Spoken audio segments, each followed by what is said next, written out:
All right, well, change of plans. Not using FS HUD this stream because according to them, I don't have a license.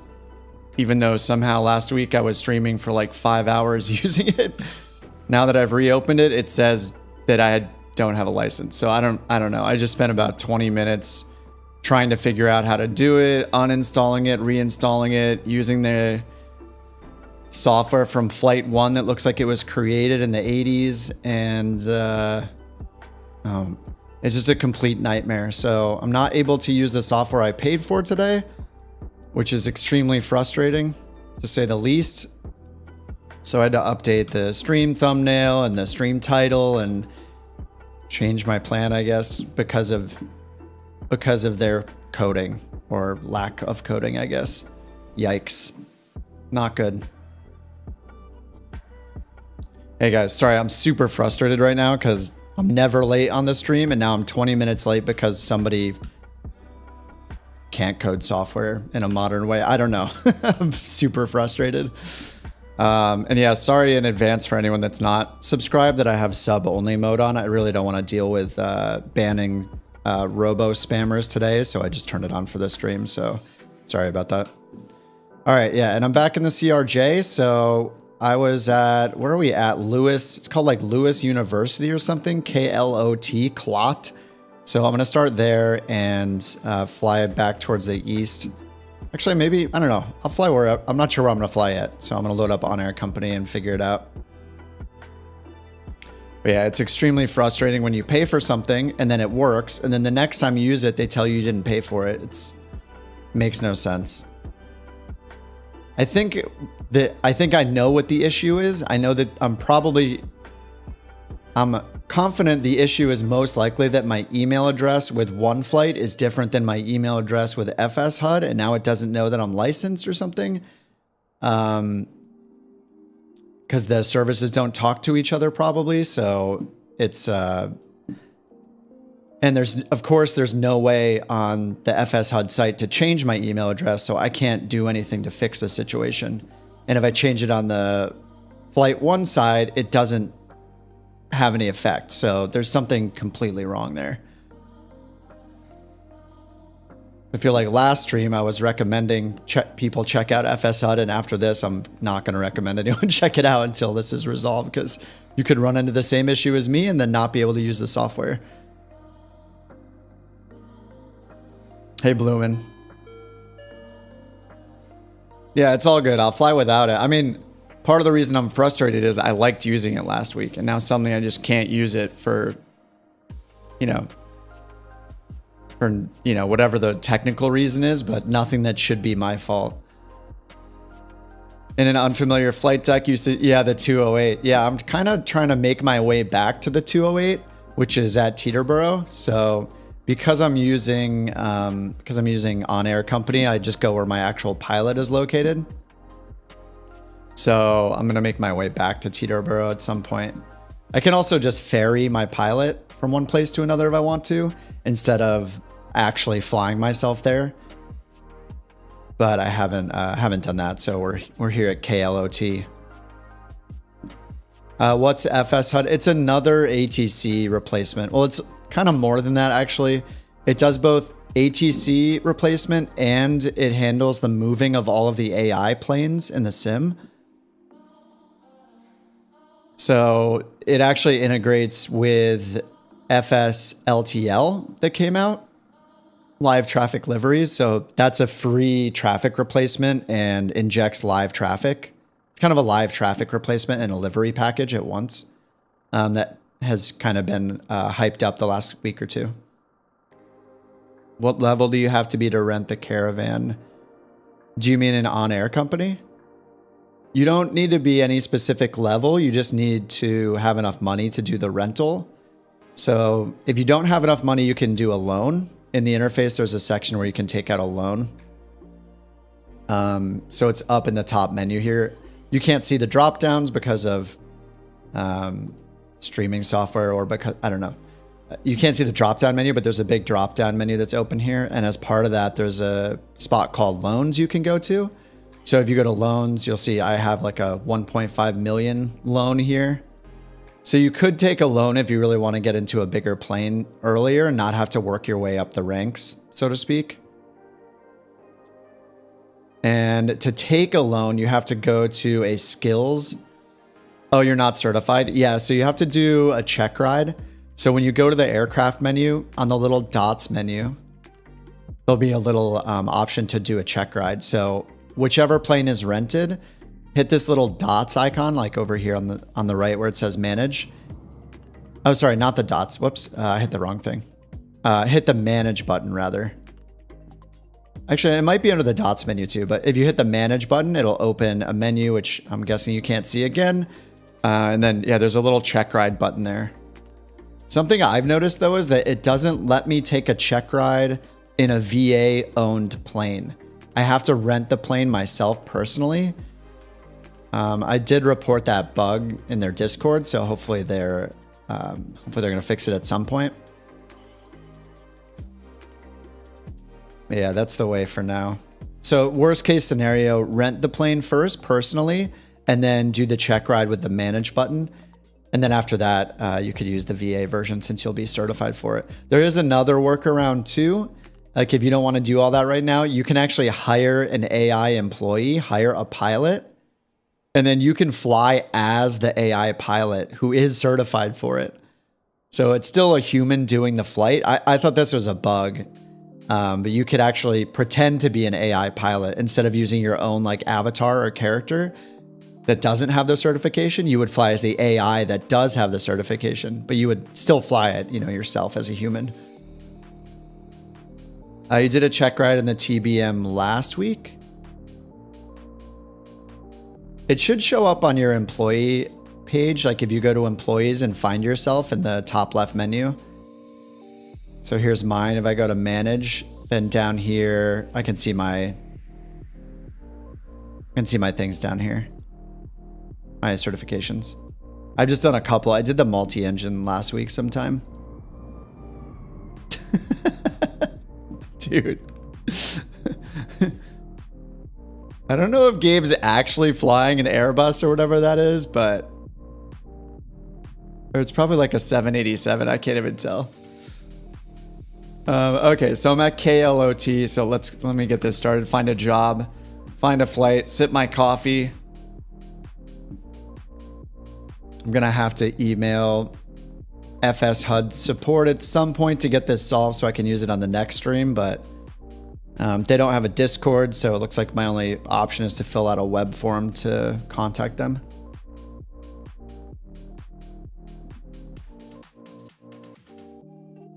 You've been trying all week to make it work.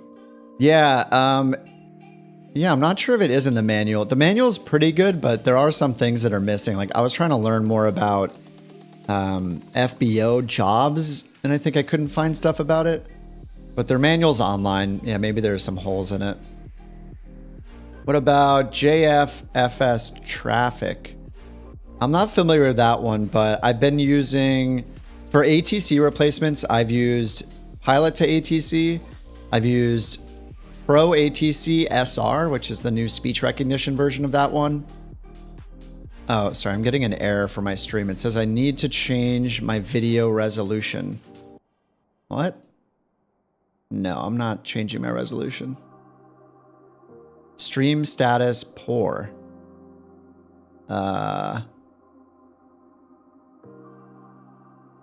Is the stream poor?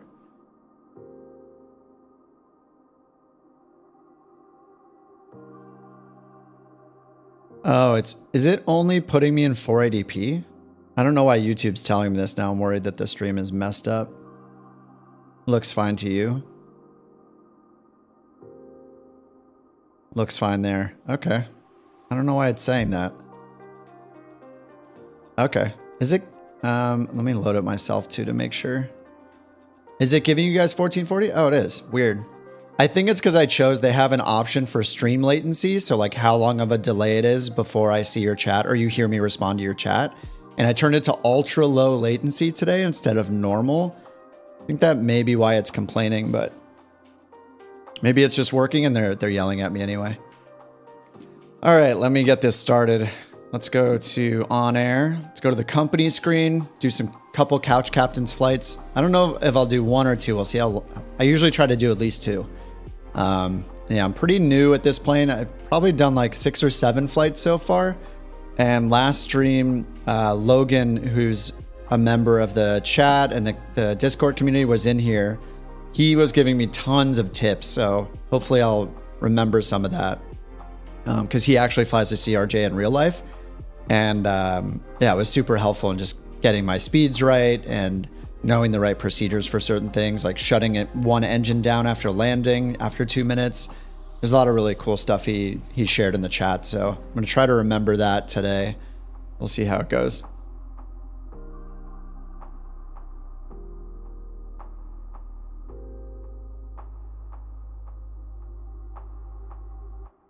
All right, CRJ, let's find a job. But yeah, I haven't, Jimmy, I haven't checked out JFFS. But as far as live traffic, the one people are kind of using right now is FSLTL, which is part of the fly-by-wire installer. So you just use the fly-by-wire installer, install it, and it injects real-time traffic, either AI traffic, or you can sign up for a free like API key with this other website that has real flight data, and then it'll use that and inject live traffic. And it'll inject more traffic than Microsoft Flight Sim live traffic does. So when you use the in-sim live traffic option, it's just giving you like kind of a small subset of the actual traffic that's flying around you or that would be in that area from real world traffic. And FSLTL loads a lot more traffic. So the skies are much more full, and it also has a livery pack, so like a 20 gigabyte livery pack you can install, so you just have all the liveries with one click, which is really nice too. So I used to use Aerosoft Simple Traffic, and for now I'm replacing it with the FSLTL livery pack. But I have it linked in the video description, or you can just Google FSLTL, like live traffic liveries, FSLTL. It's pretty nice so far. And it is a program that runs in the background. So it runs in a little terminal window or like a command prompt window, and you can see all the activity that's happening. But what's nice about it is it has, oh yeah, like there's some right there. So it doesn't have a multiplayer nameplate over it like this. That's one downside, is you can't see the nameplate for it. But this is traffic coming in from FSLTL. I just noticed because, yeah, it doesn't have the nameplate. These are multiplayer nameplates. And that's one downside, is yeah, for their traffic, you don't see the nameplates. But I want to get back to a bigger airport today so we can see some more of the ground traffic. Wait a minute. Why? Well, I'm a little confused. Oh, I must have flown one off stream, because at the end of the stream, weren't we in Atlanta? Oh, I remember what happened. Yeah, so we ended the last stream landing in Atlanta, and we did watch some of the ground traffic there moving around, which is another cool part of FSLTL, is, you know, injects a lot of ground traffic as well. So you'll see planes start at the gate, do their whole startup, get the fuel truck, get the catering, get the the meals and stuff delivered, the luggage loaded on, all that, and push back and all of it. So part of that is done by FS HUD, but some of it still works without it. But we ended up landing there, and then I took another flight here to KLOT because I had cargo to pick up here. So I had taken a mission that had like 17,000 pounds of cargo, and I couldn't take it all in one flight. So this is my second leg transporting the cargo. So actually, if I just go to prepare the plane, I think it'll have the rest of the cargo ready for me already. This was a job I had taken previously, so I think it might just be waiting for me. Yep, there it is. Yeah, so I still have 8,000 pounds to take. And yeah, it was like double that. It was like 17 or 18,000 pounds. And so I was in like a fully loaded down CRJ for the first time. All right, let me go make a new flight here. KLOT, and remember where I was taking this to. KLNS. which is Lancaster. I think, is that in Pennsylvania? CRJ550. I do want to use maybe the set. I'm going to have to do a comparison between the 550 and the 700 because I have both of those. And then they also sell a package with the 900 and 1000, but I don't have that in Microsoft Flight Sim. I only own the package with these two, the 550 and the 700. So I might have to try the 700 if it lets you take more passengers or something. All right, and for the freight, we're taking 8783 pounds. Convert that to tons. 4.4 tons. All right, put that in there, and no passengers, just us. I usually take an extra like 10 minutes of fuel because I take forever to get this thing going. All right, cool. And it looks like it's giving us a departure, the E-Laner 6. And then a few waypoints here. And yeah, it looks like, oh, it's not. Yeah, it is in Pennsylvania. The southeast corner of Pennsylvania, Lancaster. METAR says scattered clouds at 5,000 feet. So that'll be fine. Altimeter 3017. I'm not sure if you guys can see this little tooltip that's showing me the METAR or not. And winds are 300 at 9 knots.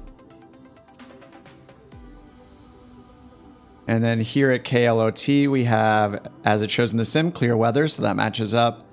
3027 for the altimeter. And then winds are 240 at 14, gusting 21. So 240, it's giving us departure runway 20. So that means we'll have a little bit of wind off the nose to the right. All right. And if the gusts come in, then we might have to actually deal with that a little bit. I don't know. I'm not used to flying like the CRJ yet. So winds to me, when I hear like gusting 20 plus, I'm like, uh-oh, this is going to be, it's going to be a challenging takeoff or landing. But in something as heavy as the CRJ, maybe it's not as big of a deal. All right, generate flight.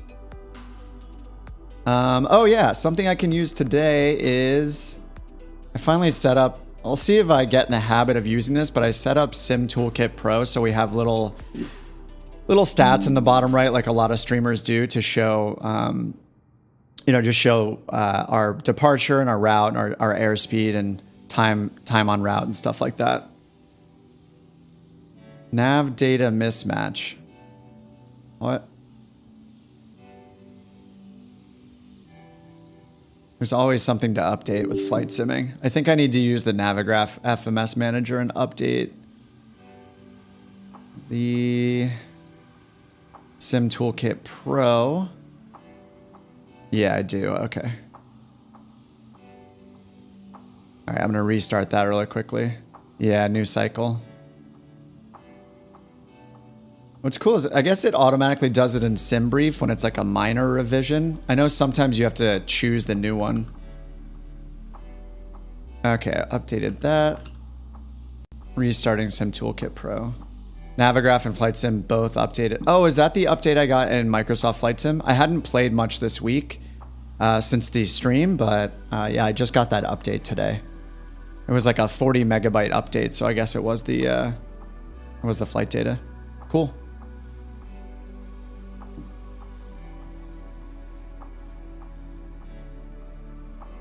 All right, and what is our call sign? We are 5345 Victor. 45 Victor.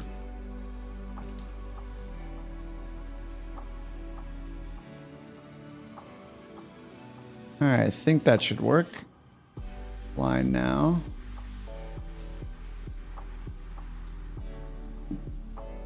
All right, let's see if I have the data coming in here. Just trying some new things out today. All right, now I'm importing our SimBrief flight plan. All right, that's set 9273 on the block fuel, so that matches what I see in the SimBrief window in the background. And loaded the cargo. Okay, so we'll let that load up. We still have 2,600 pounds available, so we're not super full up here. A couple days ago. Yeah, I haven't played for a couple days.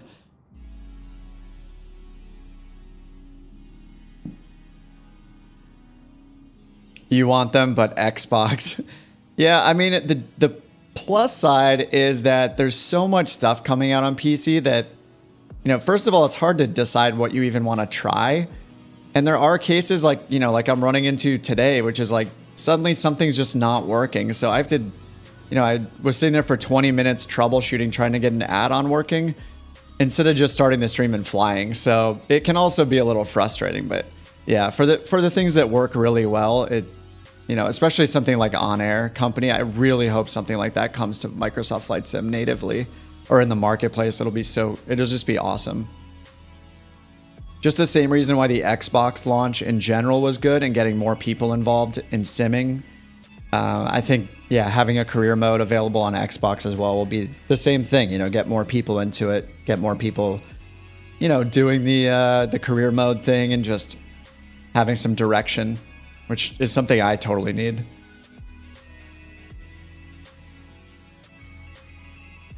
Will Just Flight and Black Square ever be on Xbox? If you're talking about the analog Caravan and talking about the King Air that they are releasing, or they just released it yesterday, right? I would assume so. I mean, it's in the best interest of every plane developer to put it on the marketplace, right? They're gonna make more money from it. You know, that's gonna keep their business running or their side project or whatever it is for them going. So, yeah, I think hopefully they do put it. You know, hopefully they do put it on the marketplace. It's in their best interest. But it takes a lot more work, I assume. You know, it has to be compatible with Xbox, and they have to get it approved by Microsoft. And I'm sure there's some process that they go through where they have to, you know, get it reviewed by Microsoft, make changes that they request, things they didn't think of, all that. Bloomin', thanks for the 10 euros. I have a coffee right now. This money is for beer, not coffee. I am out of beer. I had a Modelo yesterday. Maybe I'll get an IPA. Thanks so much, Bloomin'. Is the King Air out now? Didn't it come out yesterday? Here, let me check really quickly. I think it came out yesterday.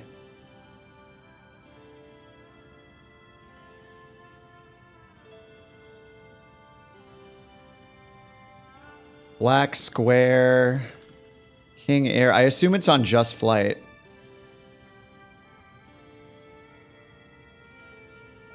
Black Square. Yeah, here it is. The Steam Gauge Overhaul Analog King Air. Somebody in the Discord shared the video for this during this week. It was like a preview, and I think some streamers on Twitch got a... Was it Fabio or someone else? Someone previewed it on their stream this week before it was released. I didn't catch the stream, but man, the startup looks insane on this thing. Just watching the startup procedure, I think that's what this video is the startup procedure. It just, yeah, it was just crazy how in-depth it was. Yeah, the startup looked like it took like 20 minutes. Yeah, I feel like the CRJ is easier to start up. 24-hour checklists. But, you know, it looked awesome. And I've really loved the analog Grand Caravan. I don't know if I'll fly the King Air, at least not right now. But yeah, anyway, it's on Just Flight. That's pretty pricey, $38.99. I mean, yeah, $29.99 for the analog Caravan. So this one's, you know, $9 more.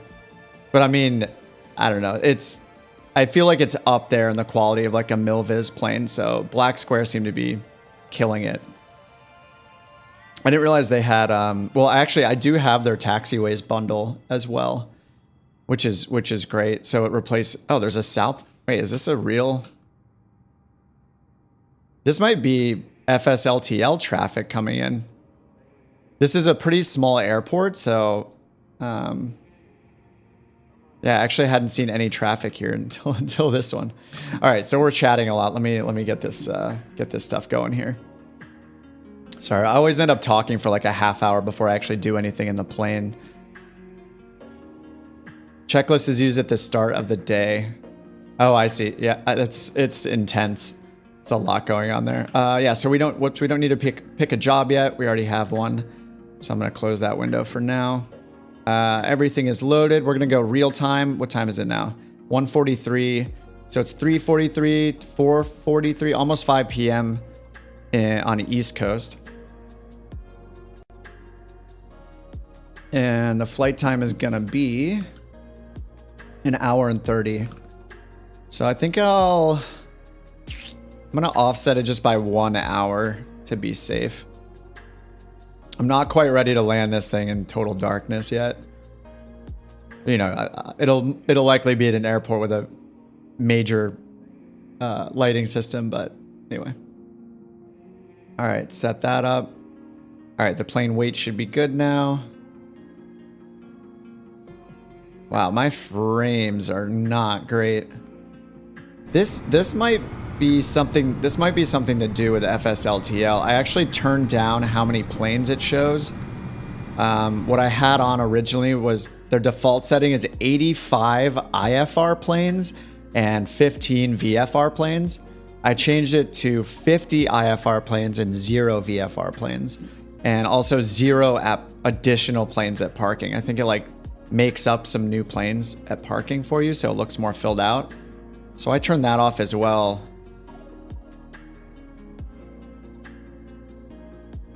It's not too bad. Yeah, I'm also not used to flying a jet, so you know all these different controls in here really change your frames. So yeah, you have an FBS hit as well. Open flight radar 24 to see if there's real traffic.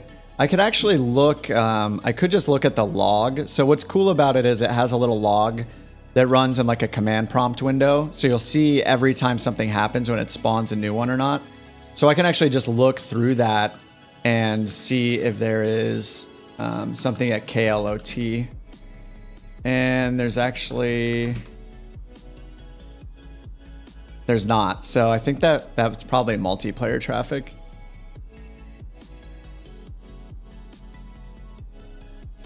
All right, let's get this thing started up. We go to performance first, and MTO exceeded. Oh, I think that was just because of how it set the weight in the plane automatically from OnAir. All right, so takeoff weight. Let me turn this music off now. I know we have a half and half. Some people really hate it. Some people like it, but all right, cargo's 4.4. Right, that's in tons. What was that in pounds?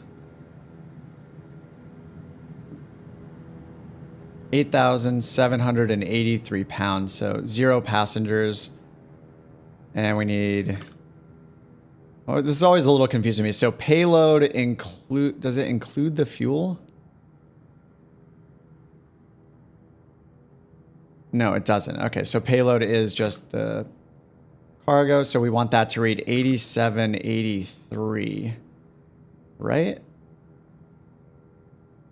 No, we can't do 8,700 pounds of payload. Wait, I'm so confused.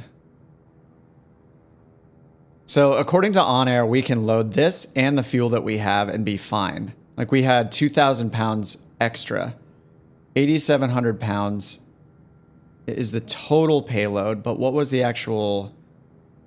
So this is probably... Is this including? No, this is not including fuel. This is 8,700 pounds of electric generators. So according to this, I can only load 5,000 something pounds. Wait, how does that... This makes no sense to me. If I max this out... So maybe I have to add passengers as the weight in order to get it to work. I guess that makes sense.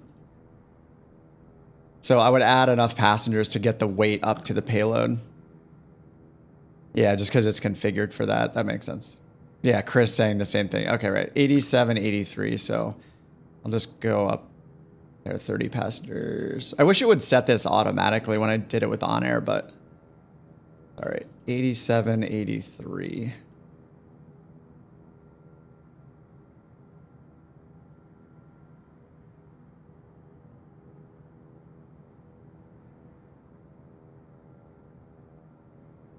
All right, and then take 2 pounds off the end of this. All right, 87, 83, there we go.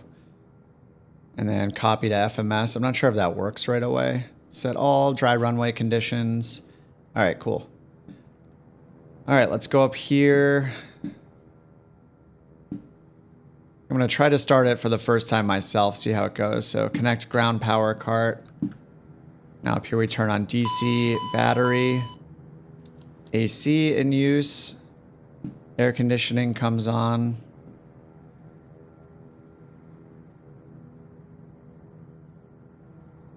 All right, everything should be on now. All right, now we need to turn on the alignment down here. All right. And let's check the flight plan. Let me grab the route and paste it in chat as well. Oh, you have to do the same in the A320. Yeah, that makes sense. I assume an on-air company, the A320, does it actually, I don't know, does it load automatically or not? Chairs being thrown at the back. Yeah. All right, K-lot to KLNS. So let's get the position initialized. Clot. Copy that into the position there. Okay, flight plan. KLOT to KLNS. And alternate is Dulles. All right. Origin runway is going to be 20, I think. Okay, cool. All right, and now the flight plan. So we're using the E-Laner 6 departure via a MEGI, or EMIJ, whatever that is. So I'll go to departures, E-Laner 6, EMIJ, execute. Okay, that's right, coming in right there. Then direct to APE, RAV, and then direct to the airport.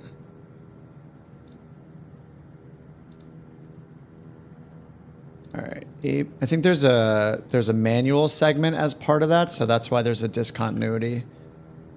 APE to RAV, and then direct to KLNS. Romeo Alpha November. Oh, not this again. Oh, RAN. Whoops, that was my fault. There was a bug I was getting last time where I couldn't put in any VORs. On this screen, I had to put them on the legs screen instead.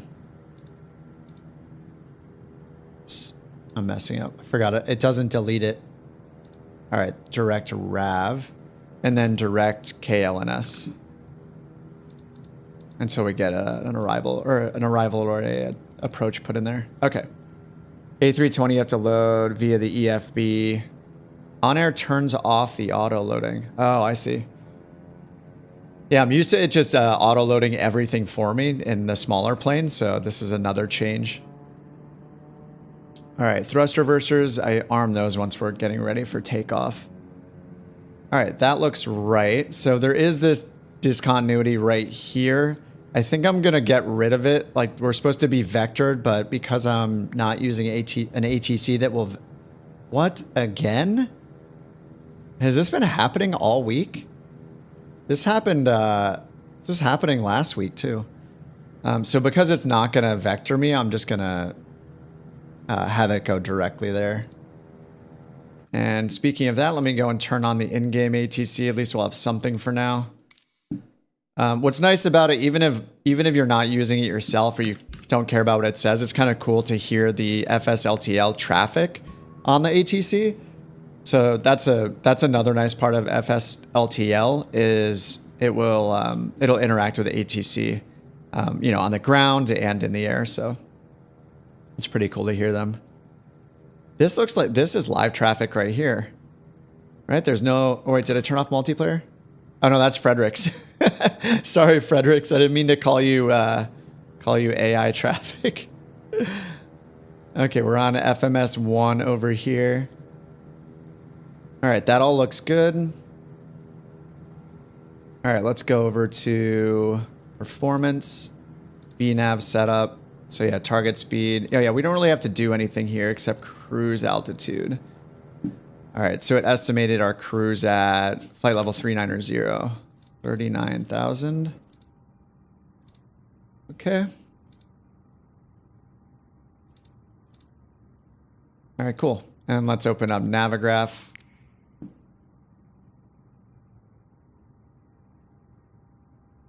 And new flight, sim brief, KLOT. All right, looks good. Pin some charts. So our standard instrument departure, E-laner 6, pin that. And then our arrival, I'm going to pin the arrival airport info for now, taxiway diagram.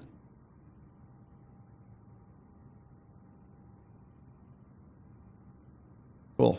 All right, and we're going to a towered airport, which is nice. I feel like a lot of the time I've been landing on towered airports. So this is Lancaster. All right. All right, so for us here, I should actually get the APU going.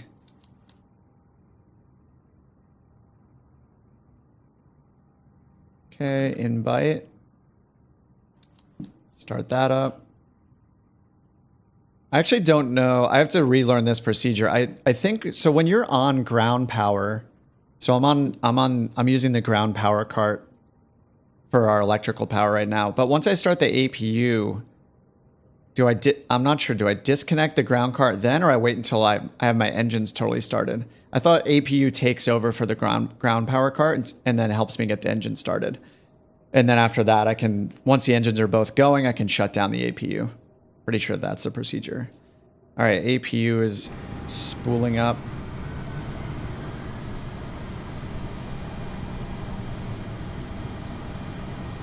Yeah, APU, then disconnect. Okay, cool.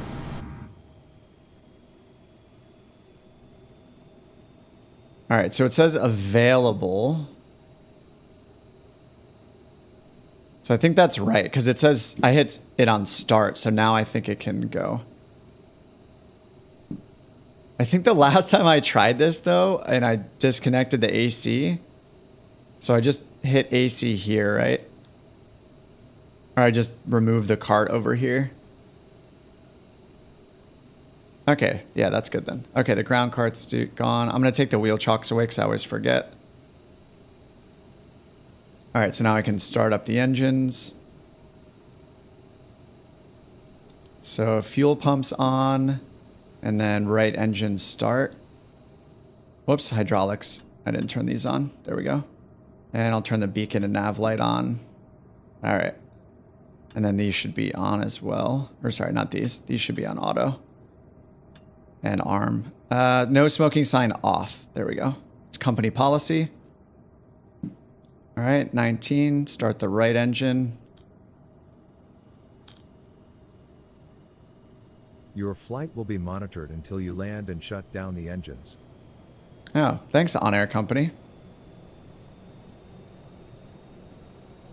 All right, that guy's starting up. 5 and rising.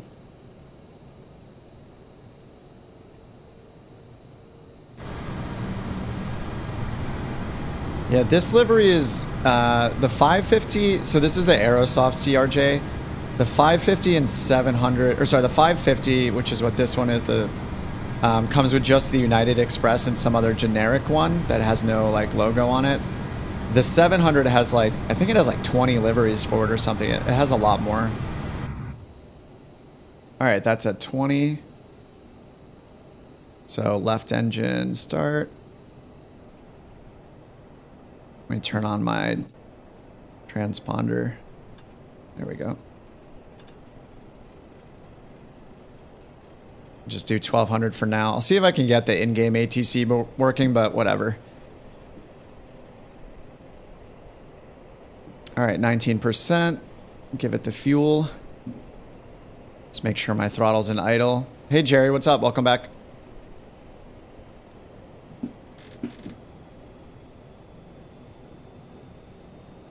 All right. Number 1's coming up. What do you guys call these, left and right, or you call them 1 and 2? I assume. I'm such a noob at. I don't have like multi-engine anything that I fly, so totally new learning experience for me. I assume you call engine 1 and 2, but I don't know. Is engine 1 the right engine? I feel like normally the right engine is considered kind of the primary engine. All right, yaw damper, window heat, and windshield heat. Now, I can turn the APU off now that both engines are up, I'm pretty sure. So I'm going to turn that off. And then I'll have to close the APU door in a second. And then windshield heat's right here, so I'll turn that on. Then I have to hit stabilizer down here, mock trim, and then yaw damper right here. All right, so all the warnings are gone. APU door is still open, so that's the last thing there. Always start number 2 first. Oh, 1 is left and 2 is right, but you start 2 first. Got it. Sweet. All right, all the warnings are gone, so I think we're good. I'm just going to arm the thrust reversers for now because we're going to taxi, and I think you're supposed to have those on during takeoff. Set flaps to 8, and then let me check my trim over here. So this gives me my takeoff trim, 5.1 degrees. So I'll set that right here with my trim wheel. This is one of the lower trim settings I've had. All right, 5.1 right there. And all the other trims are centered. And flaps are showing 8 here. Okay, I think we're good.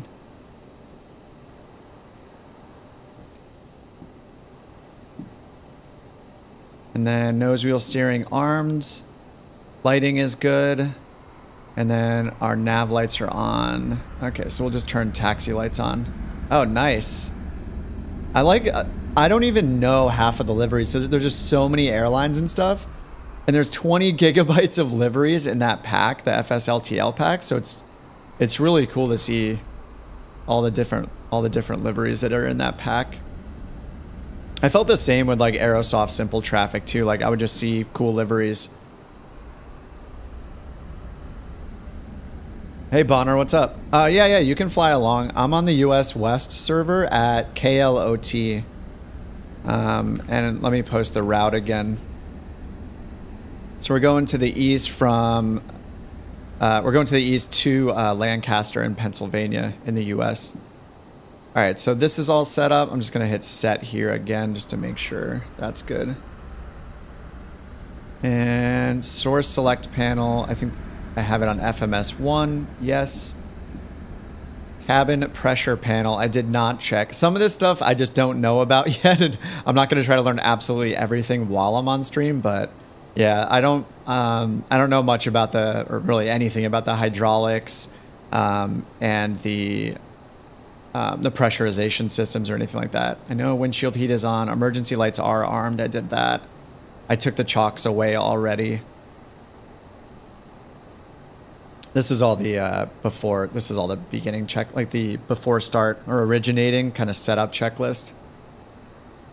All right, taxi checklist. Check flight controls. Trims are all neutral. We checked that already. Just arm the thrust reversers. Brake temperature check. I think that's shown over here. There's a brake temperature. Yeah, right there. And then landing elevation, I'll set that later. APU door is closed. Seatbelts are on. Parking brake is on. And thrust reversers are armed. All right, cool.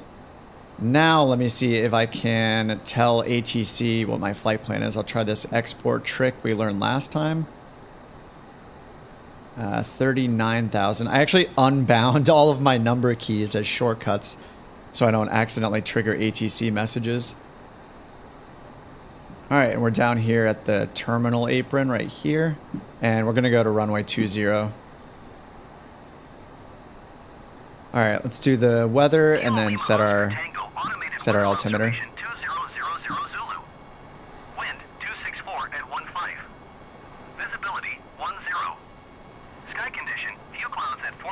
I think it was 30 something. Temperature 14C, dew point 10C, altimeter 3026. 3026. Wow.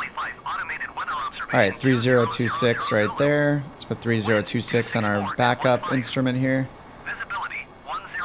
Our standby instrument, and over here. for our non-existent co-pilot. Dew point 10C altimeter, tree 026. All right, 3026. Hey, Branson's, what's up? Hey, Michael. Michael says, I've never really flown anything but GA small aircraft. Yep, same here. Yeah, I've just been getting into the CRJ just for the sake of the OnAir company virtual airline we started, which is really actually, I mean, it's been a really good thing. I'm glad that we started it. I know a bunch of you guys were asking to start it, you know, like months ago. And I was like, I mean, if we want to, we can. And then, you know, we finally did it.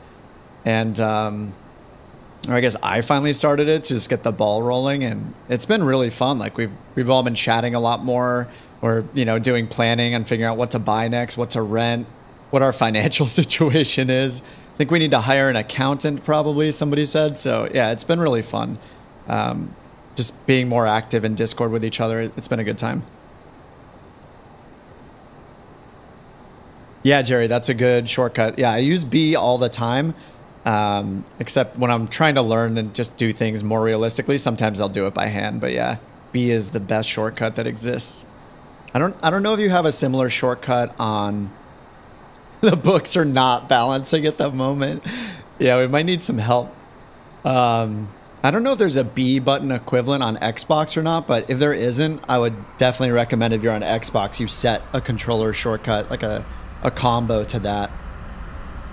All right, let's taxi to runway 20. All right, parking brake is off, and OnAir company, I'm just gonna double check that it's tracking, which it is.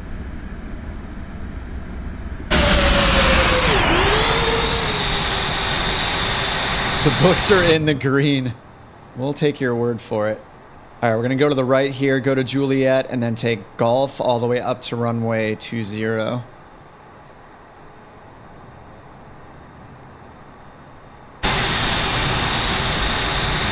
Alright, flaps are set already. Let me check the spoilers work. Rudder works. Ailerons work. Elevator works. Or I guess you call it horizontal stabilizer. Alright, it's taking quite a bit of thrust to get moving here. Alright, thrust reversers are armed. And then I need to set up the autopilot still, so I'll start doing that while we're taxiing. A little dangerous maybe. Set this to 39,000 feet, selected altitude. And then I'm gonna use speed mode. We're gonna climb at 350. Actually, let's do 340 because I'm a little paranoid about OnAir company penalizing us. And then heading mode. Switch that heading over to 200. We'll line it up once we get on the runway. Actually, I can just check it here. Runway heading is 196. Alright, so 196, there we go.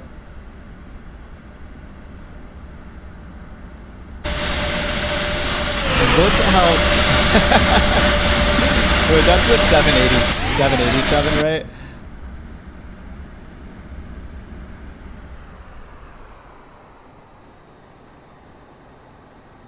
Oh, 240. Did I put in 340? Yeah, you're right. 240. Thanks. There we go. 240. 74. Oh, that's a 747? I never fly the airliners. Like, I can't even tell them apart. But like, it's so big. It's crazy. All right, sorry. Let me pick up the pace here. You guys are like, let's go.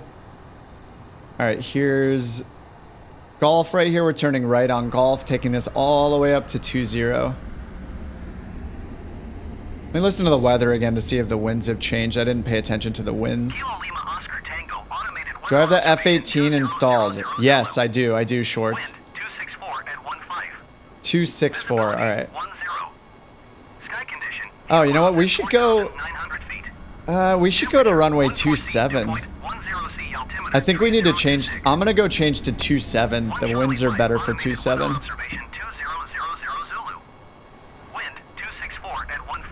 Yeah, 15 knot wind. Let's go. I'm gonna turn right on Bravo and go to 27 instead. But we can all meet up in the air regardless of which one you take.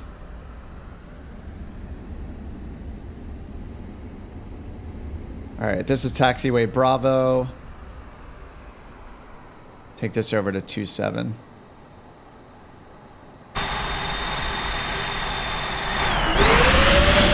the 747 might be a little bit too big for this airport. You know, I was feeling like a big boy about 3 seconds before turning around and looking at the 747. I was like, man, I've made it. I'm in the big leagues now, the CRJ. And it's just like, hello.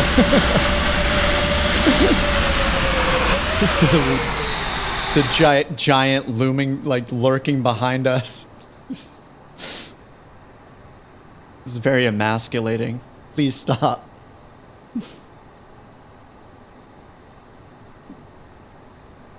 Caution, wake turbulence. Yeah, can I go first, please? We could, how? I don't even know because I don't fly behind jets like at all. Is the wake turbulence, is it modeled at all in Microsoft Flight Sim? I'm not sure if it is or not. We could test it by flying behind the 747.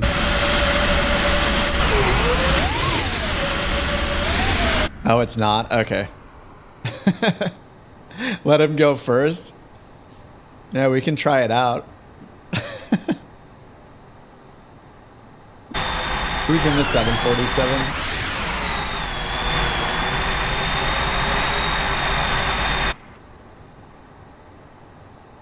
Officer, I'm being tailgated.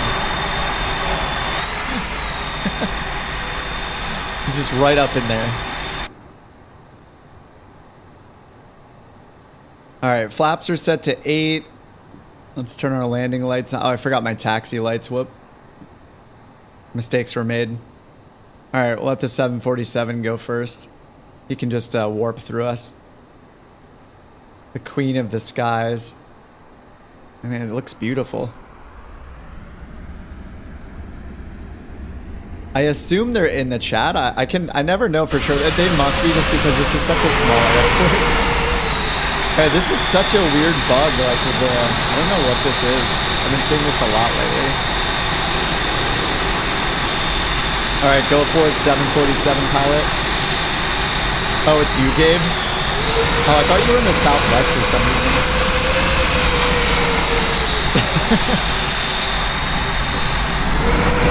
Dude, that thing is so huge.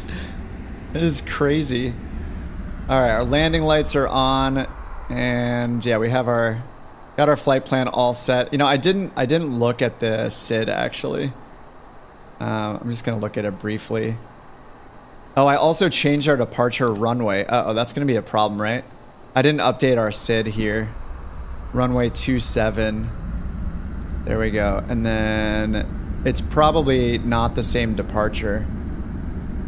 Yeah, it's oh, it says it's selected. Okay, we can still do the same departure procedure. Okay, cool. So let me just look, runway 27.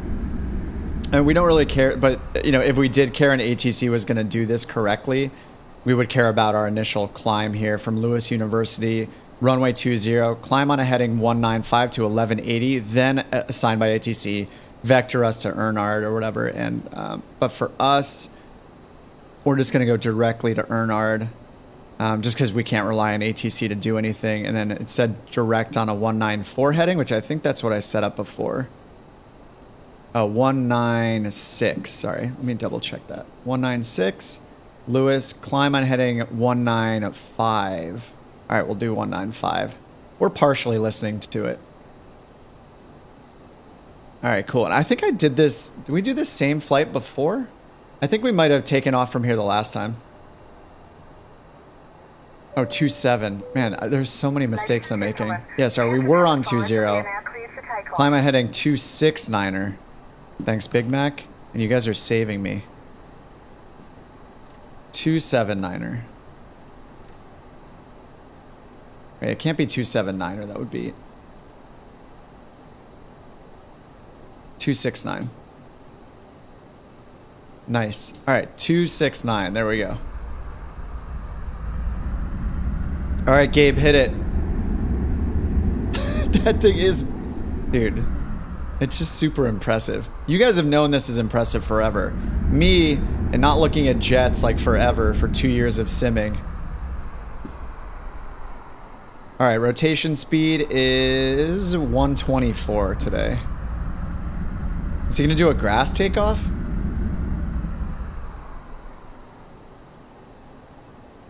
Looks like he's gonna do a grass takeoff. All right.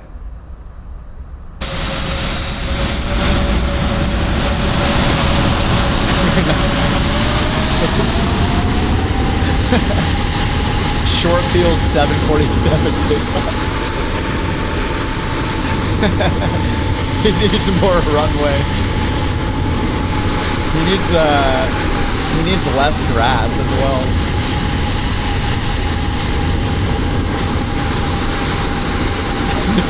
No way.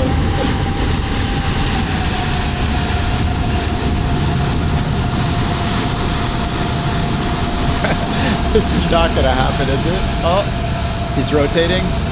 He's still on the ground though. His nose is up. All right. Yes, he's up. All right, let's go. Thrust reversers are armed. All right, toga position. And we need 124.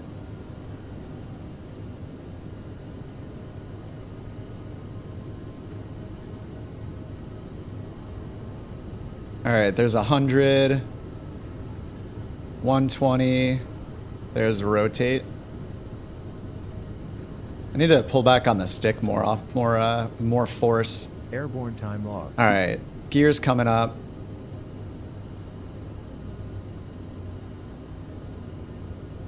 Flaps coming up.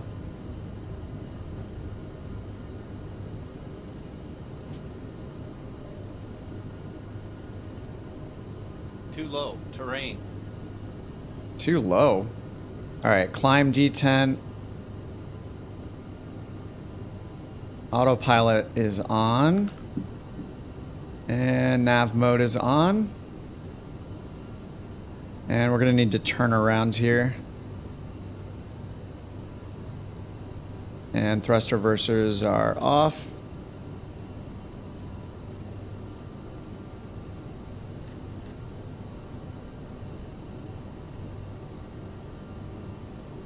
All right, heading mode on. We're gonna turn to the left here all the way around, get on course. And then we have to go direct, earned, butter takeoff. I'm glad we switched runways. 15 knot, we're getting a 15 knot headwind. All right, 5,000 feet. We're going up all the way to 39,000. See if ATC will give us a little bit of info here. We'll do the flight following thing just to have some background noise so I don't feel all alone. 15,500 feet. Request flight follow. All right, climb, bleed in. Oh, I forgot the fuel crossflow. Whoops. I'm supposed to turn fuel crossflow to manual for takeoff and then turn it back to auto once we're up. But I forgot that. Bleeds in APU, those are off. APU's off. Thrust reversers, I just turned off. And check over here. No warnings or anything. Couch 6-8, please acknowledge. All right, let's switch over to nav mode. Get on the course. So we're going direct, earned.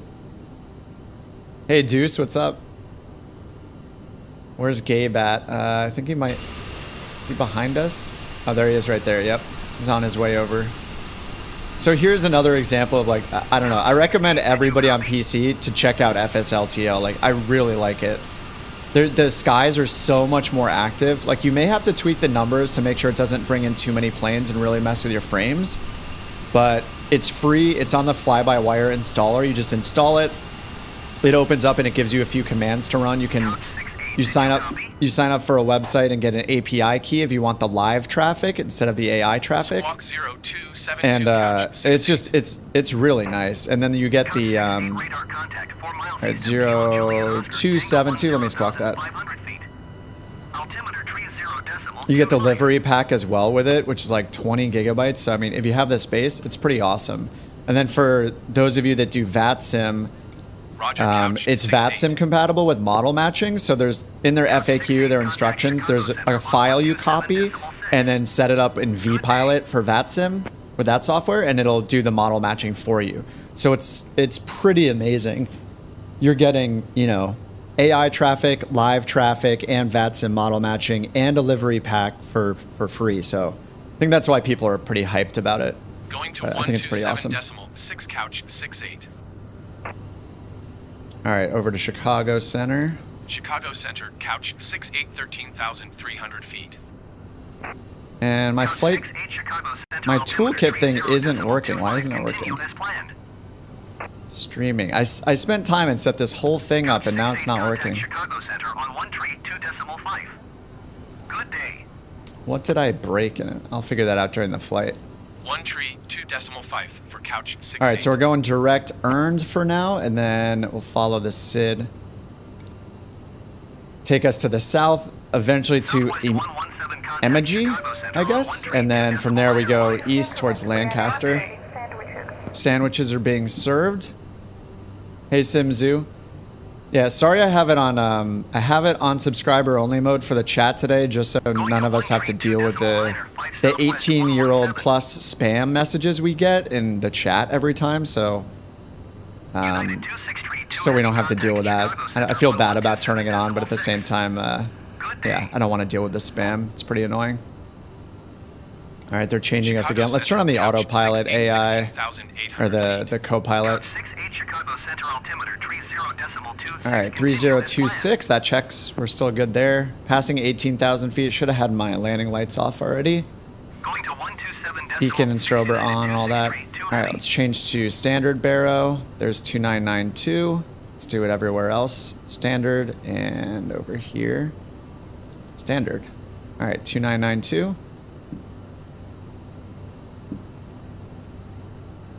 All right, great. Getting back into the swing of it. All right, and then I'll check my fuel planning in a bit. Just get that set up there. And I also didn't turn on the VNav stuff yet, so let me go there. VNav menu, or MFD menu, VNav. And usually, I guess airports are fine for now.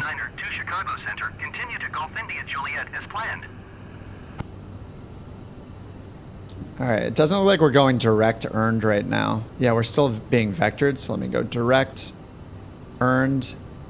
Oh, not allowed. I can just replace it like this, right? Earned, enter. There we go. All right, now we're going direct earned. Little turn to the left. Tuna sandwich once you're done with this cigarette. Exactly. This flight, airtime's like an hour and a half. Yeah, 1 hour and 30 minutes airtime. And let me try to get that overlay working. I spent a bunch of time customizing the CSS for it, and now it's just it's just not working. Of course, since it was working perfectly fine, and then I start the stream and it just stops working. So, you know, it's one of those things.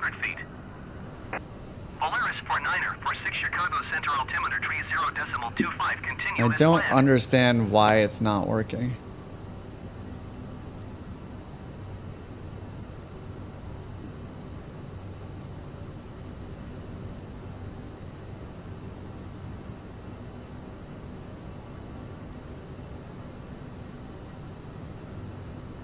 Oh, I didn't connect it to the sim, that's why. One more button press.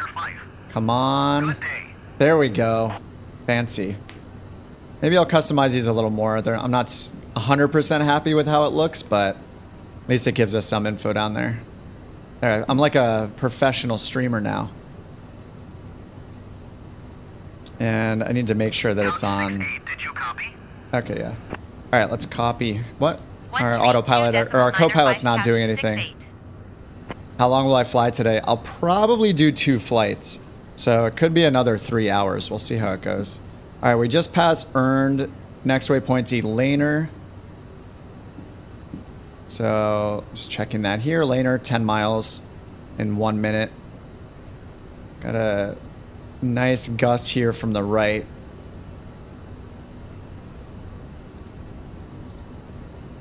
.28 knot crosswind from the right side. I don't think I set up the temperature for cruise in my performance page, so let me do that now.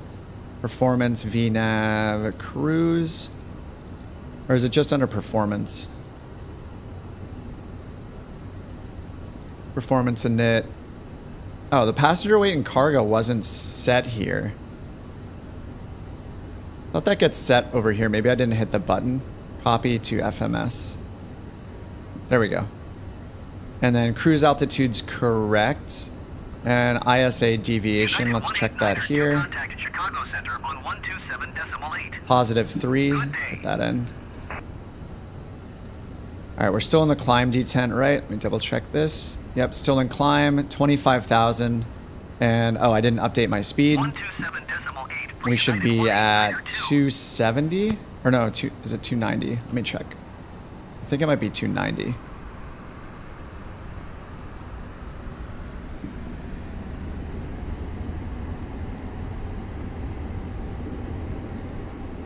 V Nav, yeah, target speed is 290 Mach 0.74.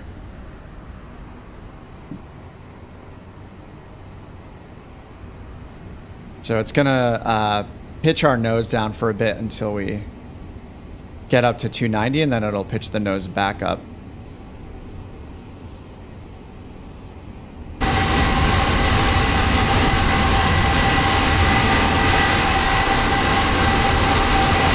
Gabe, it looks beautiful. Oh my God, it's so loud. Gabe, you look beautiful. It looks glorious. Man, that thing is so cool looking. I don't know why. Maybe I'm just, now that I'm starting to fly the jets a little bit, I'm paying more attention to just how awesome everything looks.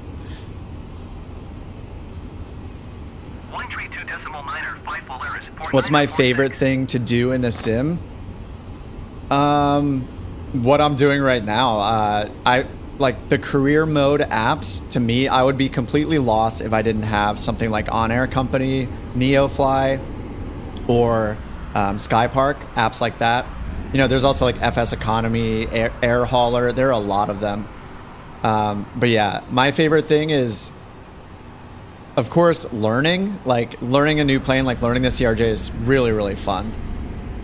There's so much to know about it. And, you know, I've just been flying the GA planes. I've been flying the Grand Caravan and the 172 for like 2 years, basically. So there's just so much to learn. Like, I don't even know how to fly SIDS super well yet, or stars. I don't know all the rules and all of the like notations in the documents and on the charts, like how to read them perfectly yet.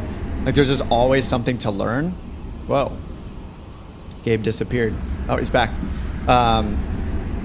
So yeah, I mean, I love doing these kind of flights with the career mode app because it's just more interesting, right? Like I don't want to just take off from some city and not really know to what other city I'm flying to or what part of the world and have to make it all up myself. I like the guidance that I get from the career mode apps.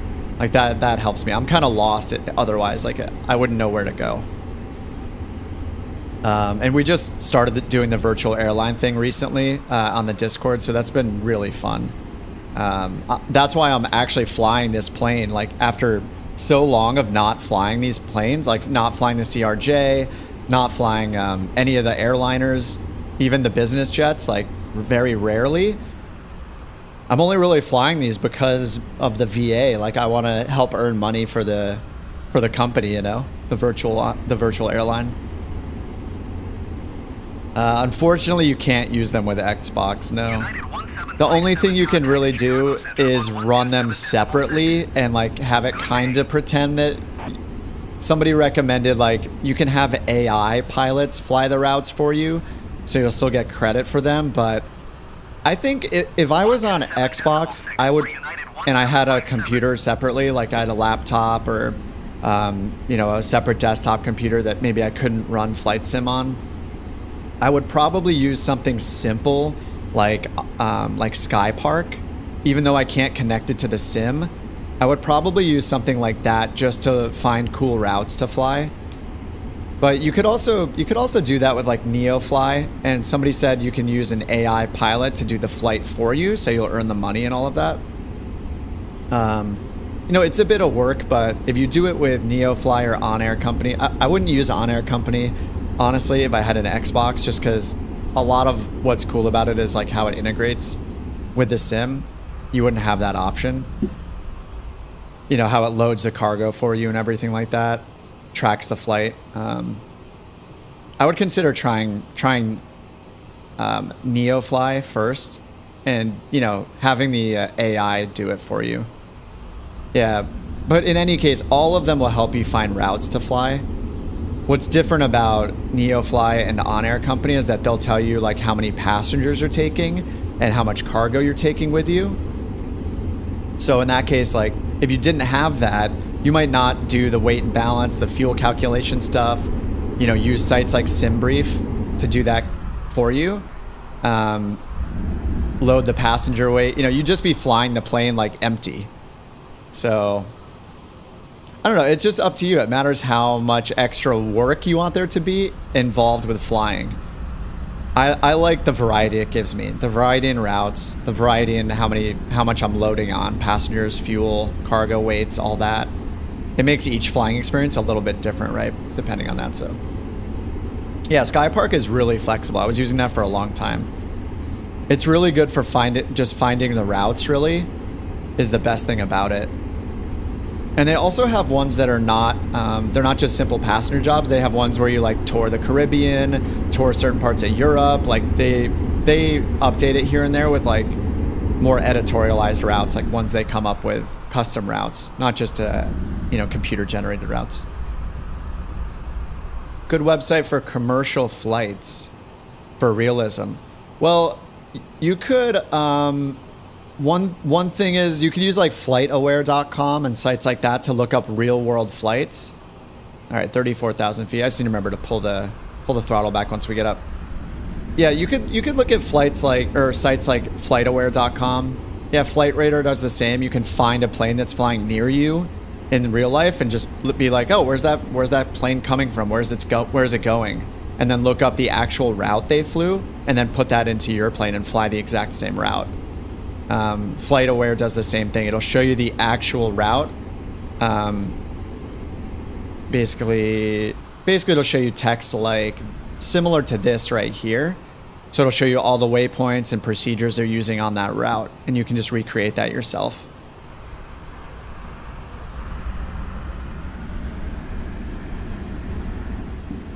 All right, we should level off soon. 34,000. All right, we're in the Mach numbers. We're supposed to be at 0.74. I haven't been doing a great job managing this. Supposed to climb at Mach 0.74, so I'm going to change that. And then we're going to cruise at 0.74 as well. Okay, let's check. That's just like a static thing in the aircraft. It always says 0.74. But here on SimBrief, we can see what they actually recommend or estimate our cruise to be. So after top of climb, we're at 0.78, 0.78. So we'll try to get it up to 0.78.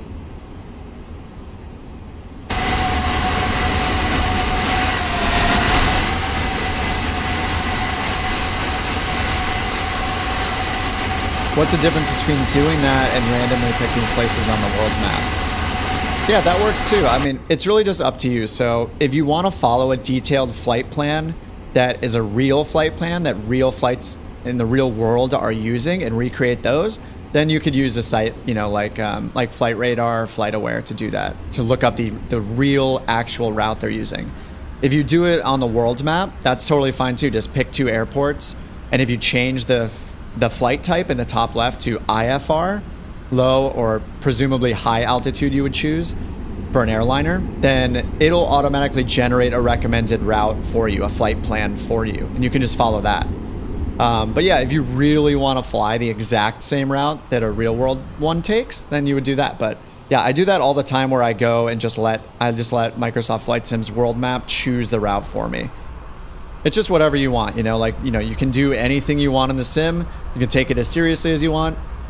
Every now and then I'll jump in a little like biplane and do loops and fly around a city, just being silly. Like, it's just up to you. Every flight you can take more or less seriously. It doesn't really matter. It's just whatever your goals are, whatever motivates you to keep trying new things. But yeah, I've found all the career mode apps to be really, really helpful, because I would just not know what to do. And then another site, I haven't used it too much, but this site, worldtour.flights, this is a pretty cool resource if you do VFR flying, like you want to fly lower to the ground, fly by landmarks and stuff. A lot of these are great. You can choose a theme, like a type of environment, or a place in the world you want to fly. And these are all user submitted routes. All right, we're 1,000 from our target altitude. All right, 1,000 to go. So here, yeah, you can see people can rate them and stuff. I'm not associated with this site in any way. I think I saw it on the Flight Sim forums a year ago or maybe more. And there are screenshots, and it shows you can actually download the flight plan file if you want to. So right here, you can download it and import it using Xbox Cloud or just on your PC. It shows you what altitudes to fly at down here. So for this one, you're only at 2,000 feet. Yeah, this is a cool site to find more scenic places, you know, fly lower to the ground. Dude, Branson, thanks for the €5 or the £5. Sorry, £5. Sorry. I don't want to offend you by saying euros. You're like, it's a pound. Get our VA an accountant. A creative one that doesn't demand receipts for expenses. Yeah, like cartons of cigarettes for the flight. No doubt. Thanks, Branson. Have I circumnavigated the globe? No. I was thinking about doing it before we started the VA. But the VA kind of pulled my pilot back. Now that I've been getting better at the CRJ, I might want to do an Atlantic crossing. Yeah, I think it's inevitable. I'm gonna do one. I was working towards that, but I didn't know which plane I was gonna fly.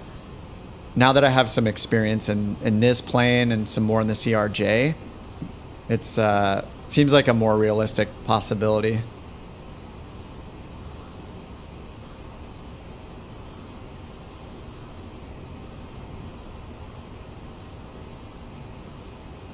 What do pilots do when they have to use the toilet during a flight?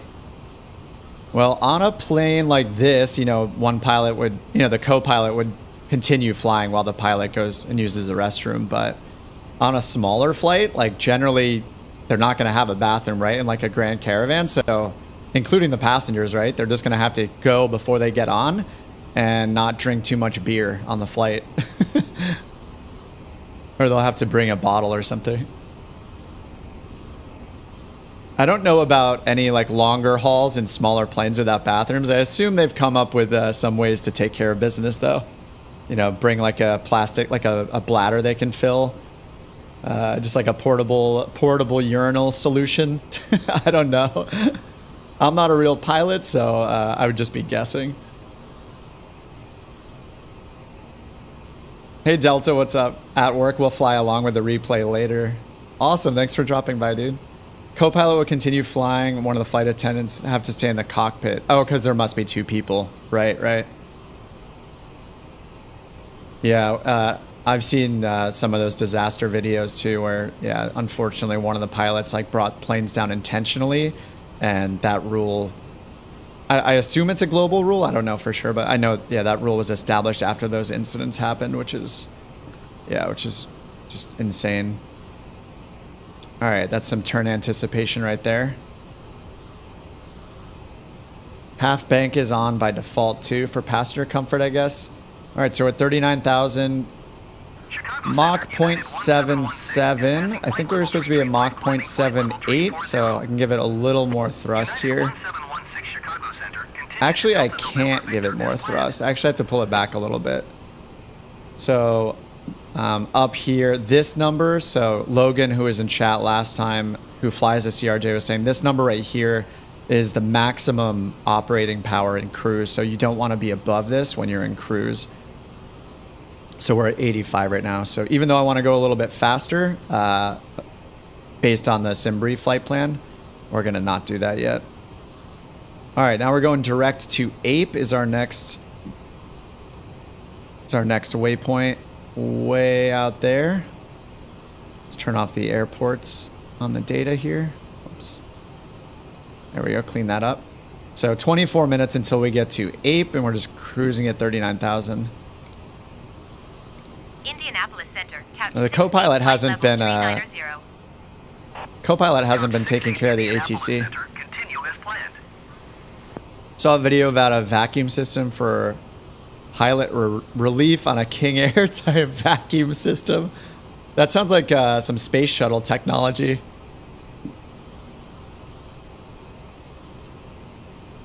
I forget who was recommending Oh, I forgot the name of it. Green something aviation. I watched like 5 of those videos last week after the last stream, or during this week actually. Is it Green Bot? Oh, Green Dot Aviation. Somebody was recommending that in chat for a while, and they're so good. They're like, yeah, Green Dot. Yeah, was that you, Big Mac? I watched like 5 of those videos. They're so well done. And it must be a relatively new channel. Oh, maybe not. It says there's videos from a year ago. They have 53,000 subscribers, but their videos have like 300,000 views. So, yeah, they're so well produced, like on par with like Mentor Pilot. Yeah, Mentor Pilot is great. I'm surprised Green Dot doesn't have more subs. Like maybe it's just doesn't have as many videos or something, but man, it's really high quality stuff there. It's great.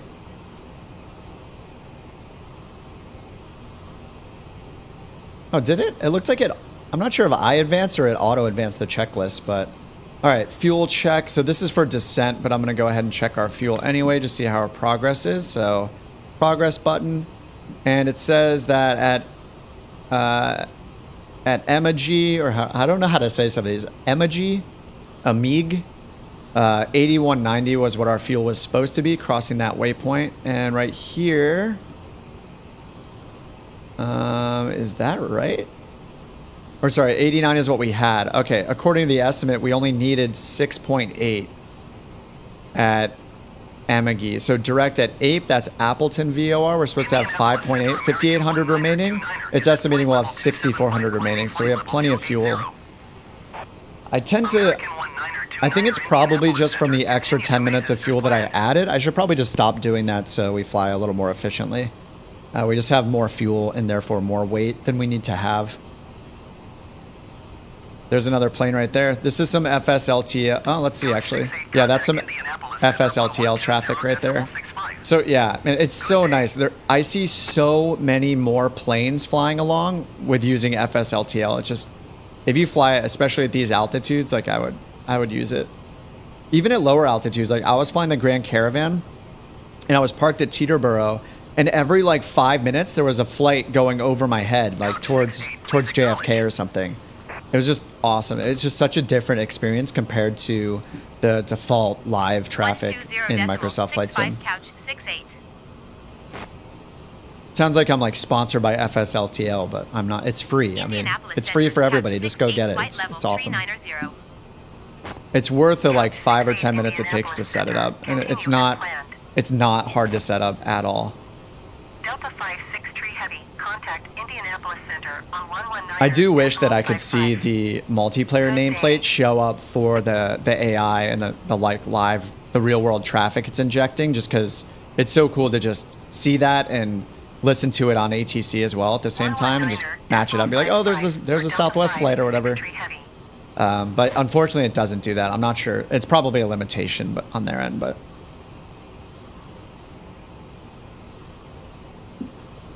All right, Bloomin. Dude, thanks for the 10 euros again, Bloomin. Take it easy, man.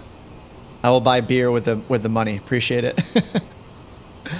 Oh, 7.4 gear. Yeah. He's great. Kelsey. He's a 747 pilot, right? Yeah, his videos are great.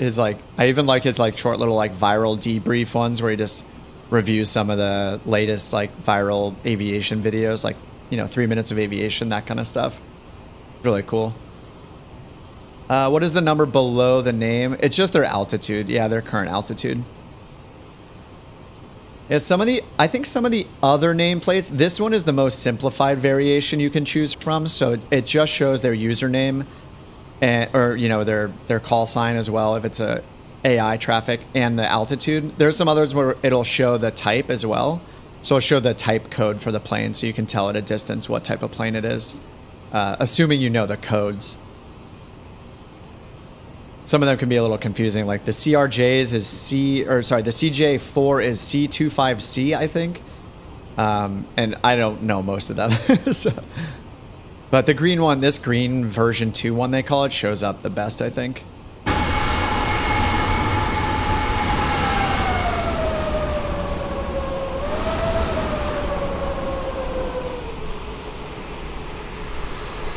Yeah, it's really nice. The default ones are just kind of obnoxiously big.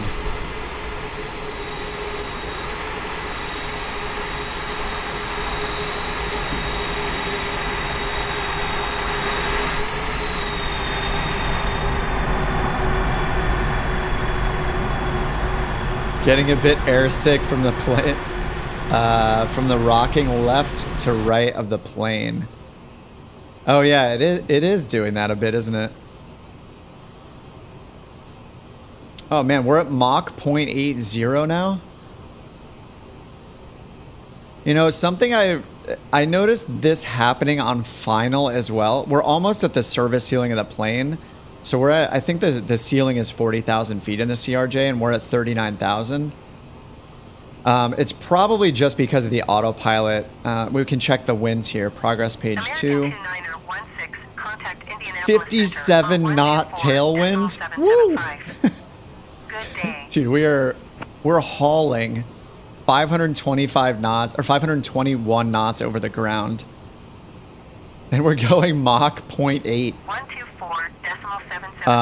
Yeah, the crosswind isn't too bad, but I think what it is the autopilot is not like superb in these. So it's just the autopilot constantly correcting for the winds blowing it around. But we don't have a super strong crosswind. But I would chalk this up to the autopilot. When we're on final coming in on an ILS or something like that, when we do our approach, we'll see the same thing happen once we get closer. And I actually need to disconnect the autopilot kind of early in the CRJ because it's not really good at keeping the track. But yeah, it's definitely wobbling quite a bit. We look at the horizon over here. It's a comfortable boat motion that we're getting right here.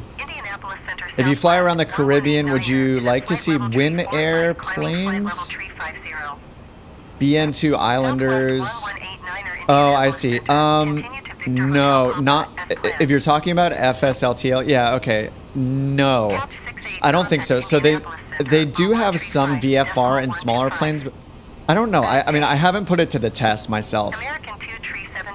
But I think it's very focused on airliners, especially with the liveries. But it does inject generic models for smaller aircraft, but it doesn't have liveries for them. I mean, if you test it, you'll know before me. But that's a good question. I would hope that it would, because it knows the type of plane, so it should be using the correct model. But it just probably won't have a livery for it. Most of the liveries they have are airliner liveries. There's another flight right over there. And I actually have this set to a lower amount. By default, it injects 100 total planes.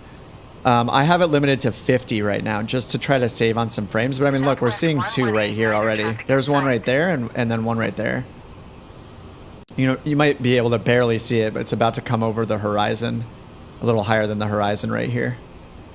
But yeah, I mean, it's just so much more lively, you know, in the skies. It's great. I love it.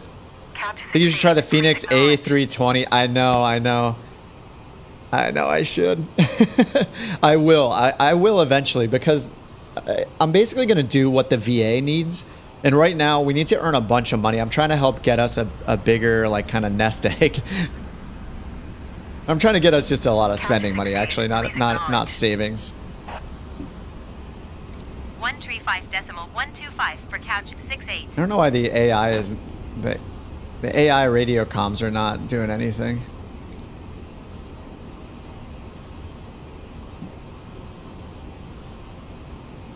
All right, let's switch over. Indianapolis Center. Man, I really wish I could use FS HUD today. Indianapolis Center, couch 68 flight level, tree 90. I'm actually gonna email them in the background here. Maybe I'll do it on my laptop or something. I need to email them to. I think the problem is my email address. So if I could get them to change my email address, like I had a personal email address I used a lot, but then I have my like Kip on the ground one that I use for all my flight sim stuff, and I use my personal like one for that, and I need to switch it. So I think that's why it got confused about my license. FedEx. Traffic at 10 o'clock. Flight level 340 Airbus. United 588 traffic in sight. I don't see them, but they might have already passed us. FedEx 367 Heavy have the traffic. They see us. I don't see them. They're 5,000 feet below us. It's kind of a weird traffic warning. I mean, look at all these. Oh my God. So look at, I don't know if you guys can make this out on the stream or not, but there are 1, 2, 3, 4, 5, 6 contrails right now. I see. There's one right here. There's one right here with a dot under it of another one, maybe coming towards us.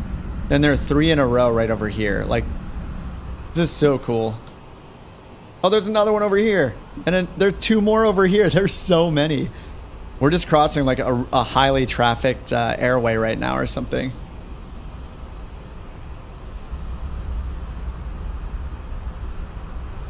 All right, I'll just tell them I have the traffic, but I don't. Couch 68. So they leave us alone.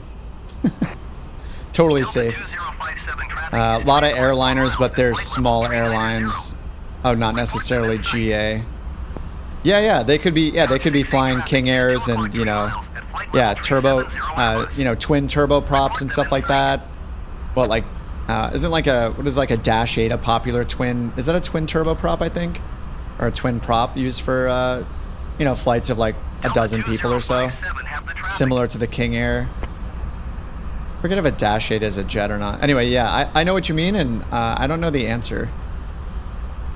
I only know what I've seen around here, which is, this is just all airliner traffic around where I'm flying and at the altitudes I'm flying right now.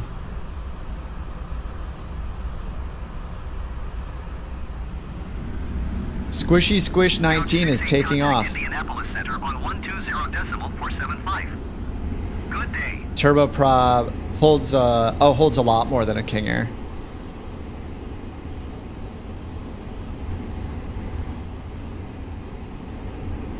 Aren't there? Check here. I think the CRJ has a bunch of. There we go. Yeah, it has some cameras inside. I should set some presets to these. These are nice to switch to. Yeah, we're getting that rocking motion for sure. Flight level 370 Airbus. Report them in sight.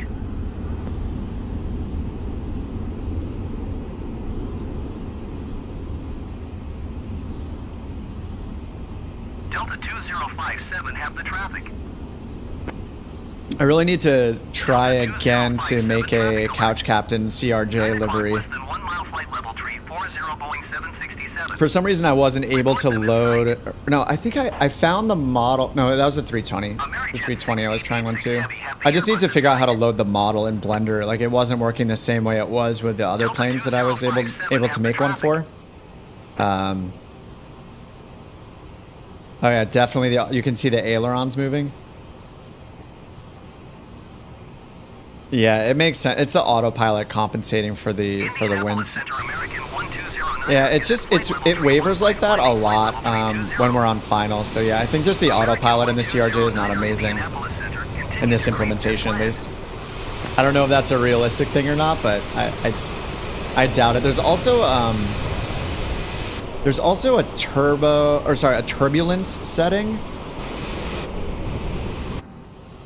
There is a turbulence button right here. I assume this is, you just hit this when you're going through turbulence for the autopilot to change its behavior to compensate for it. But I don't know if that's going to actually change anything. Whoa. These are AI or real world traffic as well. Can't tell, is that Southwest? Oh no, I think that's a Delta flight. I could see like the red and the blue on the tail. I don't know what this one is. Delta 2057 have the traffic. So the nameplates would be so cool if they could get that working. You can just see exactly what flight you're looking at.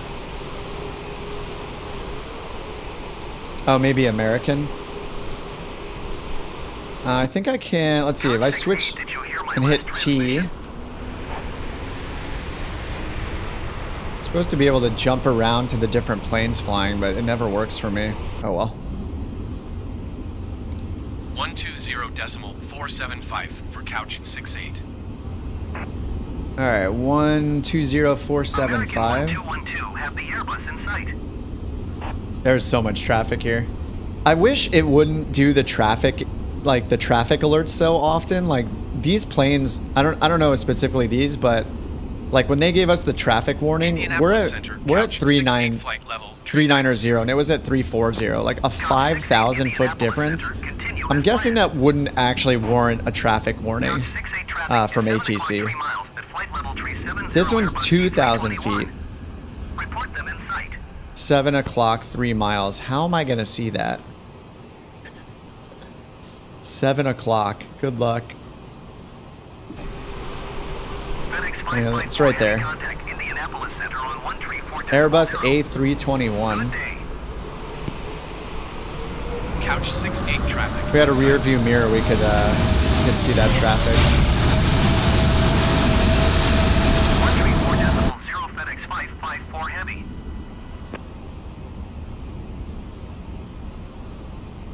Couch 68 traffic is 11 o'clock, 4 miles at flight level 380. Whoa. 737. That was weird. My whole monitor just went black for a second. And it's back. Traffic is 11 o'clock, 2 miles at flight level 390. Ooh, here's one passing us. Dude, Southwest. That is so cool. That was close.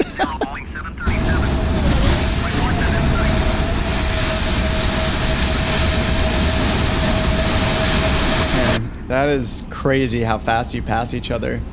My girlfriend had sent me videos of seeing something like that on her flights, like just out her window, seeing it, you know, it was much further away from her, but it's unreal how fast planes are traveling. Like you don't realize it when you're on them, or even when you see them from below, really, like especially at a high altitude, right? It just looks like, it's slow, whatever. But yeah, when they're passing each other like that, it was just crazy. She had a video similar to what that view we just had, where yeah, another plane was passing at like this distance, like over here. It was insane. It's great. Hey Mark, what's up?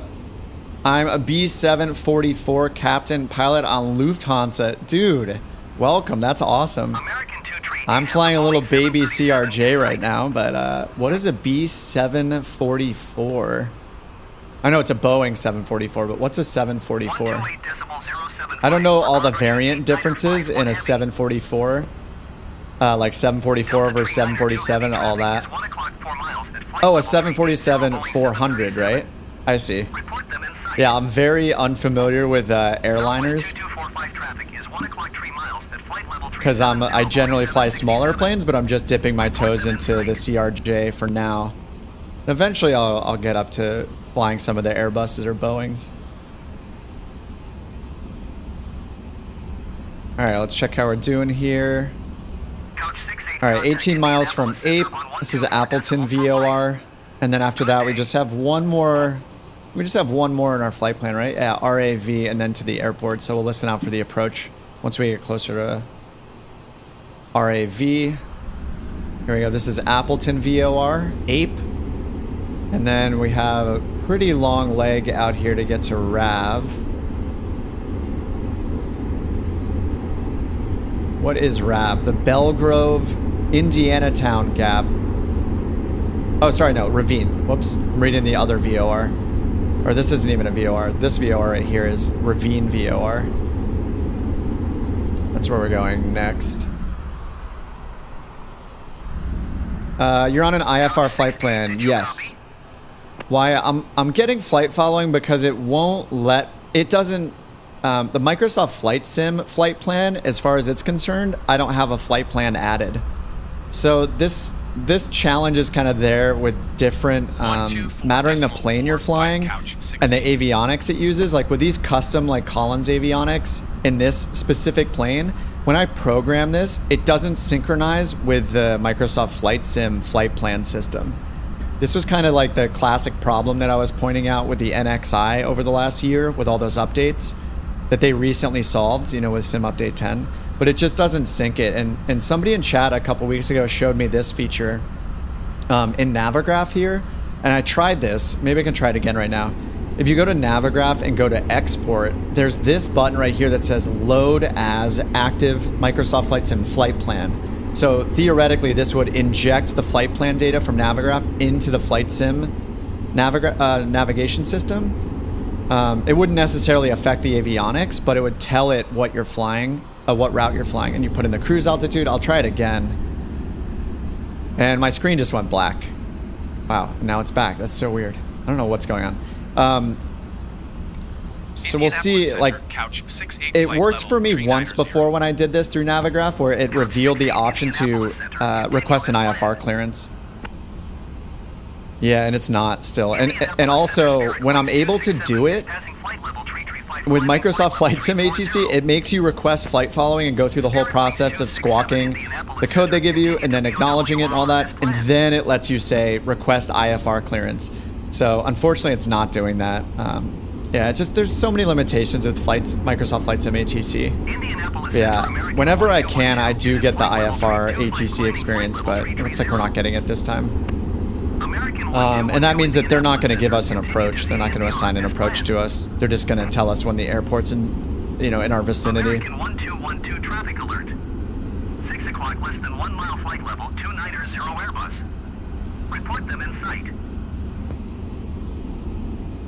American 1212 traffic is 6 o'clock 3 miles at flight level 350 Airbus. I like the HUD in this thing. I don't know how much it changes my frames, but the HUD's pretty cool. This is actually just really helpful. I don't know about the real world or not. Obviously, like, it exists for a reason. Like, they keep their eyes up. But in the sim, this is just so useful when you're coming in for a landing, just because I can zoom in, and seeing this stuff is so difficult when you're trying to monitor your speed. So this is actually really helpful when you're on final.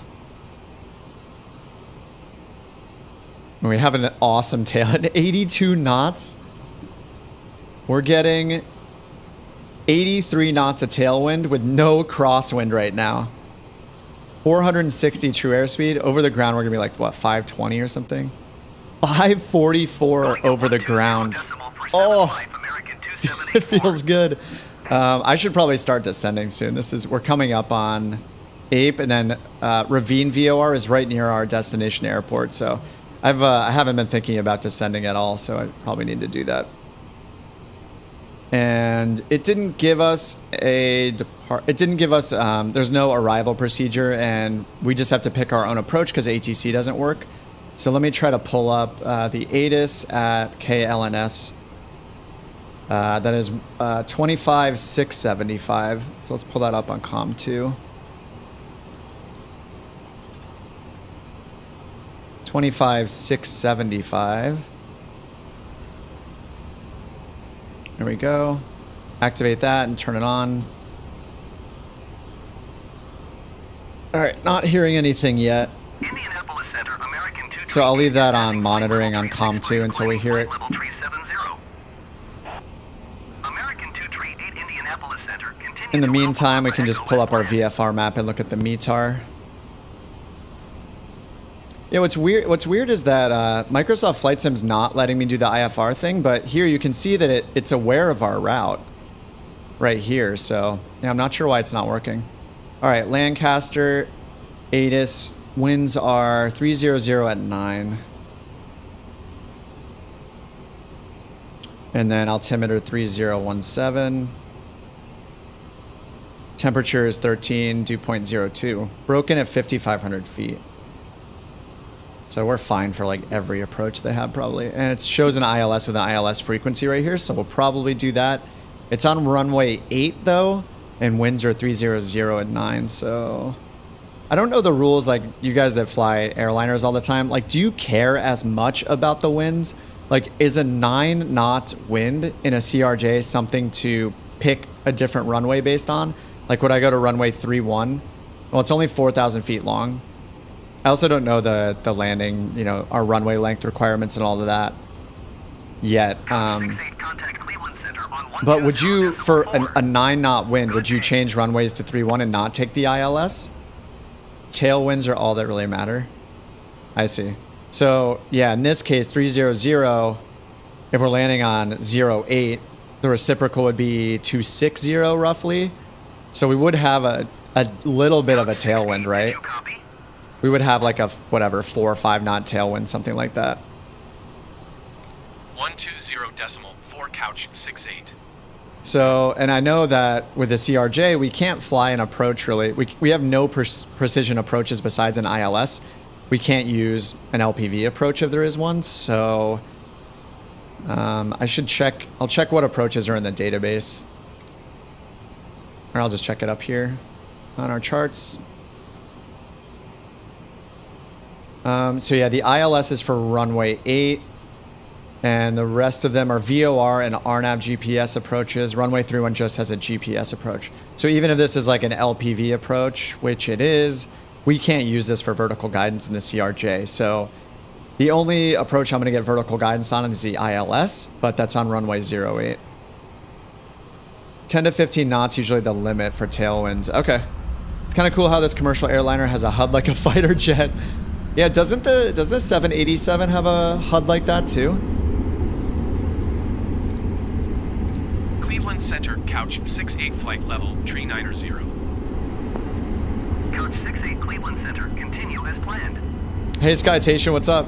Dude, I tuned into your VATSIM flight, what was it? I just lurked for a little bit on your virtual plane spotting. It was cool. You had all the bells and whistles. It looked pro. At a glance, it would look like a real life plane spotting stream. It was great. You got that part. Oh, sorry. You guys are talking to each other. All right, so acknowledge that. 120.4 couch 68. So, I mean, I think I'm just going to go. If like a 5 or 6 knot tailwind is not a big deal for the CRJ, then I just want to do the ILS. Just because I'm such a noob in this, like me hand flying this would be more dangerous than me doing an ILS with a tailwind. So initial approach fix is DALAC. So I should just program that in here, and we can go direct DALAC because we're not listening to ATC right now. Cleveland Center, United 149. And we are going to make a turn when we get to the ravine VOR right here. We're going to turn to the south, so we would just turn earlier, go direct DALAC around here. But yeah, we don't have ATC IFR coverage for this, so we're just kind of doing it our own way. Cleveland Center, couch 68 flight All right, level, ILS tree 90. 08.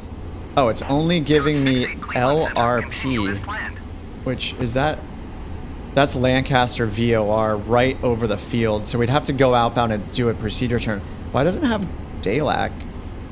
All right, I'm going to choose vectors, and I think I'm going to put in DALAC as a waypoint here. Oh, it is here already. Oh, what? Wait, that's so confusing. Why was DALAC a waypoint in here?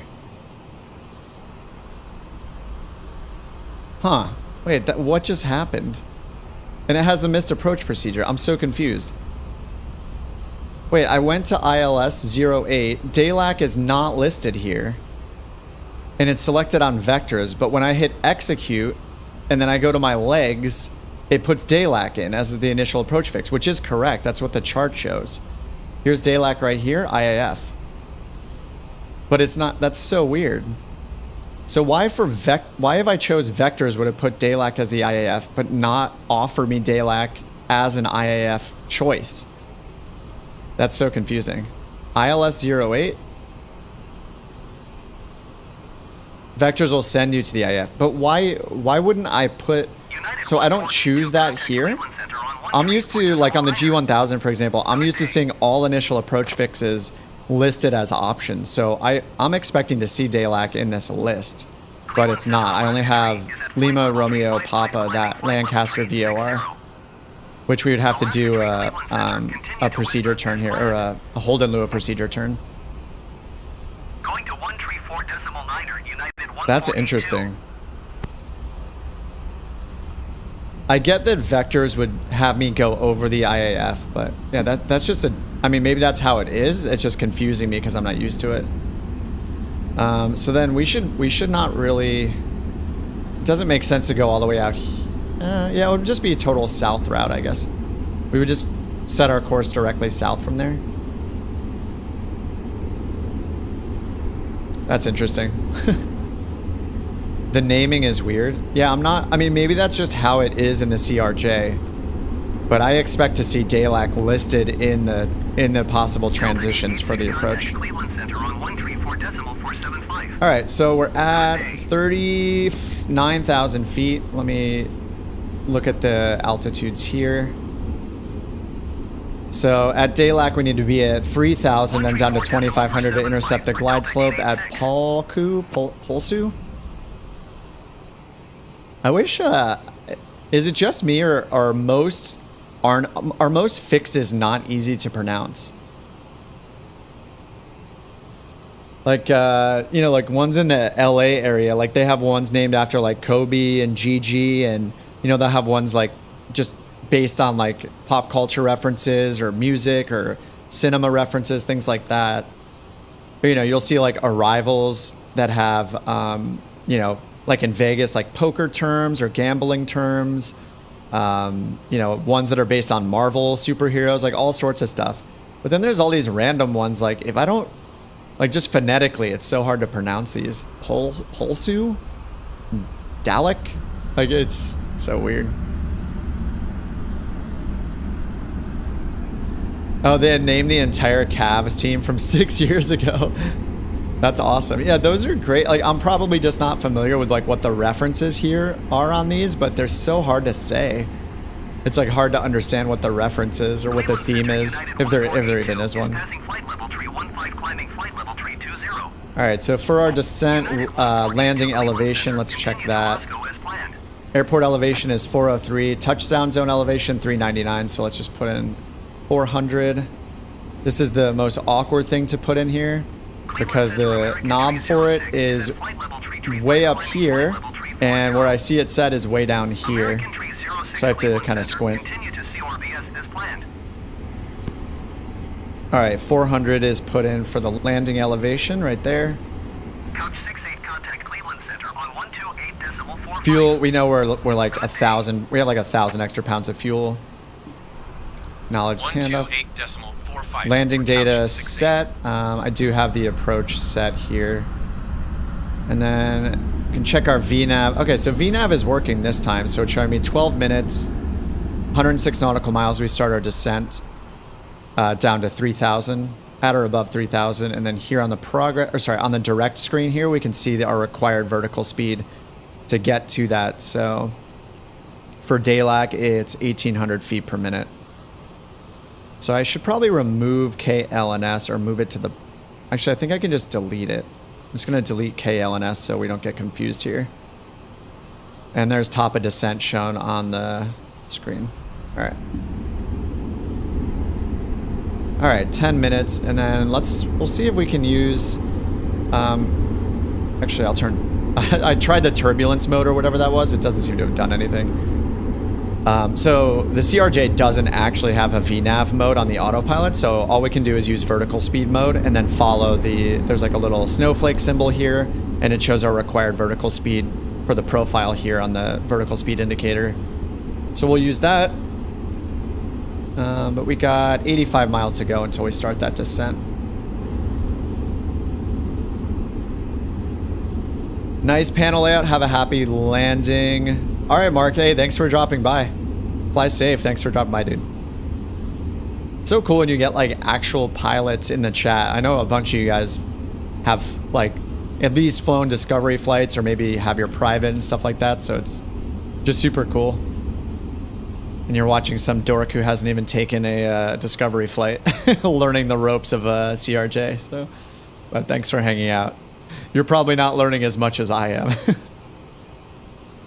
Get up early to get your new family flight with the B748. Awesome. Well, good luck. I hope that all goes well. And yeah, it sounds exciting. A new 748. So 747-800 then? It's awesome. Oh, a daily flight. Awesome. Well, have a good rest, and hopefully see you in the next stream. See, I'll need somebody like Mark to be in here. A bunch of you guys fly the airliners too, but it's so nice to have just extra, other people in here, just chatting about the real procedures and everything is crazy. The internet, man, what a wild place. All right, contact Cleveland. This is just flight following. I don't even know why I'm doing this. Mainly, I just want to hear the traffic callouts or hear them talk to other traffic. All right, so let me, I didn't add our arrival here in Navigraph, so I'm going to choose ILS 08. And I'll choose final, I guess. Yeah, and that's, so it's working the same way on Navigraph. So when you choose final, it's giving me DALAC. So I don't actually choose DALAC as the IAF. That's interesting. Like I'm so used to choosing that, the IAF. Wow, Kip, I see where we rate. I'm not saying that they know more, you know. I mean, you guys have been doing, for those of you that have been how do I save this? How do I save this, guys? No, you know what I mean. I mean, obviously everybody but me who's flown like the Airbus and flown the Boeing airliners knows so much more. So I'm clearly going to learn from everybody. But it is cool to have that another perspective, right, from a real pilot. How's that? Is that a good explanation? Like Logan is going to potentially tell us things that we don't know, you know, or that other people might know just from, you know, flying them virtually. 9 o'clock 4 miles at flight level 340 Airbus A321. Report them in sight. Stop stream button. Yeah, just end the stream. Click. All right, let's check our top of descent. 6 minutes. All right, so I'm gonna prep for this just by putting on vertical speed mode and making sure it's on 0. Oh, whoops, gotta change selected altitude. So I'll change this all the way down to 3,000.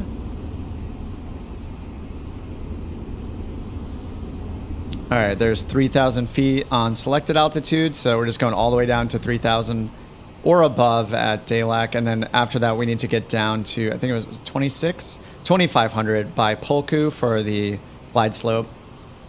And then our minimums here. I did figure out my problem with the minimums, and I didn't realize that you can right click this button right here. So it says push to set.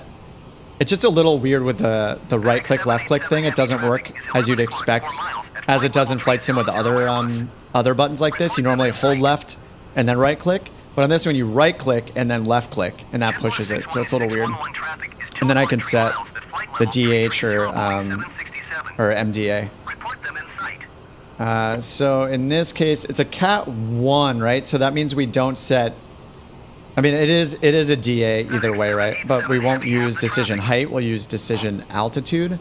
Because a Cat 1, what I learned months ago was Cat 1 ILS, you're not authorized to use radar altimeter for your minimums. You have to use baro.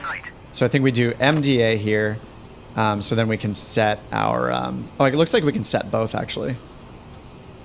There, I'll turn DH off. All right, so we set our MDA instead. So on this, it's 599. So 600. We don't have a corporate policy at Couch Captains over adding to the minimum. So anyway, it's technically, I guess, it's a DA, not an MDA. Going to 126.725 Delta 29er. Because it's a precision approach, so we get, right, decision altitude instead of minimum descent altitude, where decision is actually like, hey, make a decision here using your brain at this moment to decide if you're going to continue the approach, whereas an MDA is never ever go below this altitude, no matter what. Plus 40 for MDA? Okay, let's do that. All right, so we'll do 640. Supersonic flyby. Yeah, if you do it in the next 4 minutes especially. Where is Schwartz? Oh, he's below us. There he is. Alright, so we got our minimum set. I'm going to bring this up just for frames. Alright, and glide slope angle is 3 degrees. That's standard. And then we'll double check that the localizer is tuned in correctly. 108.7. Over on nav 1. And it's not, so we need 108.7 right here. Alright, 108.7 on nav 1, and I'll do it on nav 2. 108.7 on both. And we're still listening in on ATC on COM2 when we get in range of that. Alright, top of descent, 3 minutes and 26 nautical miles. Dude, we are cruising These could be some of the best tailwinds I've ever had on a flight. This is amazing. Six, nice. There it is. Aw. Ah. All right, 69, 6-9er on the tailwind. Perfect.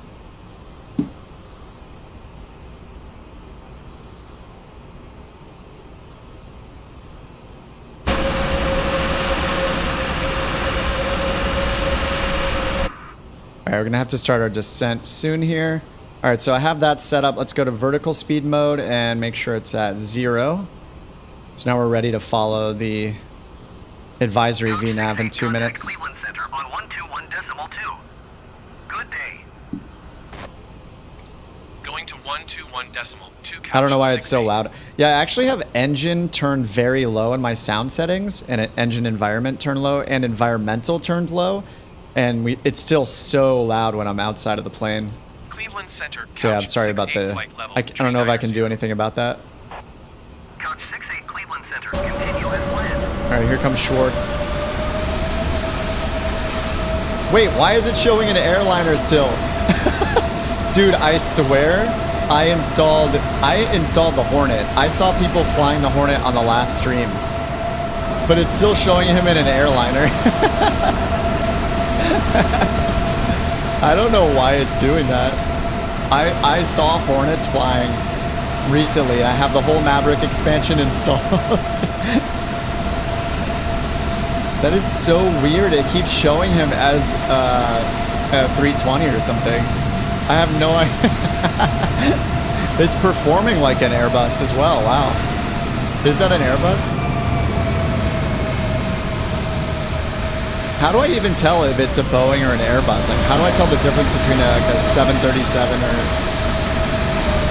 or a 787? I don't know. I think 787 has a really big tail, a really long tail length, but all right, 0 minutes, 5 nautical miles till descent. All right, vertical speed is set up, so we're hoping to see a little snowflake symbol here in a couple miles. 4 miles to go.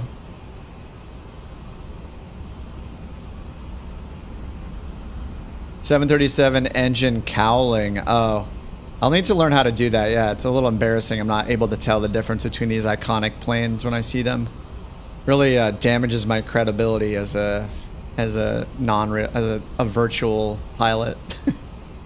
All right, here we should get the top of descent, 0 miles. All right, there's the snowflake. So I think last I checked it was around 1,800 feet per minute. And I'm gonna enable descent mode up here. And I think we descend at point, let me go check what it shows down here. Performance, VNav, descent, target speed, Mach 0.74. So I'll put this at 0.74 and pull it back to idle. And then that'll just take care of our vertical speed for us.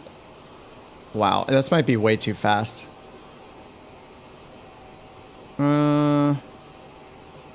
So basically, I guess for this to work with the speed mode, I'll need to... Oh, actually, there it goes. I would need to add power, right, to stay on the right, to stay on the glide slope, basically, or the glide path that it's giving us for VNav. That's pretty difficult. I think I'm gonna turn speed mode. Speed mode is so nice though for the descent. It doesn't really matter.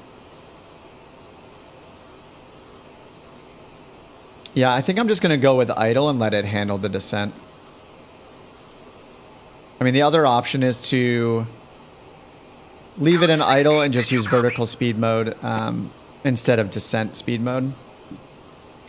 1 tree, 4.8 couch, 68. On the ground, it's significantly lower than the Airbus. Got it. And genuinely, just genuinely more beautiful.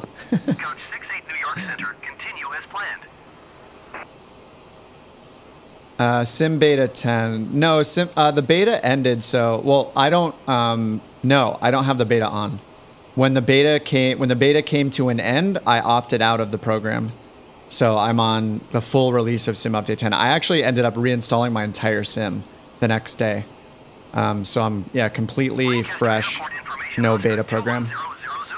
Maybe that's the reason why. I don't know. It seems like it would still work though. I mean, it's the same plane. Yeah, I'm not really sure. Oh, we're going 5,000 feet per minute. It's kind of crazy. All right, let's do vertical speed mode. I don't want to descend at 5,000 feet per minute. Sorry, I'll take care of that ATC in a second here.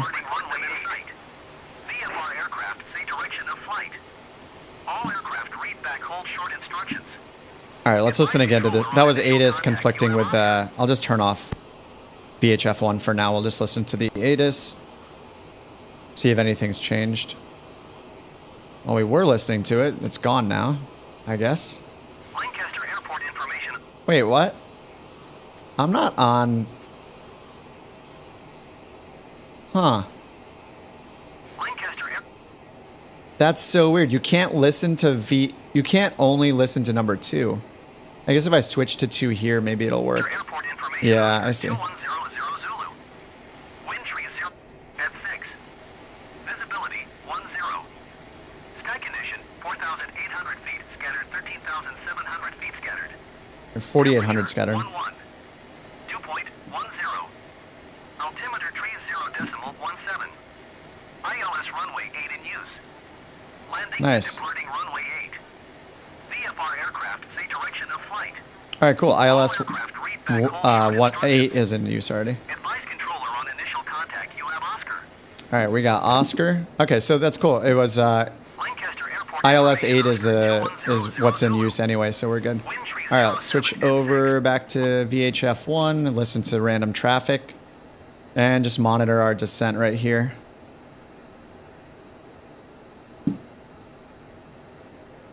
United 2660 contact Cleveland Center. Catch up to the snowflake. And then I can also monitor this. It doesn't show here what my rated descent should be, but if I look over here on the direct page, it does. So Dalek. It says for Dalek it's 3,100, but for Rav it says 2,100. I'm just gonna follow. What it says. This is based on Dalek, so we're just gonna keep watching that. And I'm just in idle right now. I'm gonna try really hard to. I know we're going kind of slow. We can descend a lot faster than this, but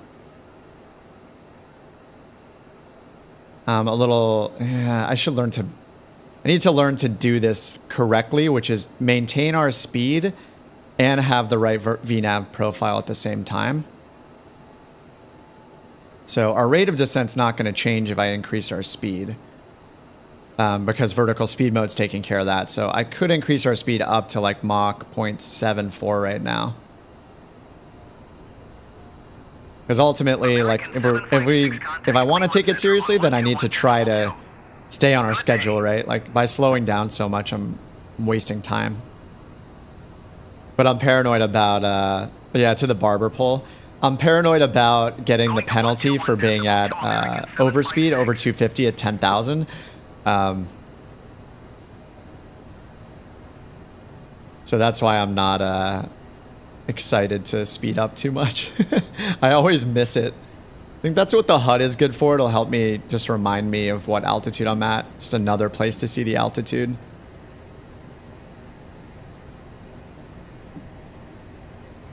All right, so we're descending here for Rav. I should really just go direct. Like this route wouldn't make any sense. They would have vectored me south.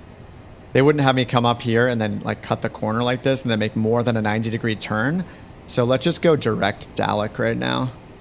Dalek, execute.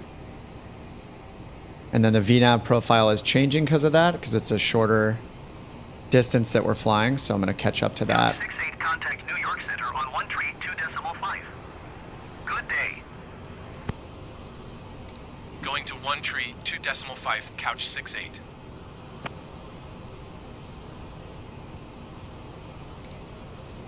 All right, catching up to the snowflake. New York Center, United 5-2 tree heavy is at flight level tree 05 climbing flight level tree 20. United 5-2 tree Heavy New York Center. So yeah, without VNav, I just have to keep changing the vertical speed. I'm using my Bravo throttle quadrant for New York that. Center, couch 68 flight level 215. Couch 68 New York Center. Continue as planned. All right, altimeter. Oh, I didn't write down the altimeter setting for our destination, so let me listen to the ATIS again.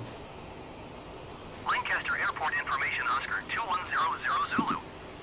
Wind tree 07 at 6. Visibility 10. Sky condition, ceiling 4,800 feet, broken. Couch 68, contact New York Center, 111 tree 2 decimal point 10. Good day. Altimeter tree 0 decimal 17. All right, 3017. Landing and departing run. All right, back on comm 1. All right, I'm just going to idle, yeah, because we're dropping like a rock here, and I want to get under 250. Couch 68, please acknowledge. Just set my speed here to, 1 tree 2 decimal 2 for couch 68. should set my speed just as a reminder here to 250, so I remember to get under that. Yeah, we might need speed brakes. All right, we're under 18,000, so let's put in 3017. All right, that's in there. I'm just gonna hit B to sync it across the other ones. Oh, put in 3018. Now we're gonna do 3017. That's our destination ATIS. 3017, okay, that's good. Check our descent here. Can pull it up a little bit. Snowflakes above us.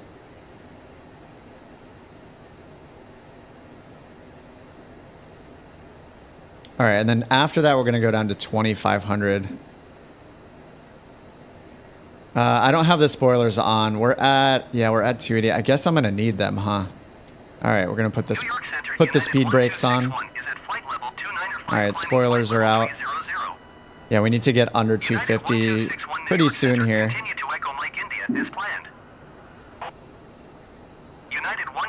Snowflakes above us. Good day.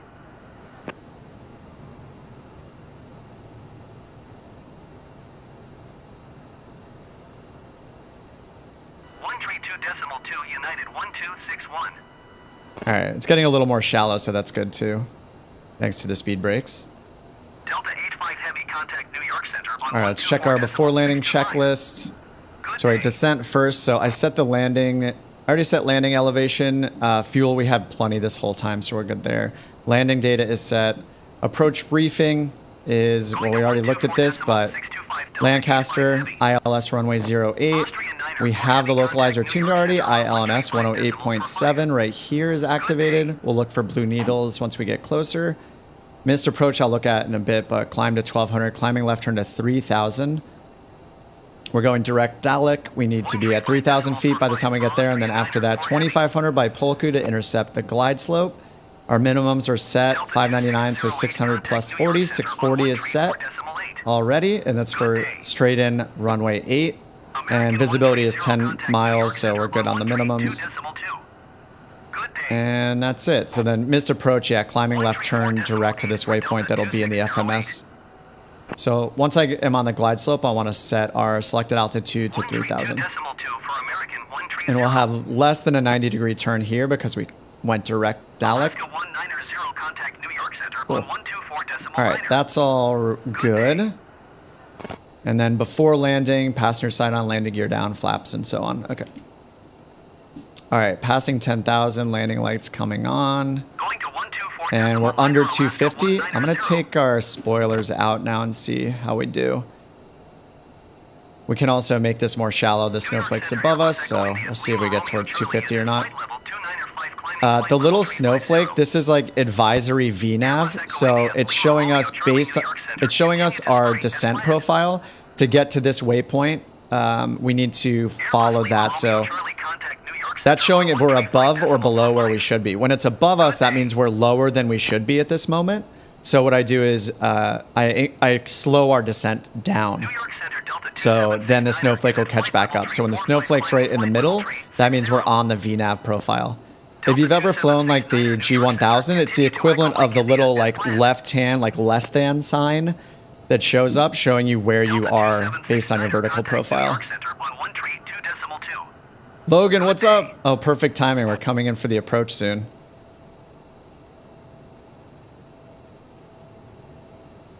Logan's my CRJ mentor. All right, I'm going to change this down to 2,500 feet because that's where the VNav's actually based for, is 2,500 to capture the glide slope.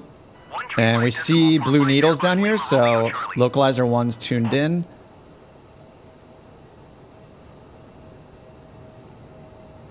And if we look down here, do we get the... I don't see the identifier. I don't know that it actually shows us the identifier, but if we tune in on nav 1, we should hear it here. Morse code. That's right. Short, short, short, long, short, short. Dash dot, dot, dot, dot. I see it right there. So that's the correctly identified localizer, so we're good there. All right, our speed is looking good still. Spoilers are up, and we can slow our descent a bit. And then also, with the VNav, it shows your vertical descent rate target down here with a little blue dot. So I can just slow that down to match that blue dot. So I know that I need to be not descending that fast. I need this green arrow to be to the left of it if I want to catch up to the snowflake. All right, I see the glide path there already. And we're coming up to the turn here at Dalek, so I'm going to switch over to localizer in a second here. Already making the left-hand turn. All right, let's switch over to localizer 1.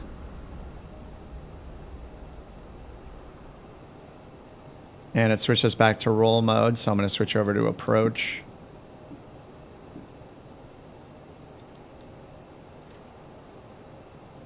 Let's keep us making this turnaround in heading mode. Where is the localizer pointing? That's okay, there we go. Nav mode is on, approach mode is on. New York Center Rouge 1606 is at flight level 340. All right, 220 knots. We're still idle. We're still descending down to 2,500 feet. Glide slope's a little bit above us, so I'm going to slow our descent a little bit. Probably catch it early here. Ladies and gentlemen, we are about to land. Please remain seated until we have stopped. All right, gear is still up, but we're going to put that down. I think we can put that down right now, right? Flaps we can put down at 230. Yeah, I'm going to put 1 notch of flaps down right now. Actually, we're going to go 2 notches of flaps, right? We can go to 8, 230. And then I'll put the landing gear down at 200. There's the runway right there. Report them in sight. Delta 417 heavy contact New York Center. 17 knot crosswind from the left right now. Good day. Rouge 1606 contact New York Center. All right, gear's coming down. Good day. Glide slope is still above us. I'm going to try to capture the glide slope early. Okay, we're capturing our altitude at 2,500, so we'll just wait for glide slope to come down. Approach mode is on. Thrust reversers are armed. Landing elevation is set. All right, 180 knots. Set your localizer course. Oh, I have to set that manually? What is the course? 077? How do I set that? I don't know how to set that.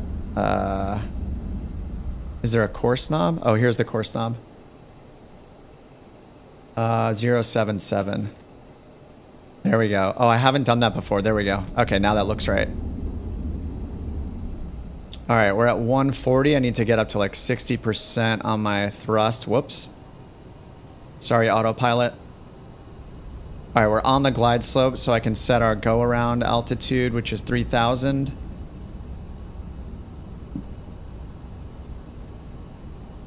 All right, 3,000 is set, sinking the heading bug straight ahead. All right, we're on the glide slope, going another notch of flaps. Oh, wow, I'm pretty high. United 523 heavy contact New York Center on 124.9er. Okay, another notch of flaps. All right, we're at 25 now, or 35 now. Or is it 30? Sorry, I think it's 30. 30. 124.9er, United 5. And I didn't check my VREF. Ah, I'm so behind the plane. Ah! VREF is 127.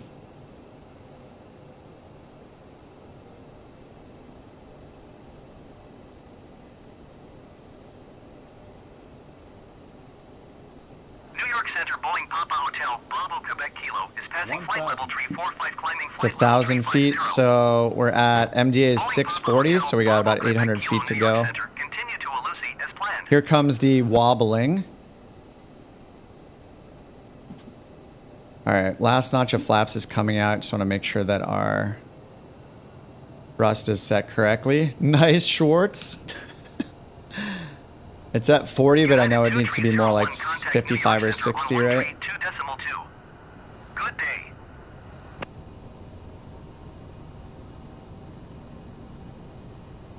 All right, there's 500. We have like 300 to go. 2.2 for United 230. This is a crazy cross. Like, look at it.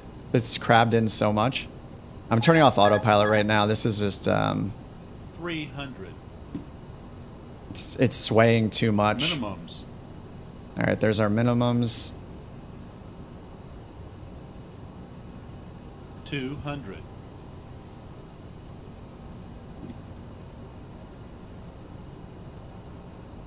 $100. 50. 40. 30. 20. 10. Landing time logged. Oh, the wind. I just feel so tipsy. Spoilers are on. I put them on as soon as we touched down. Oh, that was a lot of crosswind. Oh, I don't like it. That was awkward. I don't know what it was on the ground. Is it still showing it? It was about, it looks like 9 or 10 from the left side. I felt very behind the plane. Like, I didn't get my flaps down and everything fast enough. I should have had flaps 8 before I even turned for final, but I didn't. I was just way behind the plane. That was a little scary. Altimeter 30.17 continue to DUMMR as planned. American 164 contact New York Center on 124.625. Good day. Waited until the aircraft has come to a complete stop. All right, we're alive. 124.625 for American 164.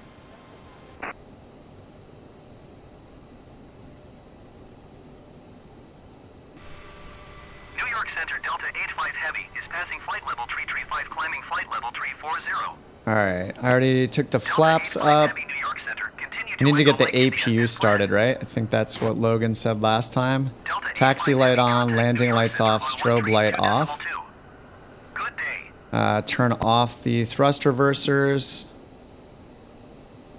And flaps are already up. New York Center JetBlue 6207 is passing 16,800 feet. That's all right. Transponders standby or off. APU on. Lights are set. Good day. Transponder to standby. I think off would, I guess that just means standby. Oh no, down here it's standby. There we go. All right, that's on standby. All right, taxi lights are on. I'll just see where we're parking. Turn right on Delta, left on Hotel. All right, and I didn't start the timer. I can start a timer for our engine. Turn our first engine off, or second engine off. All right, Logan, take it easy. And that was a more challenging landing than normal, for sure. All right, parking brake off. Let's go.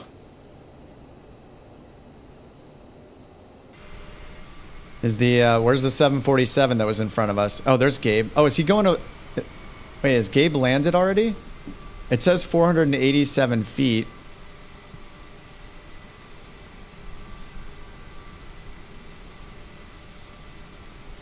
Brandonio? Oh, there he is. Whoa, he just showed up.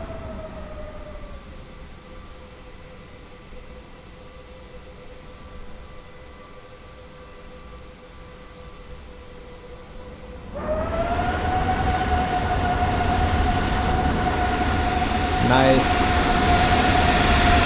And that thing is massive.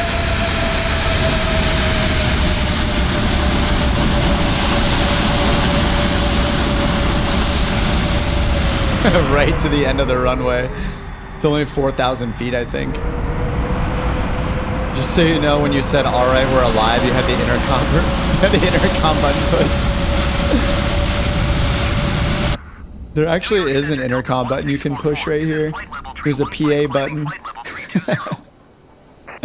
Okay, let's go to that parking spot. Continue to Echo Mike India as planned.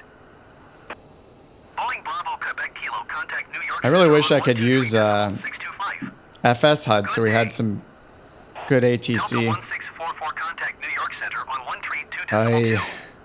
Good day. I just didn't expect when I opened the program from the last time I used it that it would just suddenly tell me I didn't have a license for it.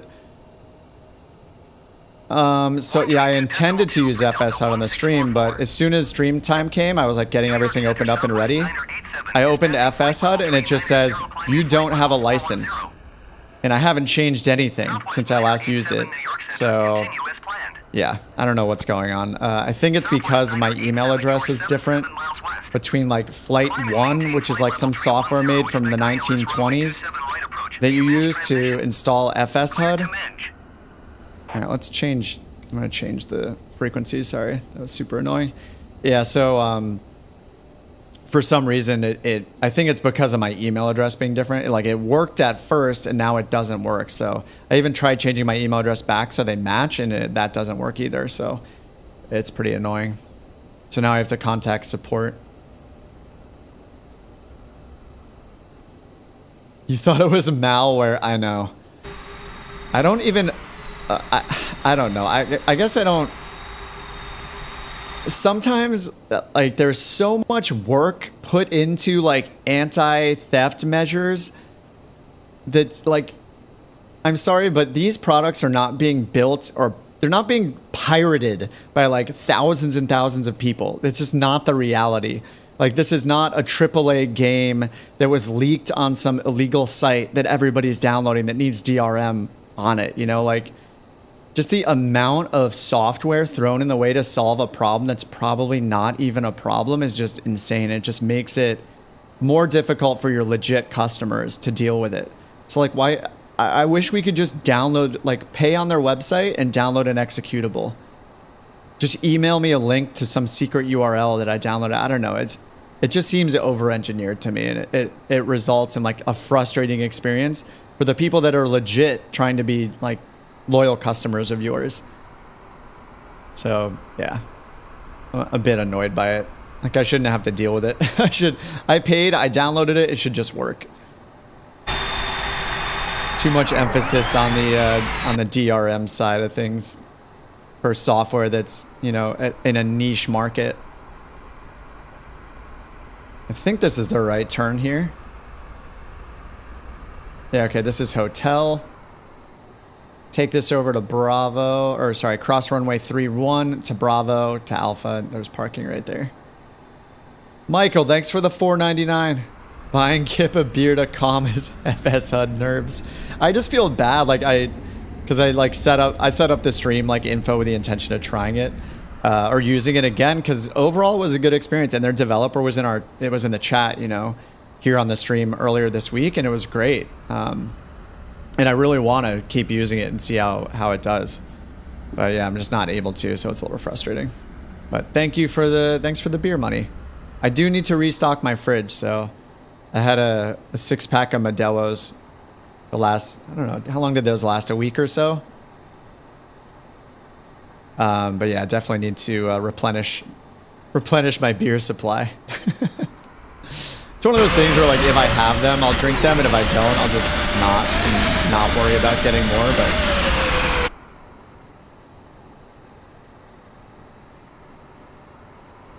Need to cool down in this in the room I'm in, because, man, my PC puts off so much heat.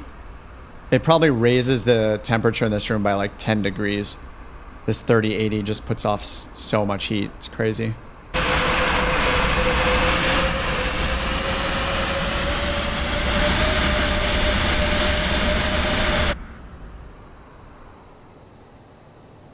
I'm parking the wrong way, but wait, this...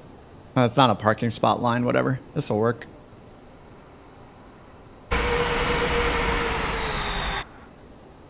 All right, there we go.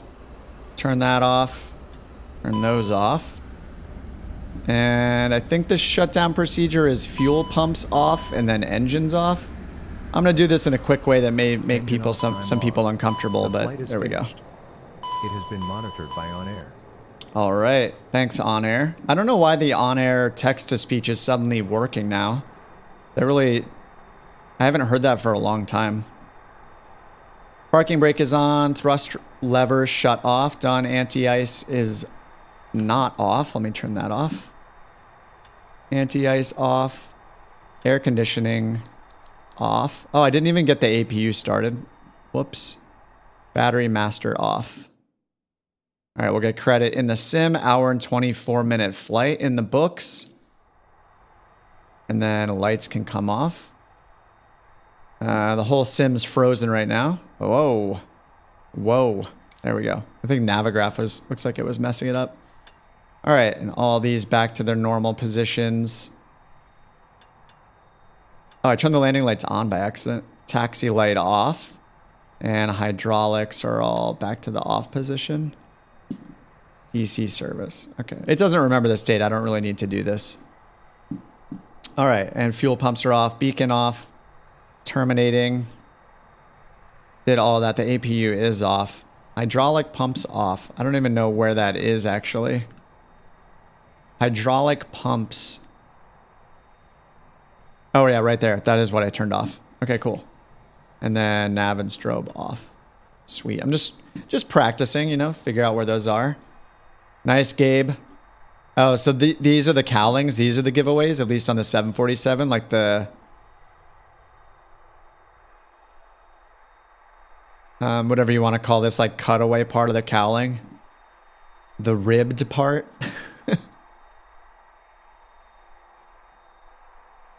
Hey, Somewhere, what's up? You agree the Flight 1 installers are cumbersome? Yeah.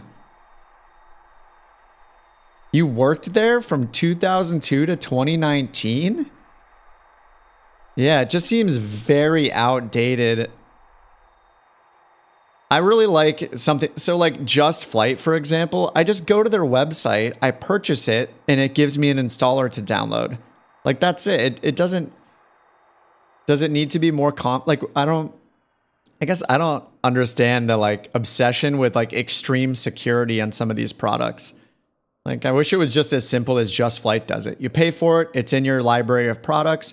You go and download the zip file or the executable, like the installer when you want it and when you need to install it, and that's it. I don't know.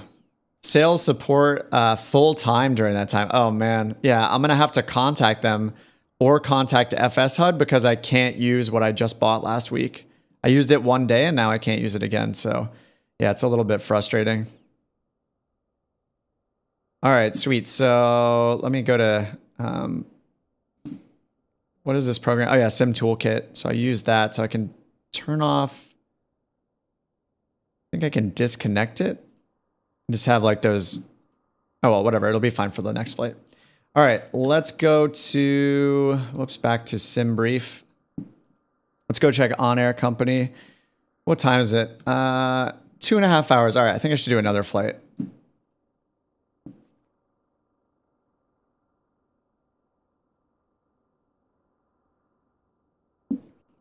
I didn't even really pay attention to the landing rate. I think it said smooth. I don't really want to go back to the flight log to figure it out. Whoops. Anyway, it felt pretty good. So I don't think I probably didn't get penalized for that. Okay, my virtual airline manage VA. How much did we earn for that one? It splits it so like the pilots get 30% of the pay and the VA keeps 70%. That's the default setting. Oh, it was very smooth. Sweet. I still need to get used to the like the height that I touch down at. I'm not used to that yet. I'm used to being like feeling like I'm sitting on the ground, you know, in a smaller plane. So that's something to get used to. Hey, Abel. Yeah, thanks for hanging out. Cool. Catch you on the next one for sure. All right. We have 2.7 million in cash on the VA right now. Actually, over $1 million was used for a bond for renting a 320, and I think we're going to lease one soon. All right, so income, this was mine. So I just brought in 67,000. And then this right here, the 20,000 is my pilot pay for that. So I got 30%, and they got 70%. I might end up, yeah, I really, personally, I want to pay off my loan. So when you start, I didn't know this when we started, but I started my new company. I kind of had to restart my personal company. This got started and started with a 1.5 million loan that I have to pay off right here. So it looks like I'm at 800. Oh no, negative. How am I at negative 800,000 value? Oh, that's because of the loan, I think. Remaining principal to repay 1.4 million. And I don't think I can repay. Wait, how much did I repay? You can't repay a portion of it, which is weird. You would think you could be able to, like, you'd make a payment towards it, but it's making me pay it all off in a lump sum, which is kind of crazy. Never been a better time. Yeah, 20K. That's on the low end for OnAir too, because actually, I mean, if I flew this not with the VA, it would have been like 80,000 something, 87,000. But then you have to, sorry, I bumped the mic. Then you have to rent the plane and all of that. And it might be too much, right? Like some of the guys on the VA that are flying the 320, they're getting paid like hundreds of thousands per flight. They could do a flight for like 300,000 or 400,000, and then their cut will be, 120,000 or something like that. But yeah, the operating cost is huge for those, especially when we're renting them and then we have to maintain them once we buy them. But yeah, we're just renting or leasing them right now for what we have in the fleet. Some of the leases are probably expiring in the next 2 weeks. Looks like someone's flying the CJ4 and the Airbus right now. So if I go to the multiplayer map, we can see, where they're flying.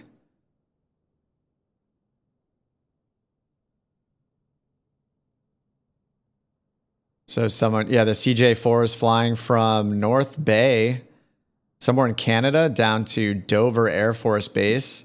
Man, this is a long flight right here. Whoever's in the A320 is flying from Midland, somewhere in West Texas, up to, it looks like Pennsylvania. Yeah, right near Lake Erie. Tom Ridge Field. That's going to be a long flight. Then if I hit cargo passengers, you can see what they're taking. So 8,500 in cargo and 129 passengers on that flight. And then those are all the like flight attendants and the cabin crew that you have to have, the AI that you bring along with you. The AI can't do the flying part of it, but you'd still need an AI co-pilot to like round out your crew. And then this one's 6 passengers in the CJ4.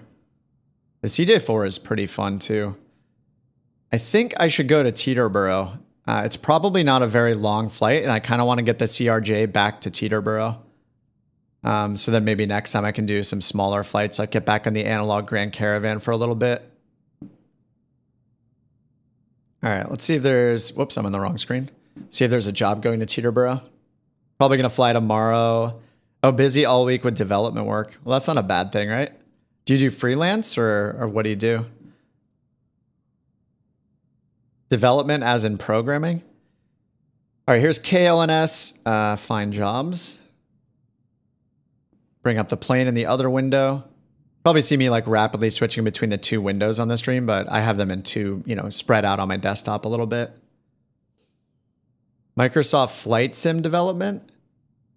Like wait, do you work for Microsoft or you're working on a plane or something? Or like an add-on? All right, CRJ prep on this screen. Oh, Adventum. Oh, okay, cool. Yeah, it's hard to keep track of who is on everybody's like YouTube name, their Discord name, and their like airline and on-air name. It's so hard to keep track of whose is whose. All right, let's see if there's something going directly to Teterboro. I don't really care. As long as it's earning a little bit of money, that'll be fine. It's probably like a half-hour flight. Not very far. Nothing to Teterboro. Oh, man. That's a bummer. I don't really want to pay like out of pocket just to fly it to Teterboro. I want to earn money by going there. Hey, Sean. Yeah. For anybody not subscribed, sorry that the chat is in sub-only mode. And if that's forcing you to subscribe, I apologize. But I had some problems with bot spam for like months now, and I'm finally just tired of it. So I turned on sub mode just to avoid it. Tour packages. Cool. That's awesome. Check the personal jobs. If there's nothing in the VA. That's a good idea, but I know that we set the VA to not allow you to do personal jobs in a VA plane. Hey, Steve, what's up? Oh, you're not a sub. Oh, how are you chatting? That's weird. Well, if it's preventing the spam and you're still able to chat without subbing, then that's great. That's my preference, is no spam and no subbing required, because that's the way it should be. Do I have the Kodiak? Yeah, I have the Kodiak. It's awesome. But I own the V8. Yeah, I would just have to change the settings. It's fine. I'll just find something that goes east, or maybe, I don't know. Should I just fly directly over there? We're so close. This will be such a short flight to fly over to Teterboro. It's not even showing Teterboro because there are no jobs there, but I mean, it's going to be such a short flight. It's going to be like 10 minutes.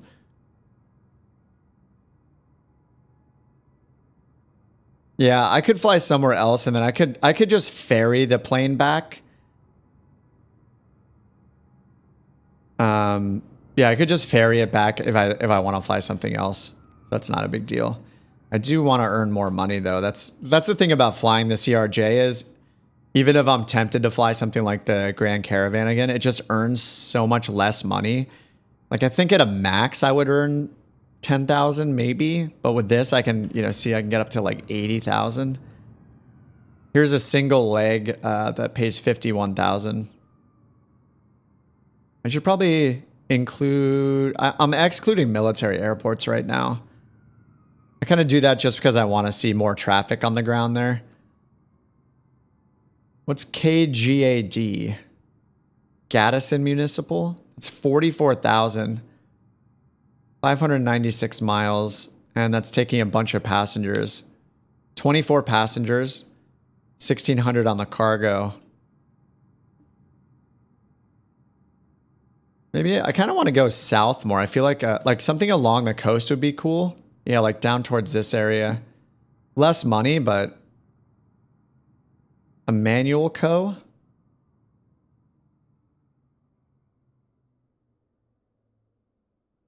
It'd be nice to, fly right along the coast, but I'm not sure if one of those routes exists. So if we fly down to like here, 7,000. There's actually 2 jobs going there, so I could double those up. And then this one, KILM, Wilmington International. That's a big airport. This could be pretty cool. I think I want to do this one. It's only 10,000 for the pay, but we'll get a little different scenery. Well, I'm sure we'll be able to see the ocean while we're flying, which will be a nice little change of pace. Let's take that one. All right, back here, let's set it up. And then I'll get the sim brief going. All right, KILM, KLNS to KILM. And 13,000 available for fuel after we load it up.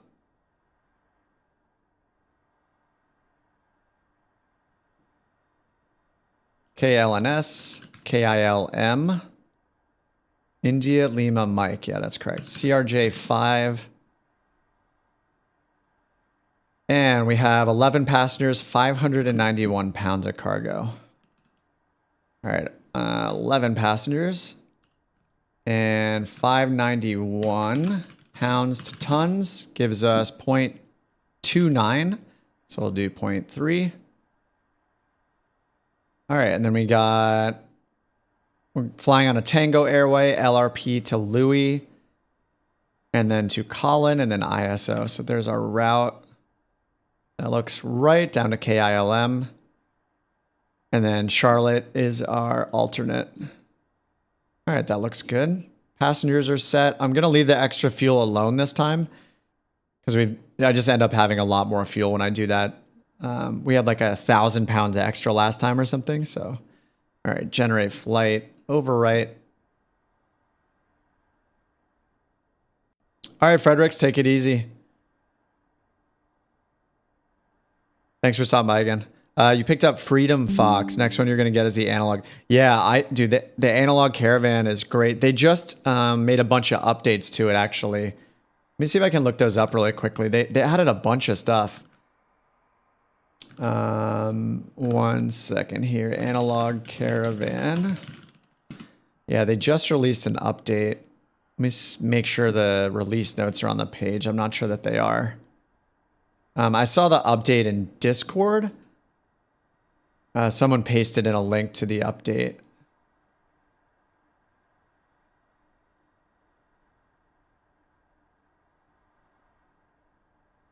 Oh yeah, here we go. Okay, so this site, Sim Plaza, is showing the release notes. Yeah, so actually they've had 2 updates. So I don't know if I started with the first one or not, but this is update number 2012. Custom sounds, custom oral warnings. And then this part confused me a little bit. So WTT is the working title. Like I think it's working title technology. So the working title team, they open sourced kind of the guts of their autopilot and their flight planning system so other people can use it. And so PMS, the developer who makes the GTN 750 or one of the 2 GTN 750s, they use it. They've been using the working title code to implement improved like autopilot modes and all that tech, putting that into their planes for certain planes that the 750 supports. So some planes, actually, if I bring up their site, so on the GTN 750 site, so this is PMS 50. Down here, if you look at the comparable aircraft, what it shows is, first of all, how it will be used. So some of them are in the cockpit, so it has a space that's perfectly like cut out in the panel for the 750 physically. So these are those planes. And then down here, they have this separate section now, WTT mode. So it says these are updated to use working titles technology, WTT, to manage the autopilot and the flight plan. So that gives you more features. So that gives you support for things like LNAV approach or LPV approaches and all that awesome stuff that I made videos for over the last like year. So all these planes you have to download a special community folder add-on for it to work. And then here, I noticed that it doesn't show the analog Caravan though. If I search Caravan, the only thing you see is the stock Grand Caravan, and this replaces this. It uses the G1000 screen and kind of shows the 750 in it. But anyway, what I was confused about with these release notes is here. It just says they added support in it in the analog Caravan. But then it says a separate package is required to use WTT mode. But if you go here in the WTT mode, I don't see the 208 listed here. Like even if I search the page for black square, nothing shows up. Search for 208, all I get is the stock Grand Caravan. So I'm not sure where this download is. I have no idea how to download what they're talking about. I don't see where it's available. But you know, I'm not flying the Grand Caravan today, the analog Caravan, so it's not a big deal. So I'll have to find this out before I fly it again. Hey Diesel, how do you update it? Just go to the Just Flight website and then go to your downloads. You just go to your account and then your orders, I think it's called, on the Just Flight website, and just download the executable again and then run it and it'll replace the files.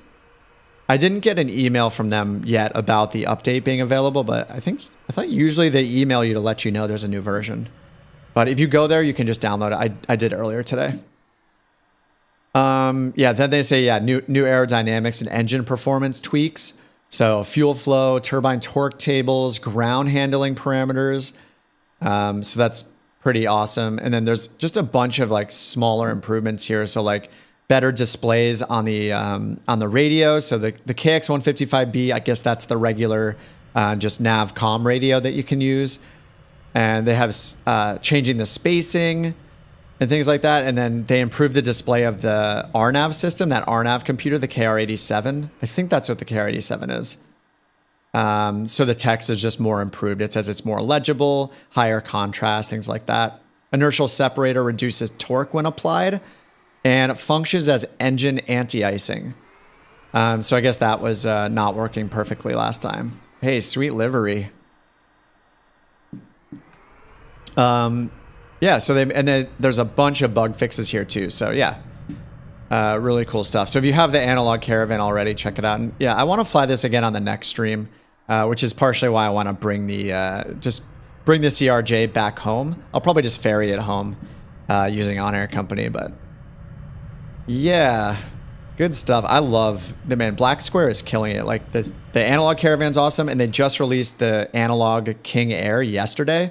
So that's also on Just Flight's website. I don't really intend on flying it yet. Maybe not ever. We'll see. People love the King Air. I know that people love that plane, but I haven't gotten into it yet. All right, import the Ifr Flight Plan. So it sets the fuel for us, 8,000 pounds of fuel. We still have almost 10,000 available. It says we don't need a cabin attendant, but I'm going to choose them anyway. Wait, oh, it won't let me? Oh, I can put him as a passenger. Okay. So I'm going to add this this guy, Alex, as a passenger because he's one of our flight attendants and I don't want him to leave. I don't want to leave him behind here at Lancaster. So he'll sit on board. Oh, it looks like we have Raphael here too. All right. He's the, what was he? There's like a co-pilot here. All right. I'm going to bring him along too. So we're just going to make sure we bring everybody back to, bring them where we're going so we don't leave them stranded anywhere. All right. And it's cool. They add to the passenger count and the passenger weight. So, I'm just going to add a little bit more fuel here, just because of the extra passengers, but usually it doesn't change the fuel requirements by much to add a couple passengers. So I'm just going to add 1% more fuel. I'm sure that'll be fine. All right. It's loading everything up right now. So let's go look at the flight plan.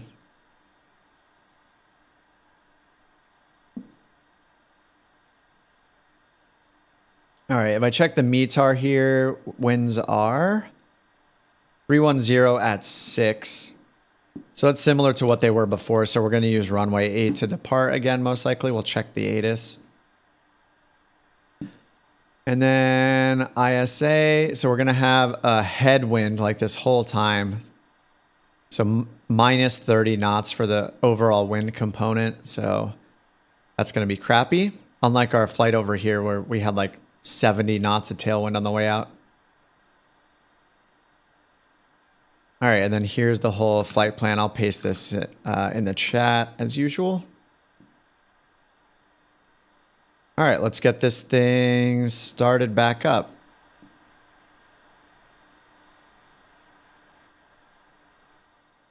All right, first let's get ground power going. Wheel chocks. Ground power.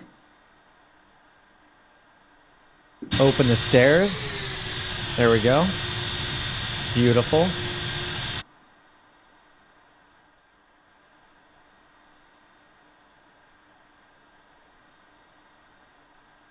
All right, that's all set. Let's get ground power on, battery on, ground power in use. And I'll open the APU door, but we'll leave that alone for now. Air conditioning and beacon can stay off for now. Auto, armed. Okay. See if I can do this a little faster than last time. All right, flight plan. So since we rebooted everything, it's already zeroed out. All right, let's start with performance initialize. We are at KLNS.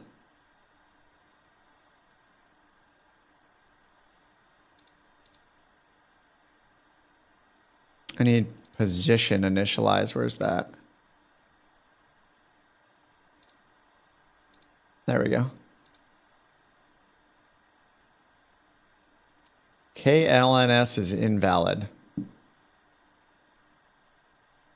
KLNS, Lancaster. How is that invalid? Oh, now, okay, now it works. All right, that's set. All right, let's go to flight plan, KLNS. Arrival is KILM, and Charlotte is our alternate. Kilo India Lima, whoops, Mike. Get that right? Oh no. KILM, destination, and then KCLT for Charlotte.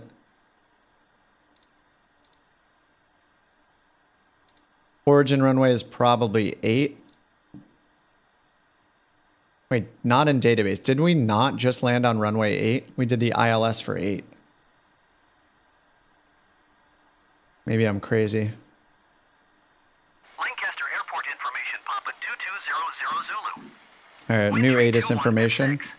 321 at 6. Sky condition, ceiling 4,800 feet overcast. Temperature 10. Dew point 10. Altimeter tree 0.18. ILS runway 8 in use. Yeah, runway 8. Landing and departing runway 8. Maybe I have to type 08. VFR aircraft, say direction of flight. All aircraft read back, hold short All right, we have Papa. Advise controller on initial contact, US Papa. We have Papa.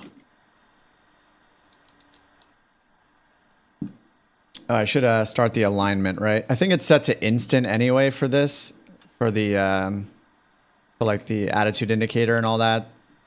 All of the alignments that happen. Maybe I have to put in 08 here.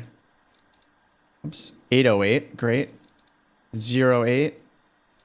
Okay, there we go. That works. All right, next page. And let's go to our flight plan. Actually, I have it in chat. I can just read it from there. Direct to LRP. Not to be confused with LARP, live action role playing, LARPing. Yeah, see, I can't do LRP here, so I think what did somebody say? I have to put it on this screen? Yeah, there we go. So if it's the first one, we have to do it on this screen. That's where I should always start it, I guess. All right, now on the next page, I can start putting in the rest. Here we go. Tango 295 is our airway. Tango 295 on the left side. And then we exit at Louis.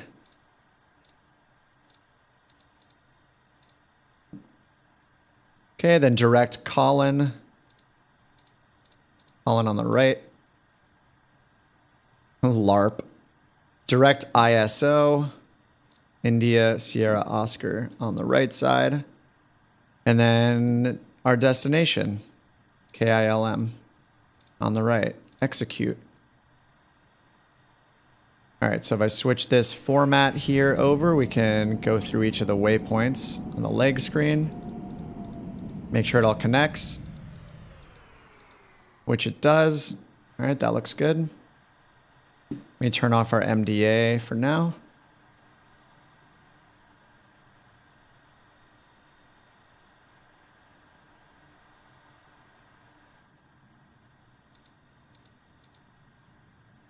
VNav on. This is just advisory VNav information like we used last time.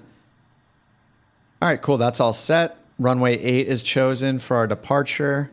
And let's see what it estimated for our arrival runway here, 06. So I'll just put that in for now on the arrival side. Arrival. I'll just find runway 06. All right, cool. That looks good. All right, let's get the engine started up. Hydraulics on. Fuel pumps on. And start left engine. Whoops, I should start the right engine first, right?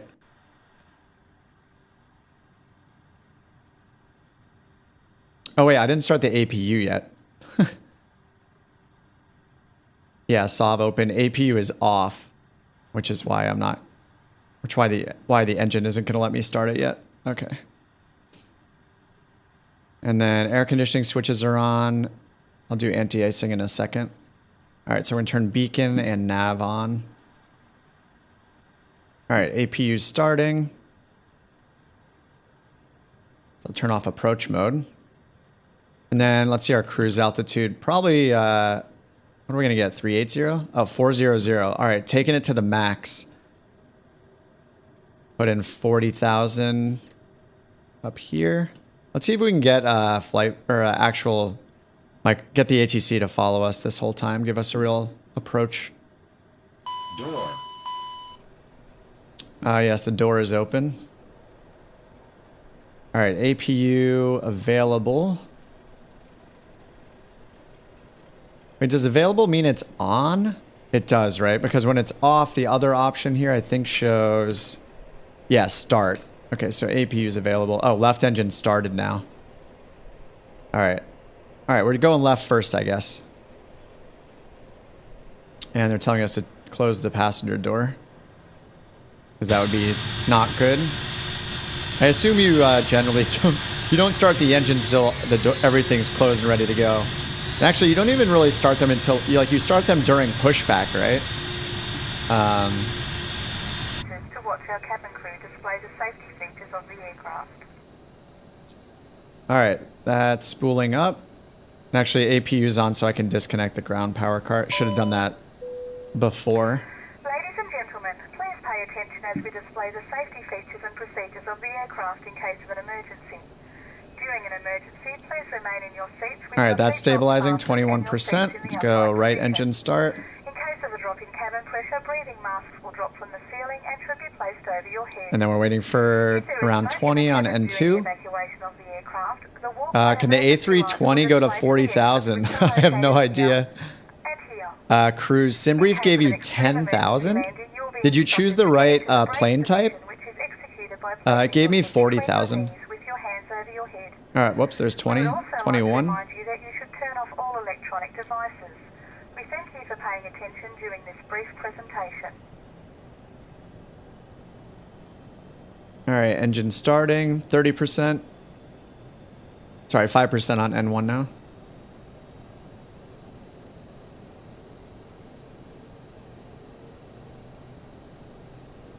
Right engine bleed closed. I don't know if I know what that means. Bleed air is here. It's set to normal, and I think it's set, yeah, it's set to automatic and both engines. Maybe it's just closed until it starts. Yeah, okay, that went away now. All right. Now that's over 20. All right, we can turn the APU off, and then we'll close the door in a minute. Let's turn the anti-icing on, and yaw damper. Looks like the stabilizer trim and mock trim are already good, because it's not yelling at me about them. Yaw damper 2 inoperable. There we go. That's gone. APU, I just closed that now. All right, now I think we're good. Great, parking brake on. And let's configure the performance section again. So init fuel from aircraft, and let's once again set the passenger weight, cargo weight. All right, so we need 591 pounds of cargo. Whoops, I didn't hit fly now, so it's gonna penalize me for being started up, but I'm not gonna redo it. That would take forever. All right, what time is it on the East Coast? 7:20. I'll do a 2-hour offset. Maybe we'll get a cool sunset on this one. Time in the air is gonna be an hour and 6 minutes. And I need to load in 591 pounds and 11 passengers.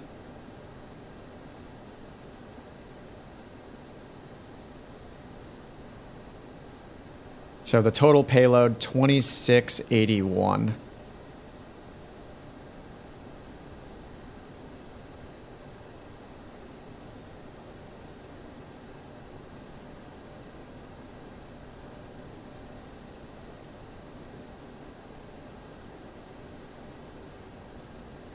Oh, that's like pretty far aft heavy, right?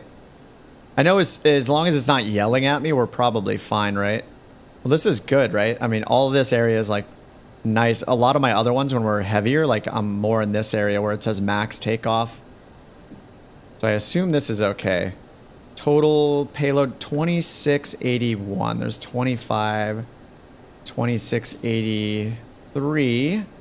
Let's go to 77 here. Oops, 278. Can I math? 2681 payload. Okay, and our fuel is good.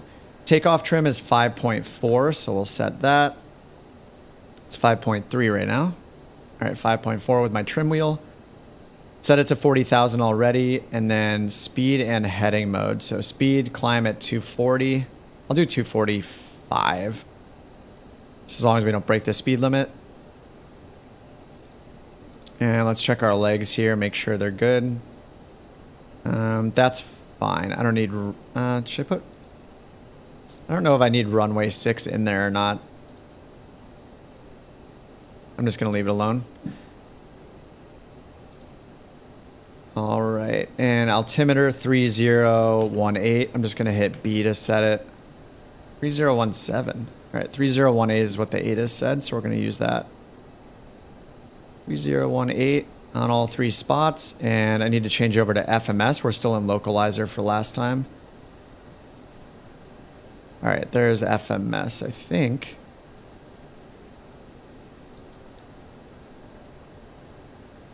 FMS, oh, there we go, FMS 1. All right, that's good. And then our first waypoint is LRP. That's correct. All right, sweet. That all looks good. Let me set all of our VREF numbers based on what we set here. Dry, flaps 8. Let me put the flaps down to 8. And we should have 8 here. All right, there's 8. Make sure the spoilers still work. Beautiful. Flight surfaces. All good. All right, sweet. And then, are we good? I think we're good. So for taxi, we'll want thrust reversers armed. And then something I forgot to do last time. Actually, I'm going to need, well, once we start, I'm not going to need the lights, but potentially by the end of the flight, I'll need to turn the lights on. So let me go start the flight finally. It's going to offset us 2 hours in the past. And then maybe I'll need some lights later. We'll find out. Land and shut down the engines. All right, nav and beacon are on. Taxi light is on. No smoking sign is off. Company policy. And landing elevation we'll set later once we're on our descent. All right, flaps are 8. I think that is all good. And then I'll change the gravity. Let's see, cross flow auto override to manual for now until we take off. That's something Logan told me about last time. Transponder is on. And we'll just do 1200.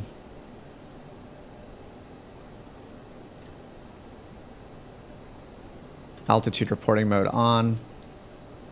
And I'm guessing we're not going to be able to get IFR clearance. Let me try the Navigraph trick again to see if it'll inject it. All right, flights, new flight, import from SimBrief, KLNS to KILM, correct?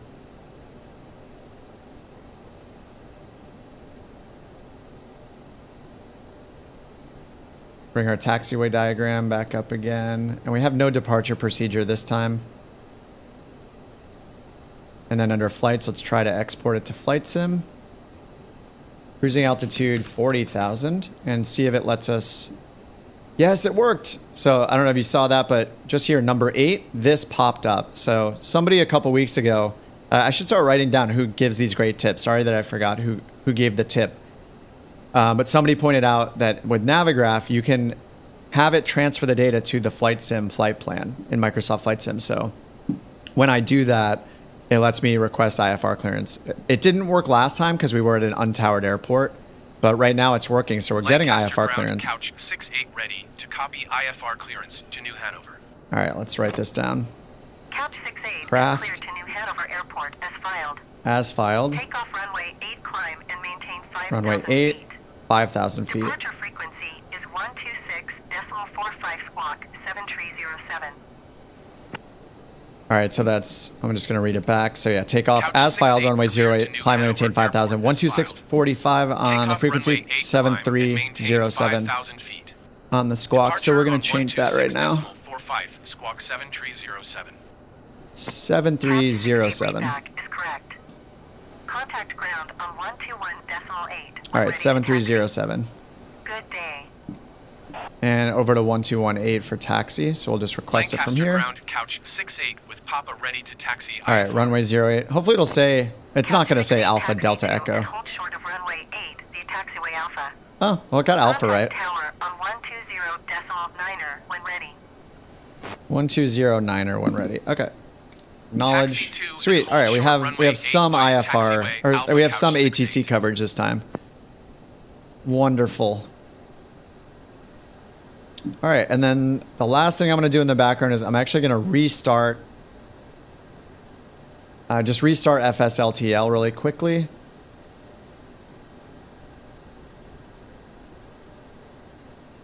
I don't necessarily have to do that, but I usually do it just to kind of clean it up. Thank you, Microsoft Defender. All right, I think everything else is good. Takeoff trim is set. Autopilot is set. Runway 8 is at 077 heading, so I'm going to change that. All right, 077 heading is set. Whew. It's a lot of work. All right, let's go. Taxi light is on. Parking brake is off. And we're going to turn right here and take Alpha over to runway 8. Finally get out of here. Oh, I need to set up flight sim toolkit again, or whatever it's called. There's so many names. Sim Toolkit Pro. All right, flight planning, load the last one. Fly now. All right, there we go.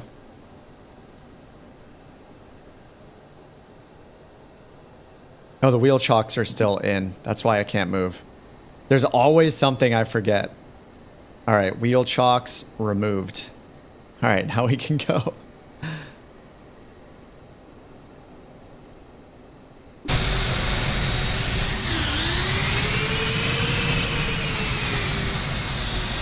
Oh, Big Mac. What livery do you have? He's got Allegiant. Beautiful. And I see Brandonio.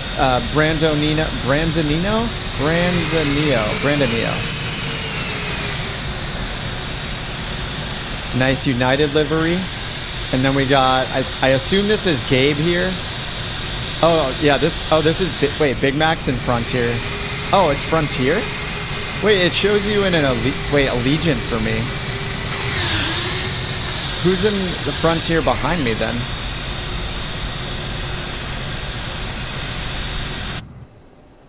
Yeah, it's weird. It's showing Allegiant mismatched. Are you using FSLTL as well? Actually, does FSLTL... Yeah, it must give you all these liveries available in the pack, right? Like, to choose from. Huh. That's weird. Yeah, I don't have anything but FSLTL. I turned off Aero Traffic, or Simple Traffic by Aerosoft. I look like an Airbus. Oh, yeah. If you don't own the CRJ. Oh, Gabe, you're in the Frontier now. Okay, cool. I guess you're both in Frontier, but Big Mac's showing up as an Allegiant right now. Hey, Brandon, what's up? Long-time watcher, first-time joiner. Yeah, sorry to force you to sub if you didn't have to. I know I keep saying that. I just feel bad about it because I think it's cringy to force people to sub to chat. I really hate it. I just wanted to try to cut down on the spam from the bots today. But awesome. Thanks for joining. I saw you. I don't know if I saw you land, but I saw you here when we got in. But thanks for joining along. Let's roll. We got a good fleet going. All right, I see air traffic above us in the skies already. Up here, we got a flight. It's all the FSLTL stuff coming in. It helps with the bots. Yeah. Just subscribe to check out the nonsense. Yeah, it definitely helps with the bots. It's kind of a bummer you have to do it, but even when it comes in, like it also fills up my chat. Like I have the chat pretty big on the side of my screen to see it. And when the spam comes in, it sends like 4 messages and I still see them after they're removed until it scrolls off the screen. It's just really disruptive, so.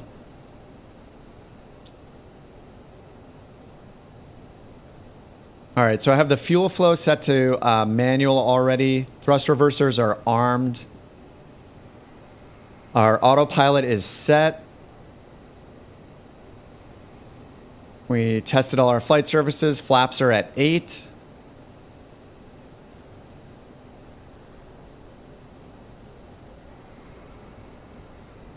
And let's switch over to tower. I can actually use ATC this time properly.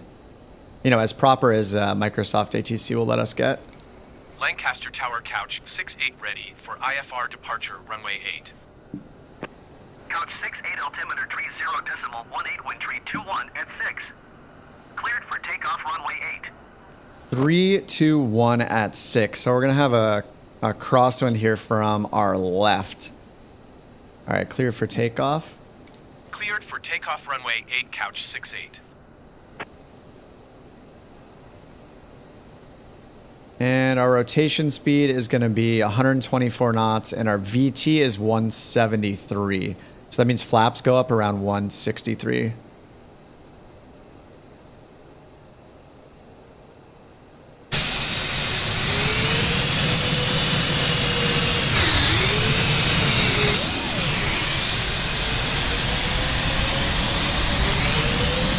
All right, these guys are in much bigger planes. I'm guessing they're going to catch up to me pretty quickly, so I'm just going to keep it going. Hey, Sage, what's up?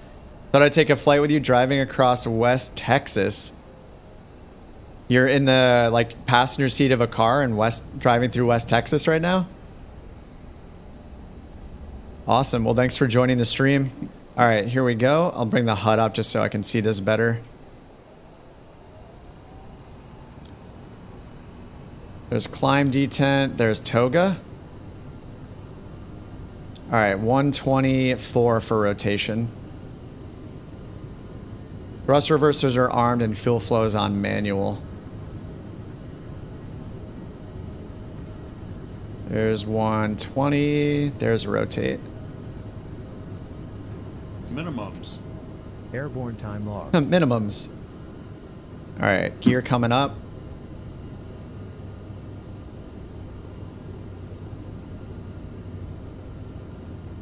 All right, we're already up almost 1,000 feet. Couch 68 contact Harrisburg departure. All right, autopilot on. Whoa. Autopilot, what are you doing?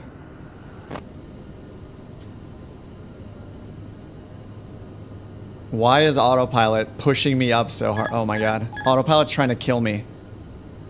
I am nose down really hard right now. I have no idea what's going on with autopilot. Oh my god. Did you copy? Okay, autopilot's on. I guess it's going to pitch up at 20 degrees. What is it doing? Oh, it reset my climb speed. That's why. Oh my god, that's so dangerous. All right, back to 245. It changed the climb speed. Oh, that's so annoying. It's trying to kill our passengers here. 126.45. As soon as I enabled autopilot, it reset our climb speed setting to our current speed instead of leaving it at what I preset it for a safe climb speed. All right, climb detent is on. Gear was already up, but I'm just double checking and flaps are up. Harrisburg departure couch 68 is at 5,800 feet, descending 5,000 feet. Whoops, we already climbed more than we should, but Couch 68 Harrisburg departure altimeter 30.18. I'm gonna let it keep climbing and see if it catches up. All right, let's switch to nav mode. They said to continue. All right, and fuel flow needs to go back to auto. Disarm thrust reversers down here. All right, that's good. And so we're turning around to the right onto our route. So first waypoint is going to be LRP, which is close to us. 135.45. Good day. LRP is actually back at the airport. We're not going to do that. I'm going to change it direct. Okay, it is already going to Babs now. Okay, it's going to Babs. Great. And they're handing us off. 135.45 couch 68. Why would they transfer us this quickly? It's so weird. We just transferred to departure. New York Center couch 68 is at 9,000. All right, 10,000 feet coming up. Landing lights coming off. Oops, did I? No, I had taxi light off. Okay. Continue to Bob's as planned. All right, continue to Bob's or Babs. All right, we're over 10,000, so we can climb at 290 now. I'm gonna try to do this in slower increments so we don't lose our vertical speed. There's 245. Last time I did this, like it basically did us, made us level off first before it increased our climb speed. So I'm just doing it like 5 or 10 degrees at a time. Needless handoff is why I feel like an add-on's an improvement. Yeah, I agree. I agree with you. Going to 126.85 American. So far, what is red over here? New York Center. Oh, localizer 2 is on over here. This should be set to FMS 1 as well. There we go. Catch 68, please expedite your descent 5,000 feet. JetBlue 6355, New York, center altimeter 30.18. They want us to descend to 5,000 feet. I don't know how I feel about that. Like, why would... I should have stopped at 5,000 feet, so it's my fault. Wait, why is nav mode off?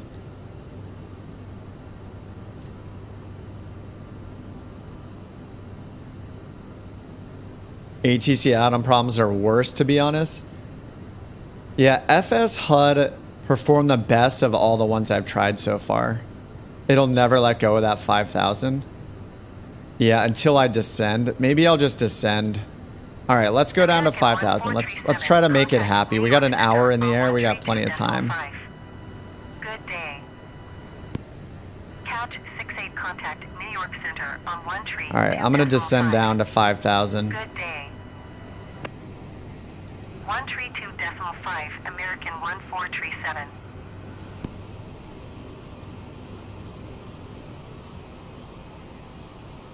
Request higher. I'm gonna try to get it to trigger it. I mean, we could just test it really quickly at least. It's gonna mess with my fuel a little bit, but Couch 68, did you copy?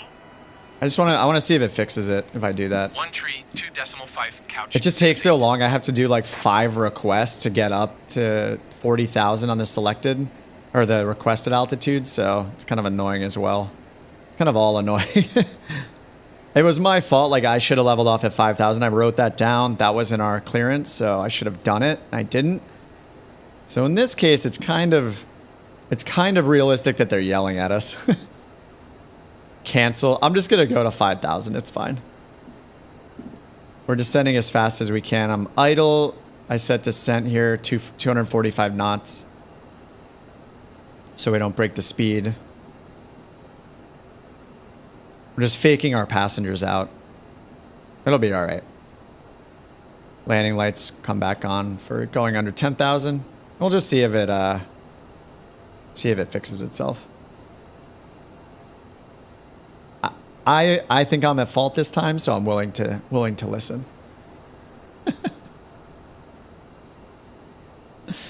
And the Frontier liveries look so awesome. All right, speed is almost going under 250 right now. 1,500 feet per minute. JetBlue 6355, contact New York Center on 1 tree 2.5. Good day. So I'll add some power so we descend faster.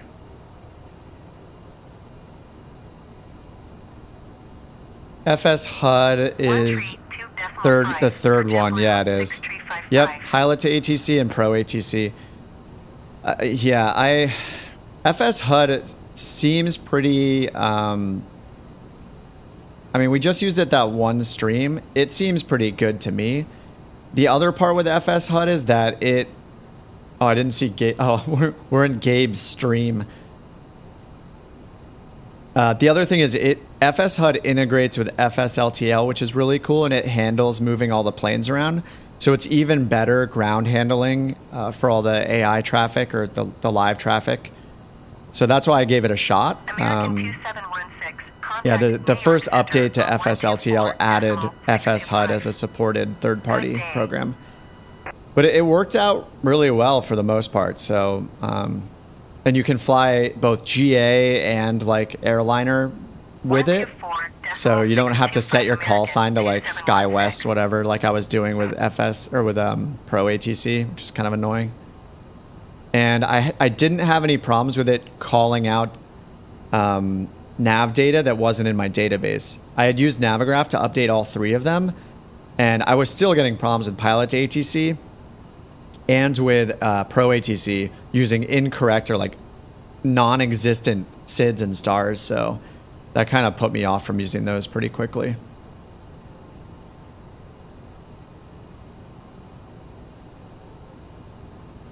All right, we're not descending anymore. I'm just gonna, I have to go back to idle to get down to 5,000 feet. GA as long as you file an IFR. Yeah, I just mean in terms of like your call sign and yeah, it's supporting like low altitude flight plans and stuff like that, where it's not just going to presume that you need a SID and a star and that you're going to be called Southwest or, you know, JetBlue, whatever. So it's kind of nice. It'll just call you by your tail number. And you can optionally set, you know, a company call sign, like a JetBlue or whatever you want to be called.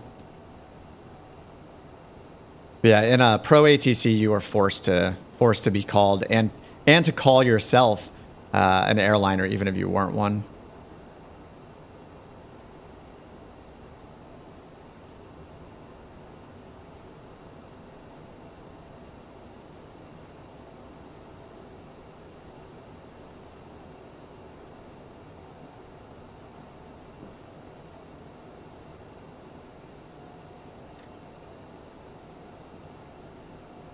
All right, 3,200 feet per minute. We'll get down to 5,000 in 2 minutes here. And then we'll see if ATC kicks in. I messed up. Let me double check that it's tracking our flight just to be paranoid.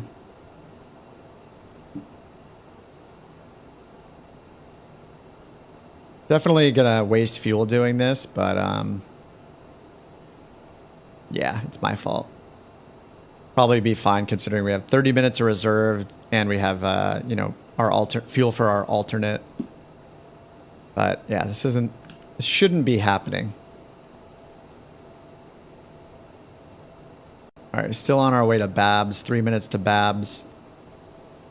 All right, almost at 5,000. So let's see if they tell us to climb. Oh, whoops. New York Center couch 68 is at Maybe the 7,800 AI auto, feet, maybe the descending AI 5,000 ATC feet. will work this time. Copilot New ATC. York Center altimeter 30.20.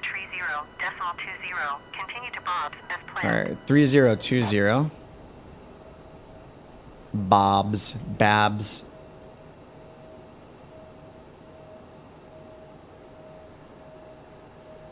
You guys in the Airbus probably have to be flying so slow right now. Flight level tree You have 60.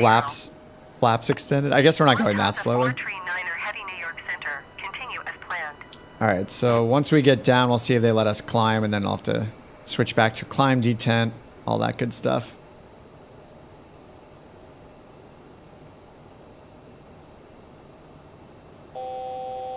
All right, there's our 1,000-foot warning.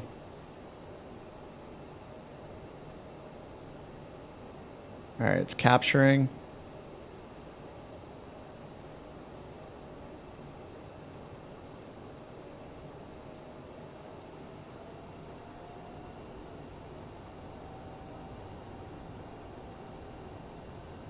Couch 68 climb and maintain Cool. 10,000 feet.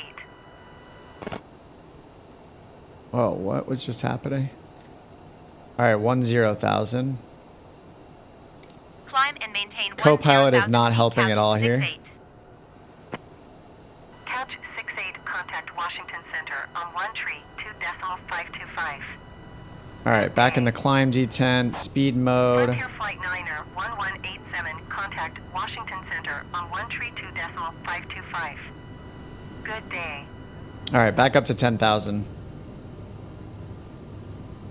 More scenic at 5K. Yep, that's true. That is another reason I want to get back into the caravan next stream, just to get some better VFR, some VFR stuff going. United Tree 904 New York Center. Continue to flirt as planned. I should do a couple of VFR flights too, like just not use ATC, just use like a direct flight plan, or maybe use a couple VORs on route or something, or just a couple GPS waypoints. Use the GTN 750 update, see how that works with the new, supposedly it's using the new working title autopilot, but I'm not sure where that download package is on the PMS 50 site, so I'm gonna have to figure that out. But yeah, I'm looking forward to it, like having all the working title tech, in there is going to be great. Couch 68, did you hear my last transmission? No, I didn't. The co-pilot should be doing it. Going to 132.525 couch 68. All right, it's capturing altitude. Back into cruise here. And landing lights can come back off again.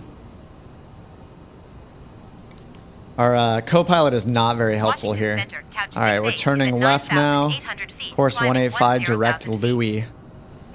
Coach 68 Washington Center altimeter, tree 0.20, continue to Louis as planned. Now they're going to climb us again, probably. All right, we're capturing at 10,000 right now. Altimeter is the same, right? 3020, yep.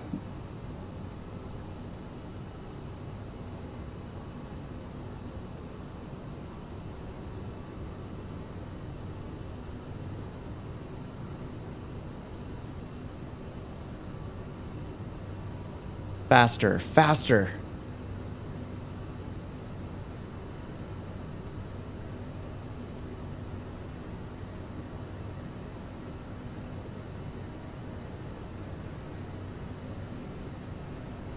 And the world map might be more fun to look at here in Navigraph when we're flying along like this. We can see like what we're passing over.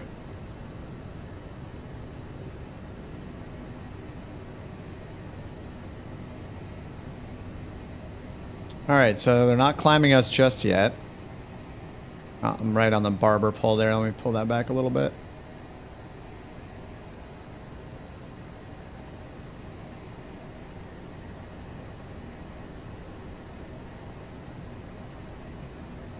Now, are they going to climb us? That's the question. It's so hit or miss. The last time I did this, the OnAir map. I do have the OnAir add-on up here. I don't usually use it, but I'm pretty sure I can pull up the OnAir. Yeah, they have an add-on too.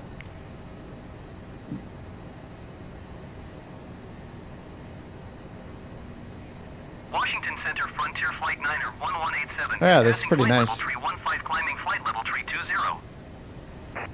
Frontier Flight 9er 1187 Washington Center. Continue to Alpha Tango Romeo as planned. Frontier Flight 9er 1187. Off our right wing, you can see the city of Baltimore. Good day. Kind of.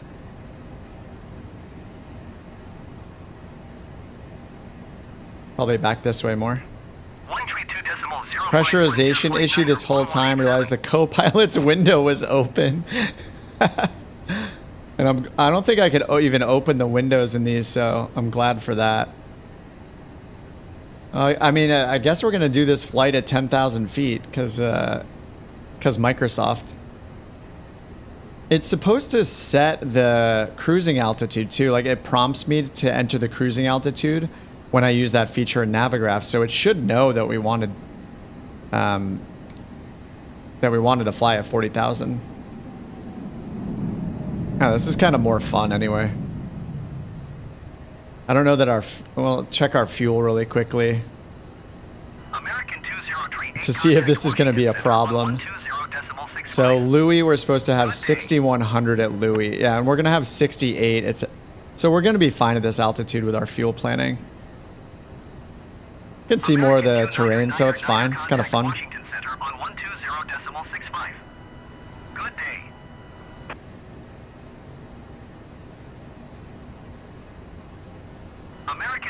All right, let me check our checklists. Make sure I didn't forget anything. I did fuel crossflow on manual for the takeoff, and then I did switch it back to auto.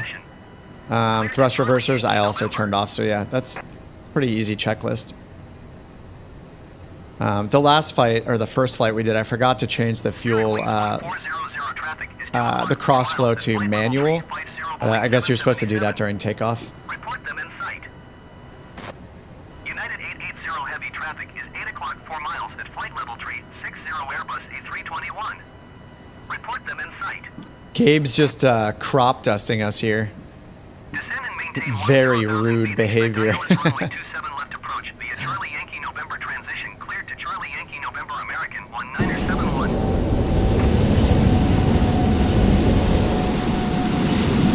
At least Toxic Farts is in front of us. Have the Boeing 777 in sight.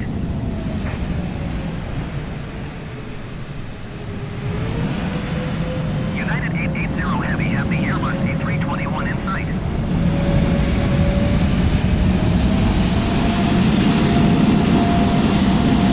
You know, there's so much air traffic that's injected by FSLTL. I might even turn it down even more.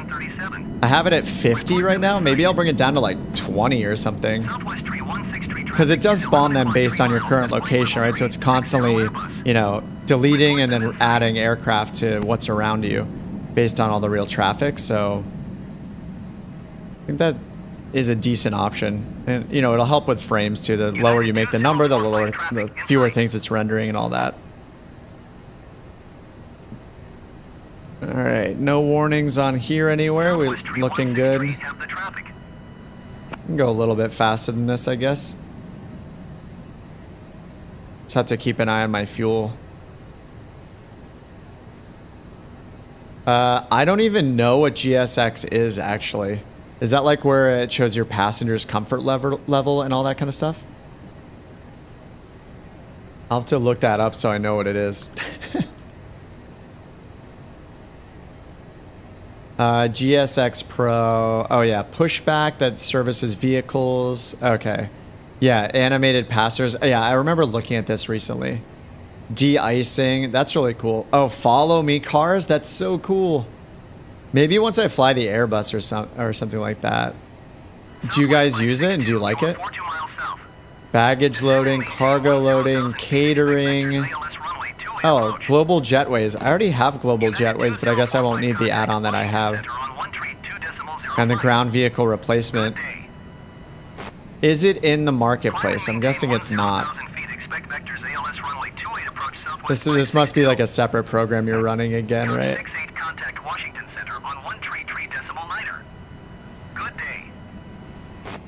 I mean, it looks awesome. This looks really thorough. It's really cool. Heavy traffic is 2 o'clock 3 miles at flight level 390 Airbus. Report them in sight. Lufthansa 429er heavy traffic is 9 o'clock 3 miles at flight level 370 Airbus. Report them in sight.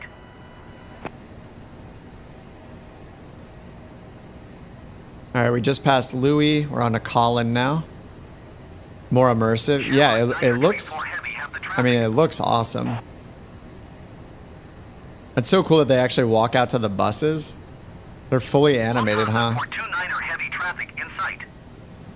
Even if it doesn't have a jetway or it'll use a bus, it'll display passengers, crew and pilots deboarding. That's really cool.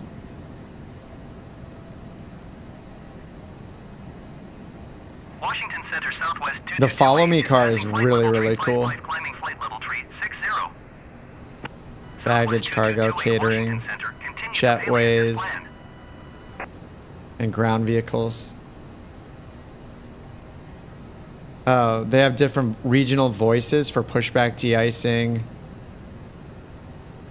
Very cool. Automatically selects the accent based on the country codes. Couch 68, did you copy?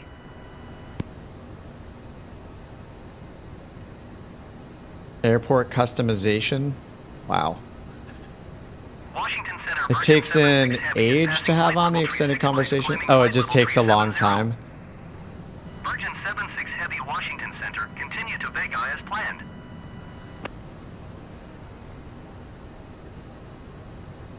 This is so cool looking though.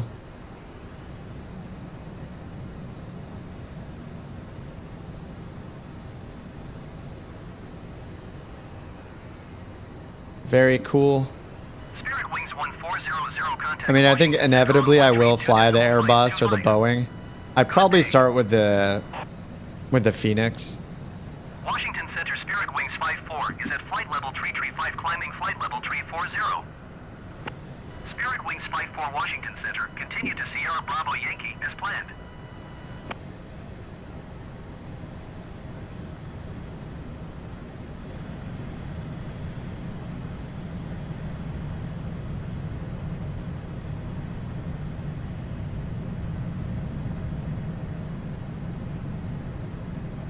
Couch 68, did you hear my last transmission?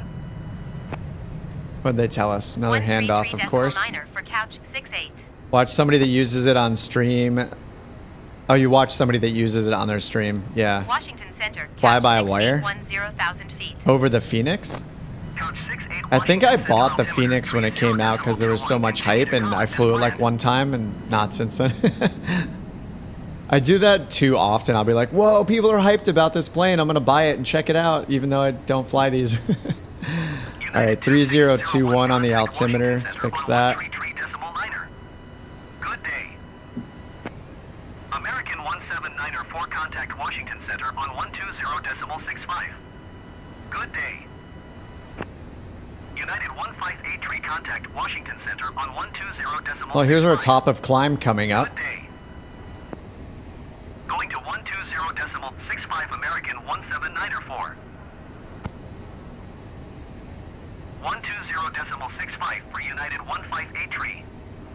There's so much traffic. That's a downside of having 50 planes turned on or whatever. I can't believe they do 85 by default. It's pretty crazy.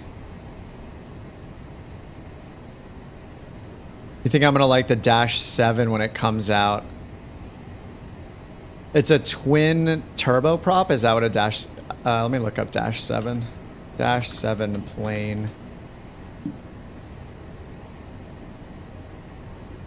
Oh, it's a it's 4 engines. Dash 7 Microsoft Flight Simulator. Oh, is SimWorks Studios making it? Awesome. They made the Kodiak, right? Joint project with pilots. Dash 7. First working project of the flight deck last month. Now offering the best look yet. Blah, blah, blah. Dash 7's an interesting aircraft. A larger 4-engine twin otter. Good choice to take a lot of people to smaller airports.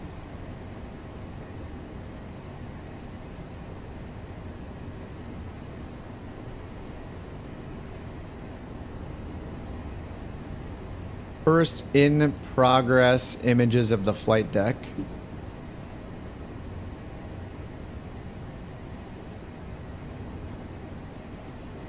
Every time I see an overhead panel, it's initially intimidating, but I guess I'm using one with a CRJ right now. Washington Center, United 2601 is at flight level tree 85, climbing flight level tree 90. That's awesome. Yeah, I mean, they did such a great job with the Kodiak. I'm sure it's going to be incredible, too. All right, left-hand turn. Now we're heading on course of 205 to ISO. Good day. Let's see what ISO is. I'm just curious what the VOR name is. 1755 contact Washington Center on 118.75. Good day. All right, ISO. Okay, Kingston VOR. For Southwest 562. United 2472, you are 41 miles south. Climb and maintain. We'll look up the destination ATIS right away just so I can put it in nav 2 for when we're ready. All right, ATIS 24975. 24975. Feet, expect vectors ALS runway 28 approach southwest 1021.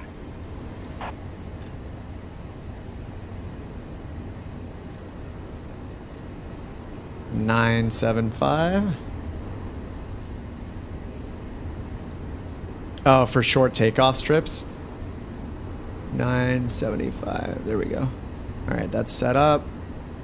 Volume is on, so we'll hear it go crazy once we get close enough. Usually, I think how it usually works out is once you're in range of the ATIS in Microsoft Flight Sim, that's exactly when you get the approach instructions. Which approach you're cleared for by ATC is like at the same moment usually.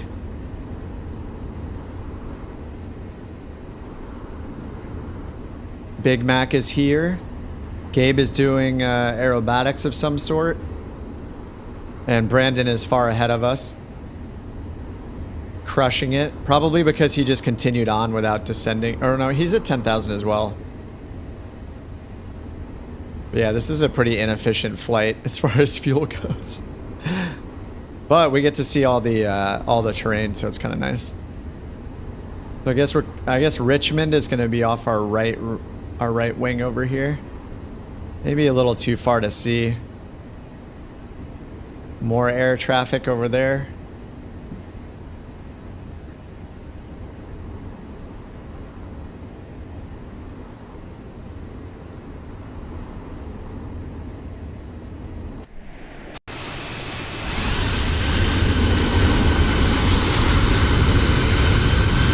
So loud.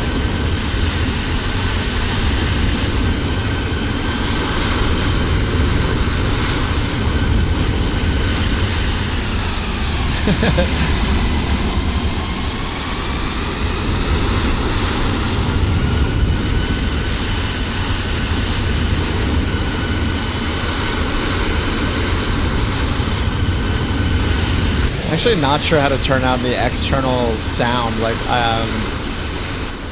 I have it turned down very far in my sound settings. If I double check them really quickly. Sound settings. Headphone simulation is off. And then, yeah, down here I have aircraft, miscellaneous, and, oh, other aircraft. There we go. That's it.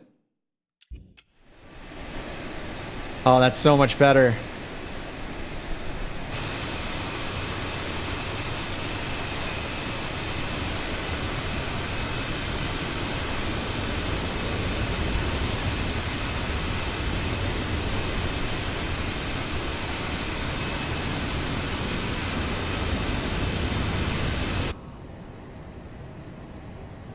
Other aircraft are just so loud.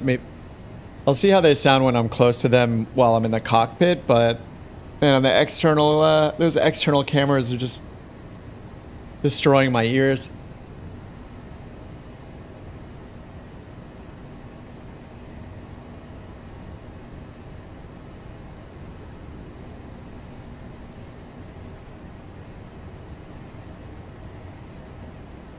All right, so it looks like we have about 34 minutes left. I have the ATIS set up already. I guess I can put the landing data in while we're chilling.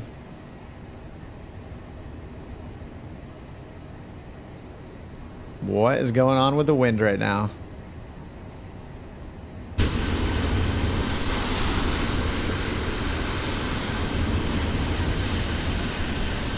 Oh, I think this is a real... Was that? No, that wasn't wake turbulence, was it? I don't think this is one of you guys, and I don't think that is either. No, that must be. No way the AI air traffic is going to do that. I can't tell if this is one of you guys or not. So let me reset the drone camera. It's off in the middle of nowhere.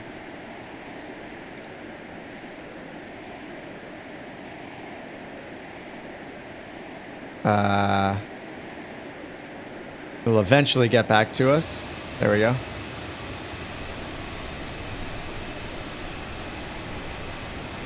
Wow, we're getting some crazy turbulence. So is this where I turn on turbulence button right here? I'm not sure that it actually does anything. Let's check out the wind measurements here. 27 knot crosswind from the right. No headwind. So yeah, we just have like a direct crosswind right now. These contrails are hilarious.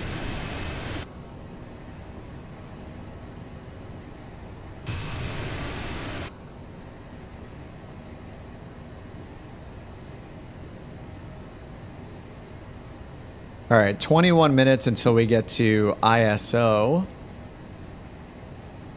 What did I say? Was that Richmond? Is that what I said it was? Richmond VOR?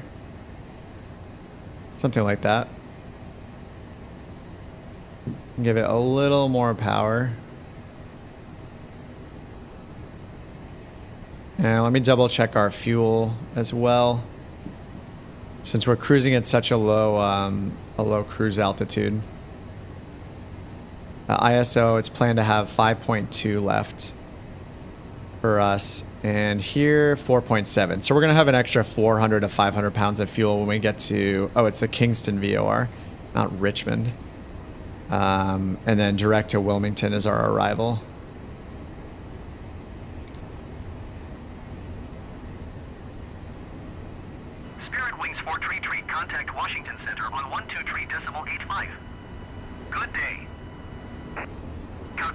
contact Washington Center on 118.75. Good day. More handoffs. 118.75 for couch 68. Washington Center, couch 6810,000 feet. Couch 68 Washington Center altimeter, tree 0.22, continue to India Sierra Oscar as planned.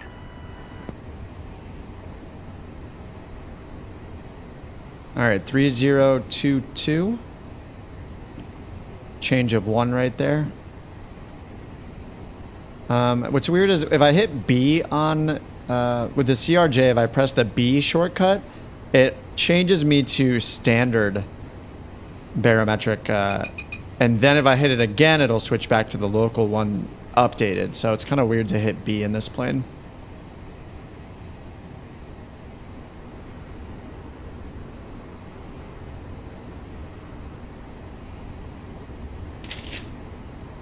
All right, and we're just waiting for ATIS for our arrival. Contact Washington Center on 123.85.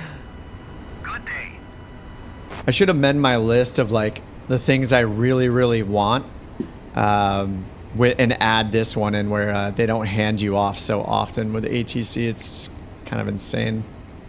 123.85 for couch 68. And the flight assistant just doesn't do anything on most of my flights. Washington Center, couch 6810. Speeding up. I'm trying to get near the barber pole, so I'm a little bit faster. Yeah, 380 true airspeed right now. But I can't go much faster than this. I can only go like 5 knots faster than this at the most.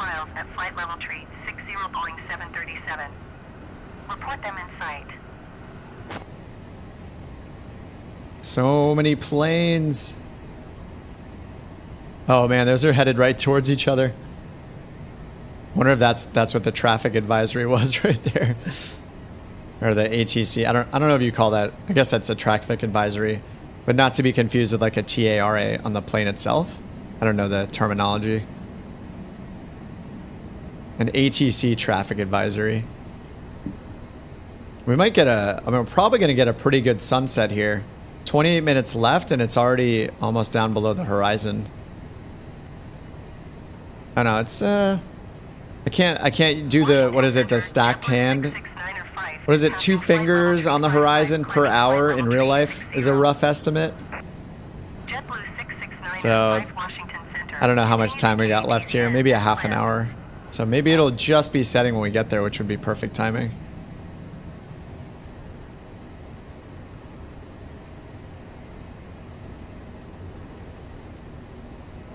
All right, 17 minutes until ISO.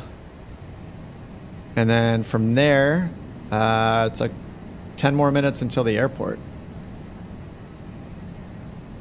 Actually, this isn't, this is afterwards, I think. Actually, why do I have KILM in there twice? I think it's because of the runway that I set, so. And do I want to put this up here, or do I want to replace it like that? Let me replace it and see what happens. Okay, that, I guess that kind of works. I'm not sure. Not sure what I'm supposed to do with that.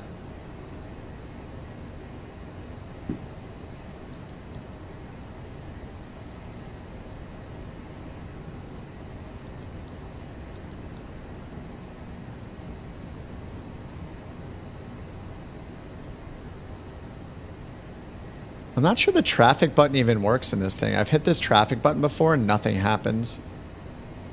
But the radar, the terrain button does work, but.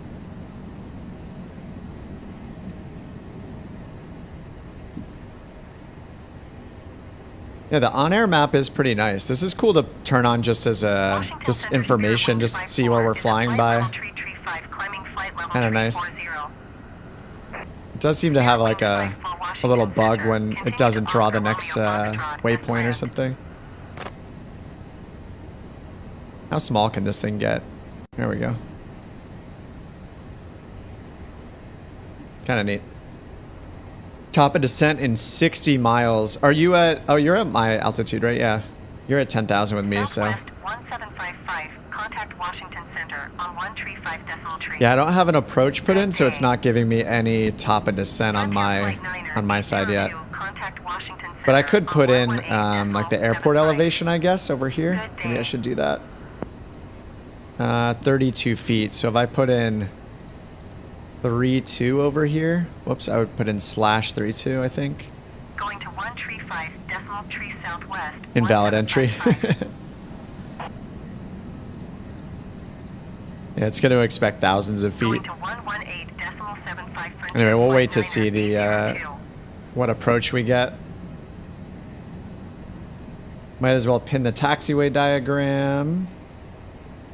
There we go. And then let's see what we have available. So there's an ILS for runway 6 and for runway 24 and for runway 35. All right, so the only runway that doesn't have an ILS approach is 17. So as long as we get one of the other three, we'll be in good business. Otherwise, we just have there's an RNAV approach, but we can't do the LPV, so we would do the LNAV. So it would still give us minimums of 420, so it's 388 AGL. So we could just fly this approach to the final approach fix, or actually down here to the MDA. But for us, it'd be 420 instead of 369. Washington Center Frontier Flight 9er 1187 is passing flight level tree 15, climbing flight level tree 20. Yeah, but that would be fun to do. So even if they assign that, we'll try that one out. 1187 Washington Center. Continue to KATZN as planned.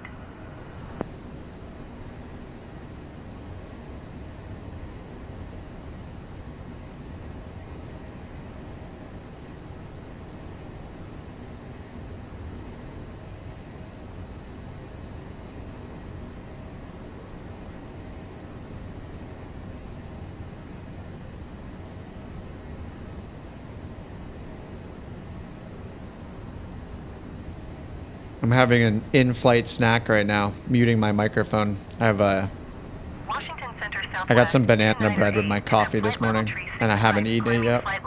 And by this morning, I mean around noon. Southwest 298 Washington Center. Continue to Foxtrot Kilo November as planned.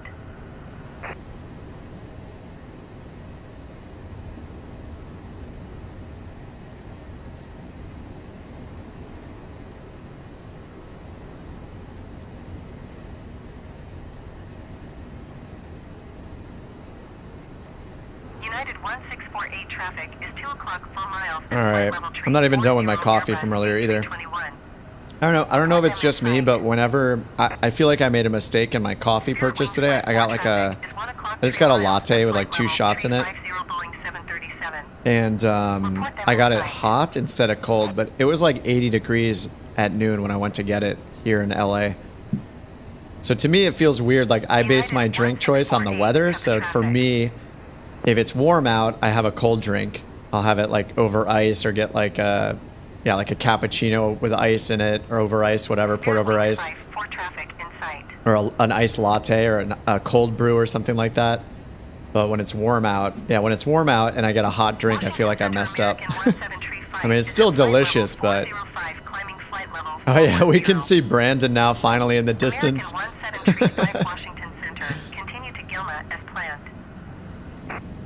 Yeah, this is an interesting low altitude flight, but it's actually kind of fun because of it. Get to see more of the terrain, and I don't know, there's just something fun about being at this low altitude in jets. It's an abnormal situation. Spirit Wings 433, contact Washington Center on 135.5. Good day.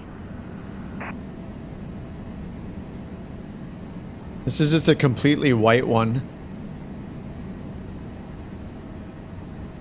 135.5 Spirit Wings. Wait, Big Mac is shown in a jet blue livery now.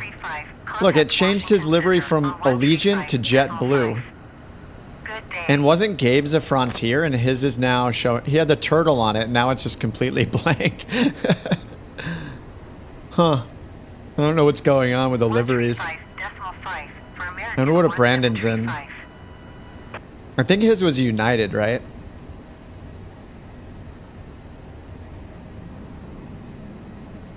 I wonder why it's changing them.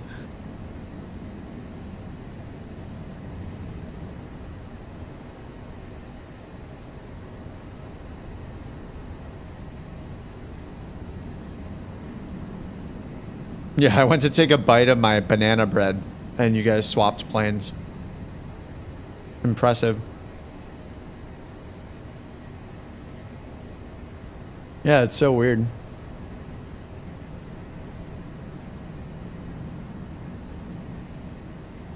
Taste the rainbow.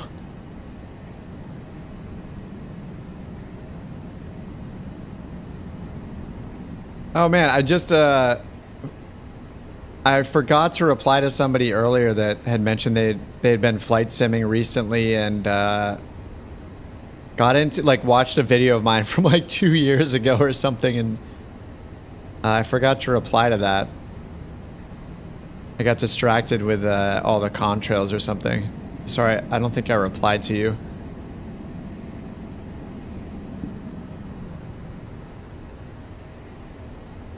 But I hope whichever video you watched was helpful, if you're still here. Oh yeah, it was Alex. He said, just getting into flight sim, watched a couple of your tutorials from 1 to 2 years ago. Thank you. Yeah, some of those are getting very outdated, and I obviously haven't redone them, but like even the VOR one that gets, I think that's the one that's probably the most popular from like 2 years ago. It was one of the very first ones I made. Every time I watch it, I'm like, oh man, I could explain this so much better now, and the microphone quality was really bad and all that kind of stuff. American Tree 84 Washington Center. But you know, if it's still helpful, there's not really a reason to delete it. All right, I think I said this earlier, I should set my landing elevation, and I haven't yet. And 20 minutes, we should, hopefully ATC tells us our approach soon. Let's see, landing elevation at our destination is 32 feet, so I barely need to change this. I'll turn it to, it's set to 400 though, so that's not good, right? I think that could actually mess things up with the pressurization system. So let's change that to 40.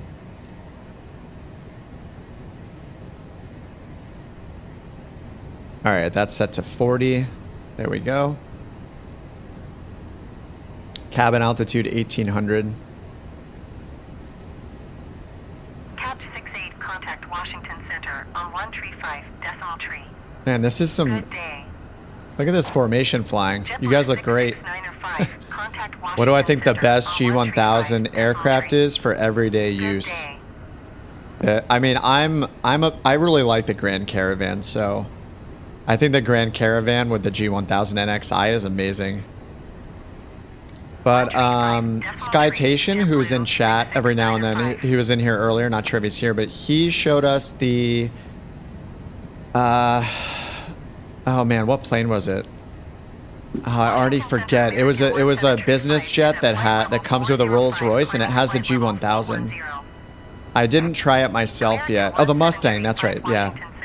What Big Mac said. The Citation Mustang was released, and that has a G1000 in it. So it's like a light business jet. I haven't tried it yet. I'm kind of waiting for it to be on the marketplace because I don't want to...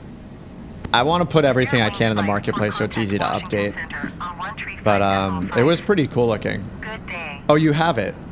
Oh, you had it for FSX. Yeah, so I guess it came out, I don't know how long ago, but it's out for Microsoft Flight Simulator. And that has a G1000 in it, so if you want a faster jet with a G1000, you might want to give that a try. 1 tree, 5 decimal tree for couch. And I think when you download it, you just put it in your community folder. Kind of just normal, like, community installation Washington process. Center, couch 6810,000 feet. Couch 68 Washington Center altimeter, tree 0.22. All right, same altimeter setting. As planned. 3022. And we're getting some clouds here. And this is looking awesome. The sun is low, we got some clouds. Ideal situation. Well, for the lighting. I'd prefer to land in total daylight, but you know. For the visuals, it's the best. The G1000 for that is missing a lot of instrumentation. He didn't customize it. Oh wait, does it use the NXI? Is Marketplace stuff generally updated quicker? I would say yeah, no. It's yeah, no. No, it takes longer to be updated for sure in the Marketplace because the developer has to submit it to Microsoft. It has to go through whatever process they put it through before it gets put into the next development weekly dev update or whatever, where the items in the Marketplace get updated. So that is a downside. Like if there's an update, a sim update that breaks a plane that you have, if you have it from the third party or the developer directly, then you would have to re-download it. You know, they would give you an update immediately. You'd have to wait for the Marketplace version.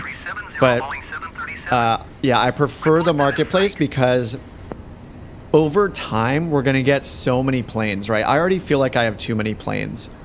Like I have the Grand Caravan, or the Analog Caravan, the Warrior. What else do I have? I have the Kodiak. I probably have 3 or 4 more I'm not thinking of right now. But every time one of those gets updated, I need to go to their website, log in, download it, maybe delete the other one, reinstall the new one, and it's all in my community folder. Like, and then think of like, you know, it's a rare situation, but when I reinstalled the entire sim recently with Sim Update 10, I had to go to every developer website to download all of them individually and install them myself. If they were all in the Marketplace, I would just go to the Marketplace, select them all, and hit update or hit install. So that is one situation where it's a downside. The other bonus to buying it in the Marketplace, and I don't have plans to get an Xbox, but if you ever played cross-platform, if you played on your PC and then at some point played on your Xbox, if you buy them in the Marketplace, you'll have them on both platforms. You know, the Kodiak, I bought it for PC. It's available in the Marketplace for Xbox and PC. If someday, I don't have plans to, but if someday I had an Xbox or I went to a friend's house or I went on vacation to see family and they had an Xbox and I wanted to play, I wouldn't have access to those planes because I'd have to pay for them again. So yeah, I'm getting to the point where I kind of want more things in the Marketplace just so it's easier to keep them updated. Couch 68 Washington Center altimeter, tree 0.22, continue to India Sierra Oscar as planned. All right, it says 26, it looks like kind of like 26 minutes. Giant 5 heavy contact. It says 14 and 26. I don't know what's going on with the timing here. Maybe it's confused because of the legs. Let me, can I remove this? This might be a bad idea to delete this. Yeah, that looks like a bad idea, so I'm not going to do that. They haven't given us an approach yet, so... if we could get an approach, that would be wonderful. And we also don't even have the ATIS yet, right? Let me make sure I'm tuned into it again. 124975 on COM 2. I'm not. What happened with this? I had changed it a while back, but somehow it got switched. 124975.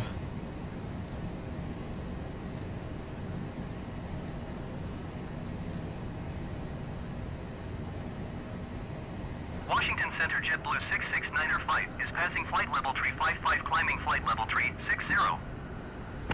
JetBlue 669er 5 Washington Center, continue to Blamo as planned. Southwest Way to reduce wind buffeting in smaller planes. If the plane you're flying has a yaw damper, you can turn that on when autopilot's on. Some of them you have to turn on manually. So I think in the Grand Caravan, for example, the yaw damper doesn't go on automatically with the autopilot. If you turn that on, that should help. It'll basically use the rudder automatically for you to keep it like more coordinated or like more straight in flight, is my understanding.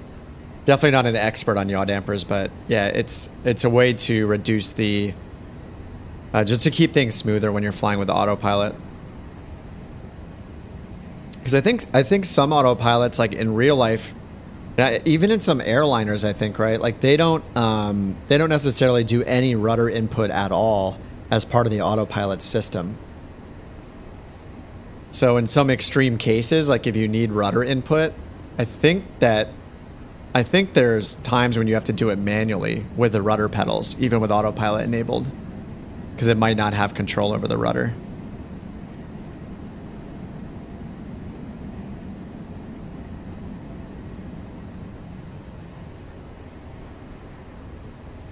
And then I know like the Kodiak, for example, you can use and I think you're supposed to use the yaw damper even when autopilot is off, when you're in cruise and stuff like that, just because of like the adverse yaw effect, like when you're flying that plane, I think you turn yaw damper on to lessen that. Back when I was flying the Kodiak, I didn't know that forever, and it was so much harder to fly without the yaw damper engaged.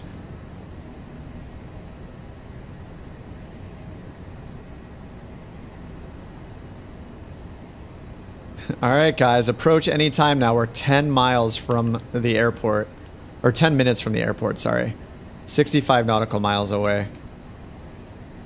I think it might just wait until you're 40 miles, like no matter what. Sometimes that's kind of weird.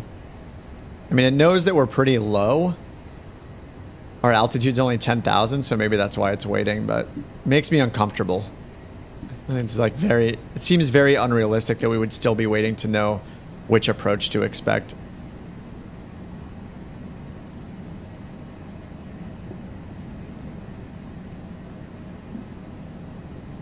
Oh, TOD and 30 miles for you. Okay. Maybe I'm just, I guess I'm uncomfortable for no reason. Maybe this is totally normal. Yeah, I don't get a TOD on here because I don't have any VNAV altitudes put in yet. Yeah, we are super low. Yeah, our descent is going to take like a couple of, like 2 minutes or something. 2 or 3 minutes to get down to like,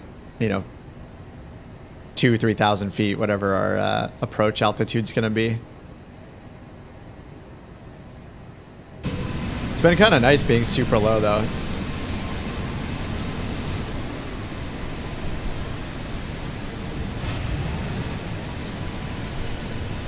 Now this is one downside to the jet group flights, is just the contrail mess. Crash course on OBS. Yeah, so it's interrupting. I will in just a second. Expect ILS Yankee Runway 6 approach via Lurkey transition. Cleared to Lurkey. All right, cleared to Lurkey. New Hanover Airport information, Oscar 2200 Zulu. Wind calm. Visibility. All right, off to Lurkey we go. Sky condition, ceiling 5,000 feet broken. Temperature 19er. It looks like Lurkey's right in front of us, so we're gonna do like a 180-degree turn. Which is a bad idea. I'm probably gonna need to use heading mode to give us a more realistic approach here. So I'm just gonna sync that really quickly. Okay, let me write down information Oscar here that's on the ATIS on COM 2. Wind calm. Visibility 10. Sky condition, ceiling 5,000 feet broken. Temperature 19er. 2.10. Altimeter 30.16. ILS Yankee. All right, 3016. Landing and departing runway 6. VFR. All right, ILS 16 in use, so that's what we got. ILS Yankee runway 06 via Lurkey transition. And overlay that chart. And there is a procedure turn as part of this.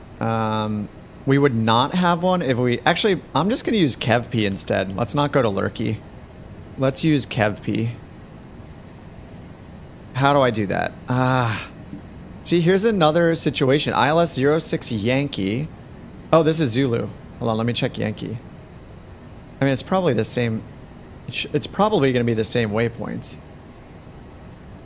Yankee via Lurkey. Maybe not. Maybe this one forces us. I'm just going to put in this waypoint as a manual waypoint, KevP. I'm going to fly there.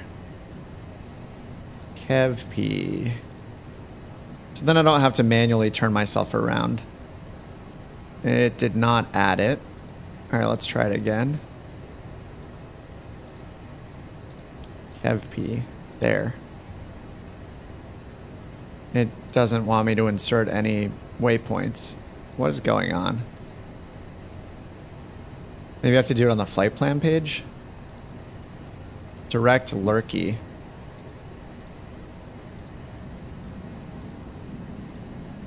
Kev P not found. Okay. I wish I could do this. Can I insert it up here? Oh, there we go. Okay, I think that worked. Kev P to Lurkey. Nice. Alright. Nav mode back on. Alright, I'm turning right direct Kev P, guys. Course 210 for Kev P. This will set us up to not do a 180-degree turn, and my plane doesn't like procedure turns, so we would normally do the procedure turn. I'm just going to simplify it. Go to Kev P. This leg is a no procedure turn leg down here to Lurkey, so that'll turn us around. I mean, we're coming this way anyway. It's like, whatever, ATC. Do what I want. So, Ricardo, OBS mode with GPS. So, if you think about your GPS flight plan, all that's programmed in there is a series of legs, right? So, it's like from this leg, or from this point to this point, so that leg, we're going to be on this specific course.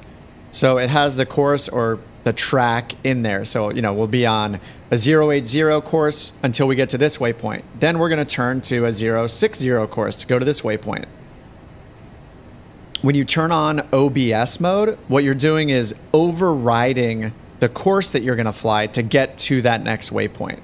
So you're basically saying, I'm going to choose the course I fly. Instead of flying 060, I'm going to fly this specific course, any course you want, 0 to 360. So when you turn on OBS mode, your display will change to show you like a long line drawn through that waypoint. And as you turn your course knob, you know, I don't think there's an OBS mode in the CRJ, but you'll have a course knob or something similar to this. Either this one or on the G1000, it's shaped like a little triangle. As you turn that course knob, or if you're flying steam gauge, you'll go over to your heading indicator and turn a, you'll turn a knob on your CDI rather that says OBS. So it may be a course knob or it may be an OBS knob. You change that to dial in the course you want to fly to go to that waypoint.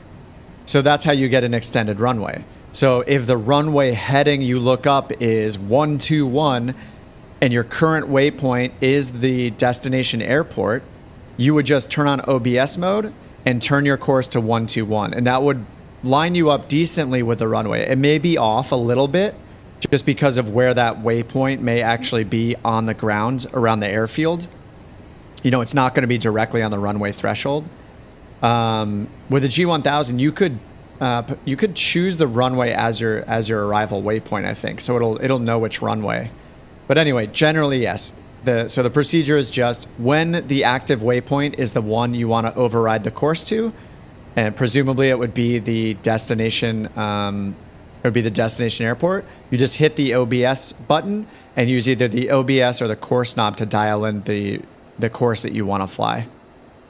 And I should be descending already, so let's go down to 3,100 feet. It's actually it's not showing my top of descent info in here, but we're going to go down. All right, 3,100. I'm just going to go all the way down to 3,100. Okay, that's ready to go. And they didn't tell us to start our descent yet, right? Maybe I'm just doing this early. Probably doing this early. And we have some weather. It didn't say there was any weather. It said that the winds are calm at 10 miles of visibility. But these are probably those clouds they said, 5,000 feet broken clouds. So maybe these are the tops, but the bottoms are at 5,000 probably. Slow down for the turn.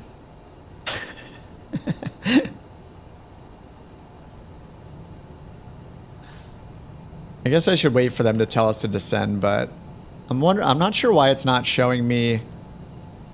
Like, we should be descending for KevP right now. After KevP, we need to go down to 3,100. So that's 7 miles. How fast are we going? 220. So we're going about 3.5, 4 miles a minute. So that'll give us like a minute and a half to descend 7,000 feet. So we would have to descend at like 3,500 feet per minute to make that. So I guess we're okay for now. So yeah, we could start our descent a little before KevP and be okay. We'll see how it goes. I'm going to put our power back in. I just need to be under 250 knots since we're going to be under 10,000 in just a moment. As soon as we start our descent. I always slow down too early. That's something I'm pretty bad at.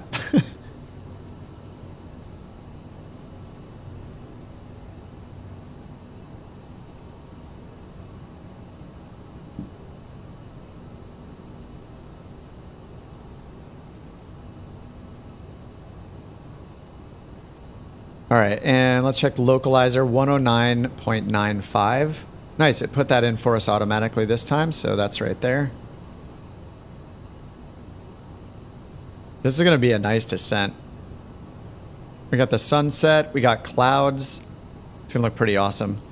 Speaking of that, I should probably set up my lights in here before it gets too dark.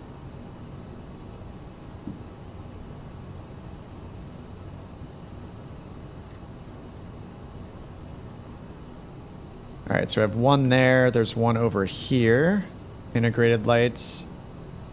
And then there's one down here. All right.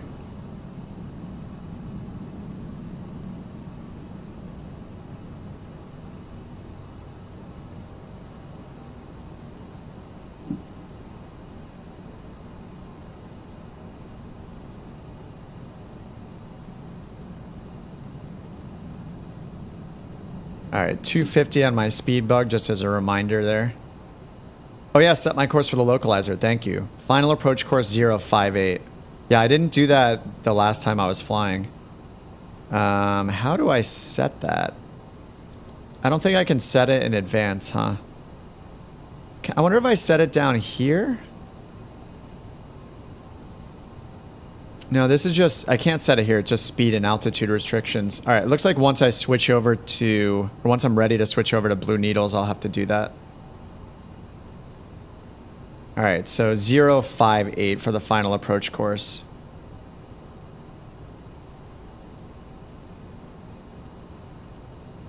Writing that on my notepad. Ricardo, Salo says, where did I see the speed in the charts? So on this chart, there isn't a speed, but the general rule is under 10,000 feet, you need to be below 250. And then for the altitudes right here, it says 3,000, no procedure turn. So we're going to go to this one. Then I have to be down to 3,100 by the time we get to Lurkey right here. Speeds are shown on arrival charts, though. But they're not shown on approach charts as far as I know. There is another speed restriction. I think I mentioned it last stream and I already forgot it. I forget what it is, but there's some speed restriction. I don't know if it's when you're in the airspace or there's another one where it goes down lower than 250 under a certain circumstance. And I'm not sure what it is. Maybe somebody in chat knows. I generally don't have to worry about speed restrictions because I historically fly really slow, small planes. So this is all new stuff for me. When the missed approach says fly a VOR on a radial, should you be using OBS mode? If your avionics don't support flying the missed approach procedure, then yes. OBS is used not just for GPS. That knob is also used to set your course for a VOR if you're using a VOR. But if you're using GPS, then the equivalent is using OBS mode with a GPS. But yeah, normally, so if you're flying steam gauge, like you don't have a G1000 and you don't have GPS, then you would fly to you would fly to that VOR using your OBS knob to choose the course, like traditional VOR navigation. What time do you change your nav to heading, or you don't? I mean, realistically, you would be flying a lot of the time. Now, I don't use VATSIM and I don't fly in the real world, but my understanding is even in both of those situations, VATSIM does this a lot. You end up getting vectored onto final a lot by ATC. You're not going to be flying over this waypoint, then this waypoint, this waypoint. They'll just tell you, turn to this heading. In that situation, when they're giving you vectors or headings, you would switch to heading mode to follow those instructions. So I'm not going to use heading mode because GPS nav mode is going to take me here. We're going to do this turn. It's going to take me to here, and then it's going to line us up with the runway. So in this situation, I wouldn't be using heading mode at all.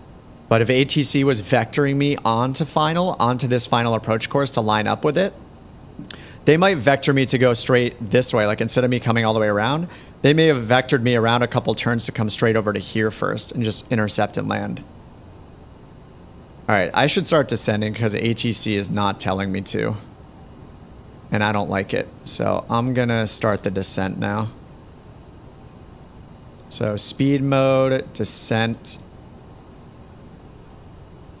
220. Let's go down lower. Let's go to idle. And I'll put it at 200. Because they haven't told us to descend yet, but I want to descend. If they tell you what to do, why are there charts? So they're only giving you one piece of information. They're vectoring you for reasons like just to make the approach faster for efficiency, maybe to separate you or sequence you in front of another plane or something like that. There's a ton of other information on the charts. And they could also just tell you, if they weren't vectoring you, you're responsible to fly it as published on the chart. So if they told us to use the initial approach fix here, KevP, and told us we were cleared for the approach, then we would be responsible for reading the entire chart and doing the approach as it's published.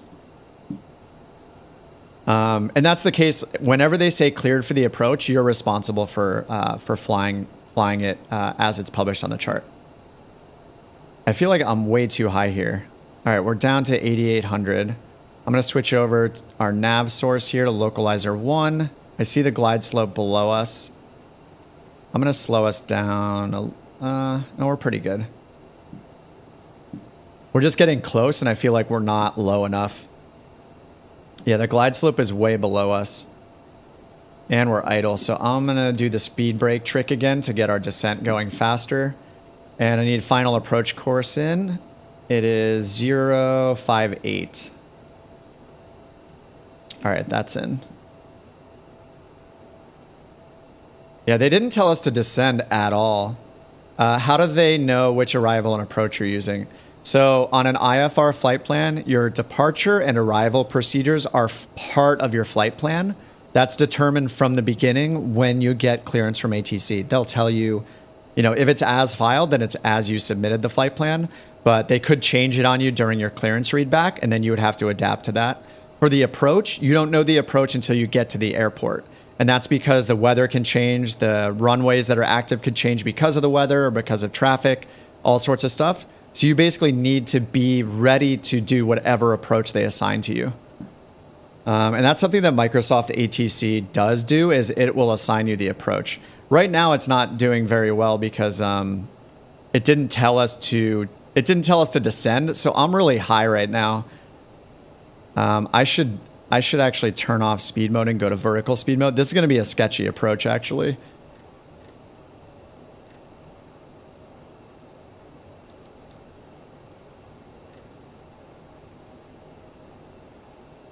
At this point, I should probably do a 360. Is this the airport? Yeah, we're gonna have to do a 360.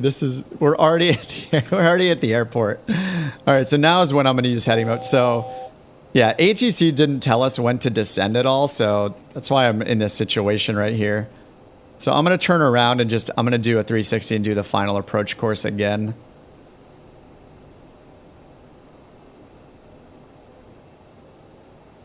I got a little distracted there. More complicated than you thought. It's not too bad. I mean, once you learn the rules, it's the same formula every time. You know, it'll be a different approach, a different SID or a different star, like the departure and arrival, if you even have one. If it's a shorter flight, you probably won't even be using a SID or a star, especially in a smaller plane. Anyway, I'm going to turn around here. I just wasn't paying too much attention. I'm just going to circle back around and line up with this again because we were too high. Yeah, ATC should have told us when to descend here. It really didn't. It didn't tell us when to descend at all. So I'm just going to go around myself. This is not an actual go-around procedure. I'm just turning around and just doing this casually. It's not. This is nothing you would actually do in real life. They would probably vector you to the holding point at the missed approach procedure up here to the northeast, and then resequence us in at a certain altitude and go back around. But I'm just gonna go around here. Real-world pilots have an approach pre-planned in the FMC. Yeah, so you could do that. So you could look at the weather at the destination airport, pre-program it in, take your best guess as the conditions are. So based on the winds, and if you listen to the ATIS, it'll tell you at that airport what runway is actually in use, what approach is in use. So it'll say like ILS runway 08 is in use. And then eventually, but ultimately ATC will give you which one. But yeah, I don't fly in real life, so my understanding is limited to that. Yeah, ATC wanted us to enjoy the sunset. Yep. Whoops, my speed is super low because I have my spoilers out still because I'm not paying attention at all, which is always a good idea when flying. Why are we slowing down here?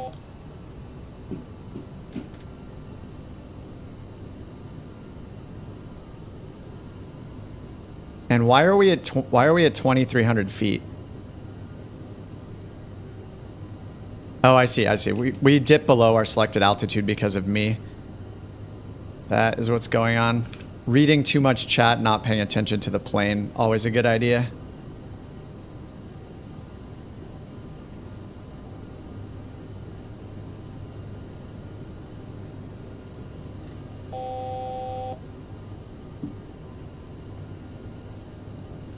And now it just blew through our selected altitude here. What is going on right now? This thing is failing over and over again. 3,000 feet, vertical speed. Descend, please. We'd like to go back to our selected altitude. That was really weird.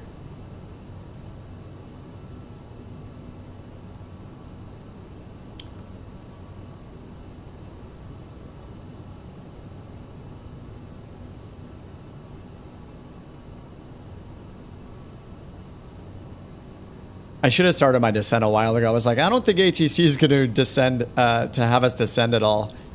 They're not talking to us, so I think my instincts were right. I should have just descended back then. Let's try to keep it around 200 until we get back lined up. Actually, I should do, it's not that much distance between these waypoints, so I should set up for the approach before then. So before I make the turn, I'll go to flaps 8 and then get the gear down once we turn for final. Have I ever done LNAV, VNAV with the G1000 or only LPV? I have done LNAV, VNAV before. It's been a while, I think. But yeah, LNAV, VNAV, I think functionally, like it's going to work the same way as an LPV approach. Even an LNAV plus V or an LP plus V approach, you're gonna do the same steps you would do otherwise. You're gonna put in a different number for your minimums because the minimums will be higher, of course, because it's a less precise approach. But the G1000, the NXI is programmed so well, it gives you that advisory glide path. So it'll actually, and you can arm approach mode to follow that glide path as if it's an actual glide path through an LPV. Which is awesome. So you get that vertical guidance as an advisory vertical guidance. The only difference is really like there's no guarantee that you're going to be clear of obstacles. So it is still on you to make sure you're not hitting anything. It's not guaranteed obstacle clearance on those approaches. But the technology in that thing they coded in is amazing. So you can do that. You can do that as if it's it'll feel like it's an LPV just with higher minimums. But you know, you may not be as precisely lined up with the runway. You may be off a little bit. Yeah, that's the difference. But yeah, you can still hit approach mode. You'll still see the glide path indication. And you can hit approach mode and let it follow. But you just need to, you know, make sure you're not going to run into anything, basically. So if there's terrain around you, like, you need to make sure you're not going to hit it, because it's basically just calculating it for you. Like using LNAV a normal way, right? It's just calculating a descent based on a flight path angle.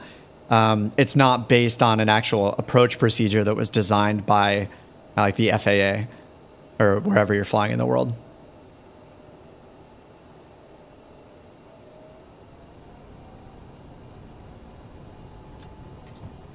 All right, I'm putting my gear down early before we make the final turn.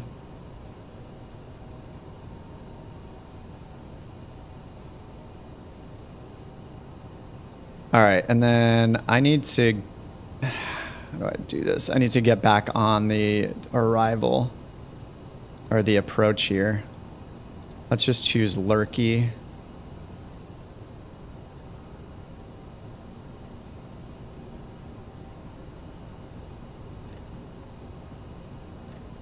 And I need to go to direct to Sappho, basically, or activate the leg for Sappho.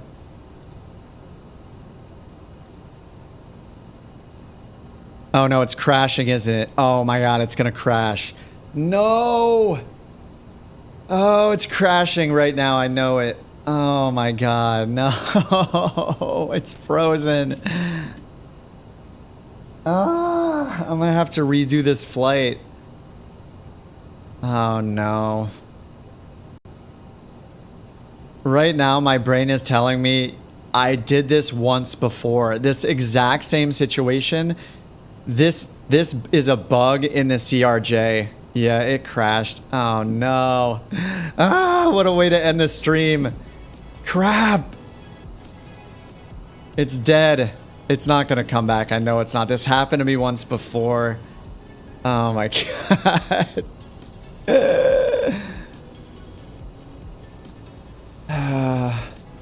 I need to try the 320 now. Oh my god. This makes me so annoyed. I think I just need to learn the Airbus now. This is so frustrating. This happened once before. It was the end of the stream, like 2 or 3 streams ago. I think it was the same exact thing. Yeah, drop the CRJ. I know. I think you're right. Ah, that's so annoying. Oh man, I lost all the money. I'm not gonna get the OnAir money. Ah, God, it feels bad.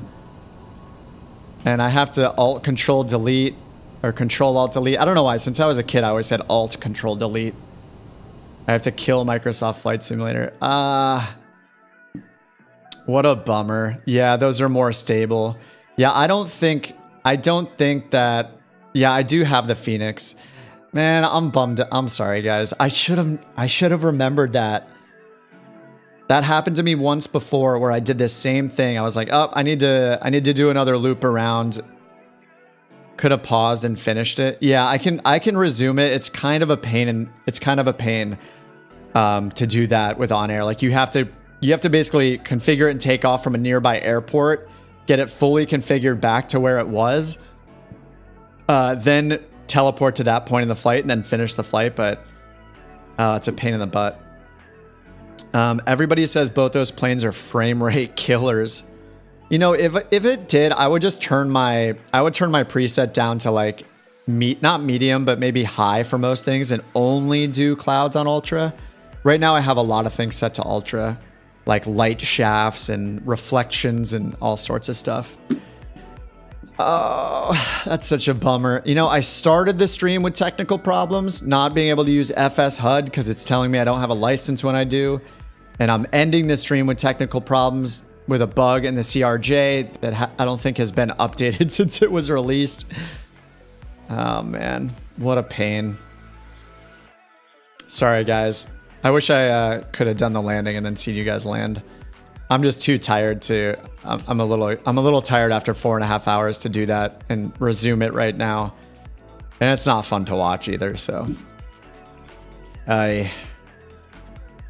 Crappy.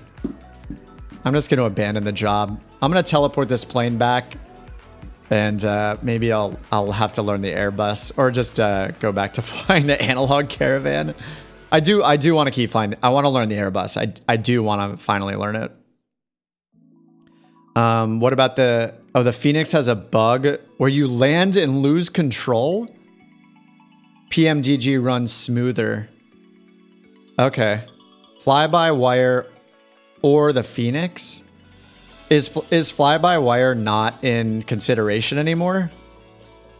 Or should I think, like Steve is saying fly-by-wire, you guys are saying PMDG, and I have the Phoenix, of course. But isn't the fly-by-wire is free, isn't it? Fly-by-wire is good. Yeah, the free A320. Yep. Man, what a pain. I'm so annoyed. You know, I started the stream annoyed with the FS HUD thing, and now I'm ending the stream annoyed with the CRJ thing. It's great. I do have the Phoenix already, yeah. Phoenix is more old school. Oh, A320-200. I don't know. I kind of want the more modern stuff. I guess we can watch Gabe land and imagine that Kip is there too. Yeah, I'm sorry, guys. Man, if my brain was very, very good, it would have reminded me that this bug had happened once before. But I did not catch it before I clicked that button. Internally, they're identical. There's just performance. PMDG is a little bit more difficult. Phoenix has more of an FPS hit, but it's more complete. I mean, I have the Phoenix, and obviously fly-by-wire is free, so... 737, 600. I think that I don't know which one I want to learn, actually. The Airbus seems cooler to me than the Boeings. I guess just like the fly-by-wire system is appealing. I think that's awesome technology. But I should really give them both a try. PMD is missing the EFB. I see. Well, I got a decision to make, I guess. I'll probably try, I'll try the Phoenix out and find some tutorials by some of the airline YouTube dudes and see how that goes. One of the streamers says, fly-by-wire is great for A to B. Any abnormal or a weird situation, Phoenix is better. I feel like I put myself in some abnormal situations. Like when I missed the approach by accident. You go Airbus if you were real world because you're lazy, but Boeing for the sim so you don't get bored. I mean, in flying the CRJ, like, there's a lot of weird things with the CRJ, I guess. Like, its limitations, like, I can only really fly an ILS. It doesn't have any RNAV capability or RNP capability.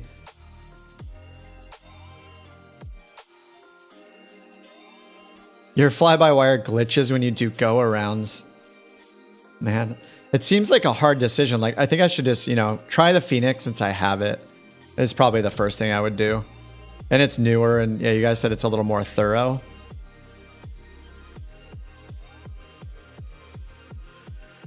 Yeah. I'm too tired to try it on stream right now, because it's been like almost 5 hours, so I need to eat some food. Getting hungry here. It's been 6 hours since I had any food. V1 simulations on YouTube. Okay. Good tutorials. Okay. Oh, you get bored in the Airbus cockpit. I mean, the other thing though is, since I'm mostly streaming, it being a little more hands-off is not a bad thing. Because I do sometimes get distracted, like, yeah, paying too much attention to chat or something like that. Instead of just keeping my eye on when I should descend, like just now. So it might be a good thing for me, but... Read a bit for the Phoenix. I assume it has a pretty thorough instruction manual, so yeah, I'll check that stuff out. I usually read the manuals. I'll do the YouTube like first, and then I'll check out the manual. V1 for Airbus. Okay. All right, I will check those things out, and I'm sorry that that I caused it to crash. It's a bummer, but I'm pretty beat. I'm gonna go get some food, and then yeah, I'll probably probably check out the Airbus or something tonight. And yeah, we'll see about the next stream. I do want to revisit the analog caravan. It's got some new updates. So mattering if I'm ready or not, I might be in the 208 next time. Yeah, no trim on the Airbus. Yeah, it's because the stick is the trim, right? Brandon Yo, thanks for joining. Yeah, thanks for flying along. Sorry I couldn't see you guys land. Point it where you want to go. Yeah. All right, guys. Yeah, thanks for hanging out. And Bloomin and Branston and Michael, if you guys are around, thanks for the super chats today. I totally appreciate them. Very unnecessary, but still appreciate it for coffee and beer money, I'll call it. So, yeah, thanks a lot. Yeah, I'm gonna have some food, and I'll see if I want to dive into the Airbus tonight. But yeah, I'll see you guys on Discord. If you guys aren't in there and you want to join in and be part of the virtual airline and OnAir, anything like that, or tell me what to fly and why the Airbus or the Boeing sucks compared to the other, then yeah, feel free to drop by and chat with us. And yeah, thanks for hanging out as usual, guys. Have a good rest of the night and or day if you live in and it's the day where you are. Thanks for hanging out as always. Thanks for flying along, yeah, Gabe and Brandon and Big Mac. Thanks for flying along, guys. It was fun. A tragic ending, but try to make up for it next time. All right, have a good one.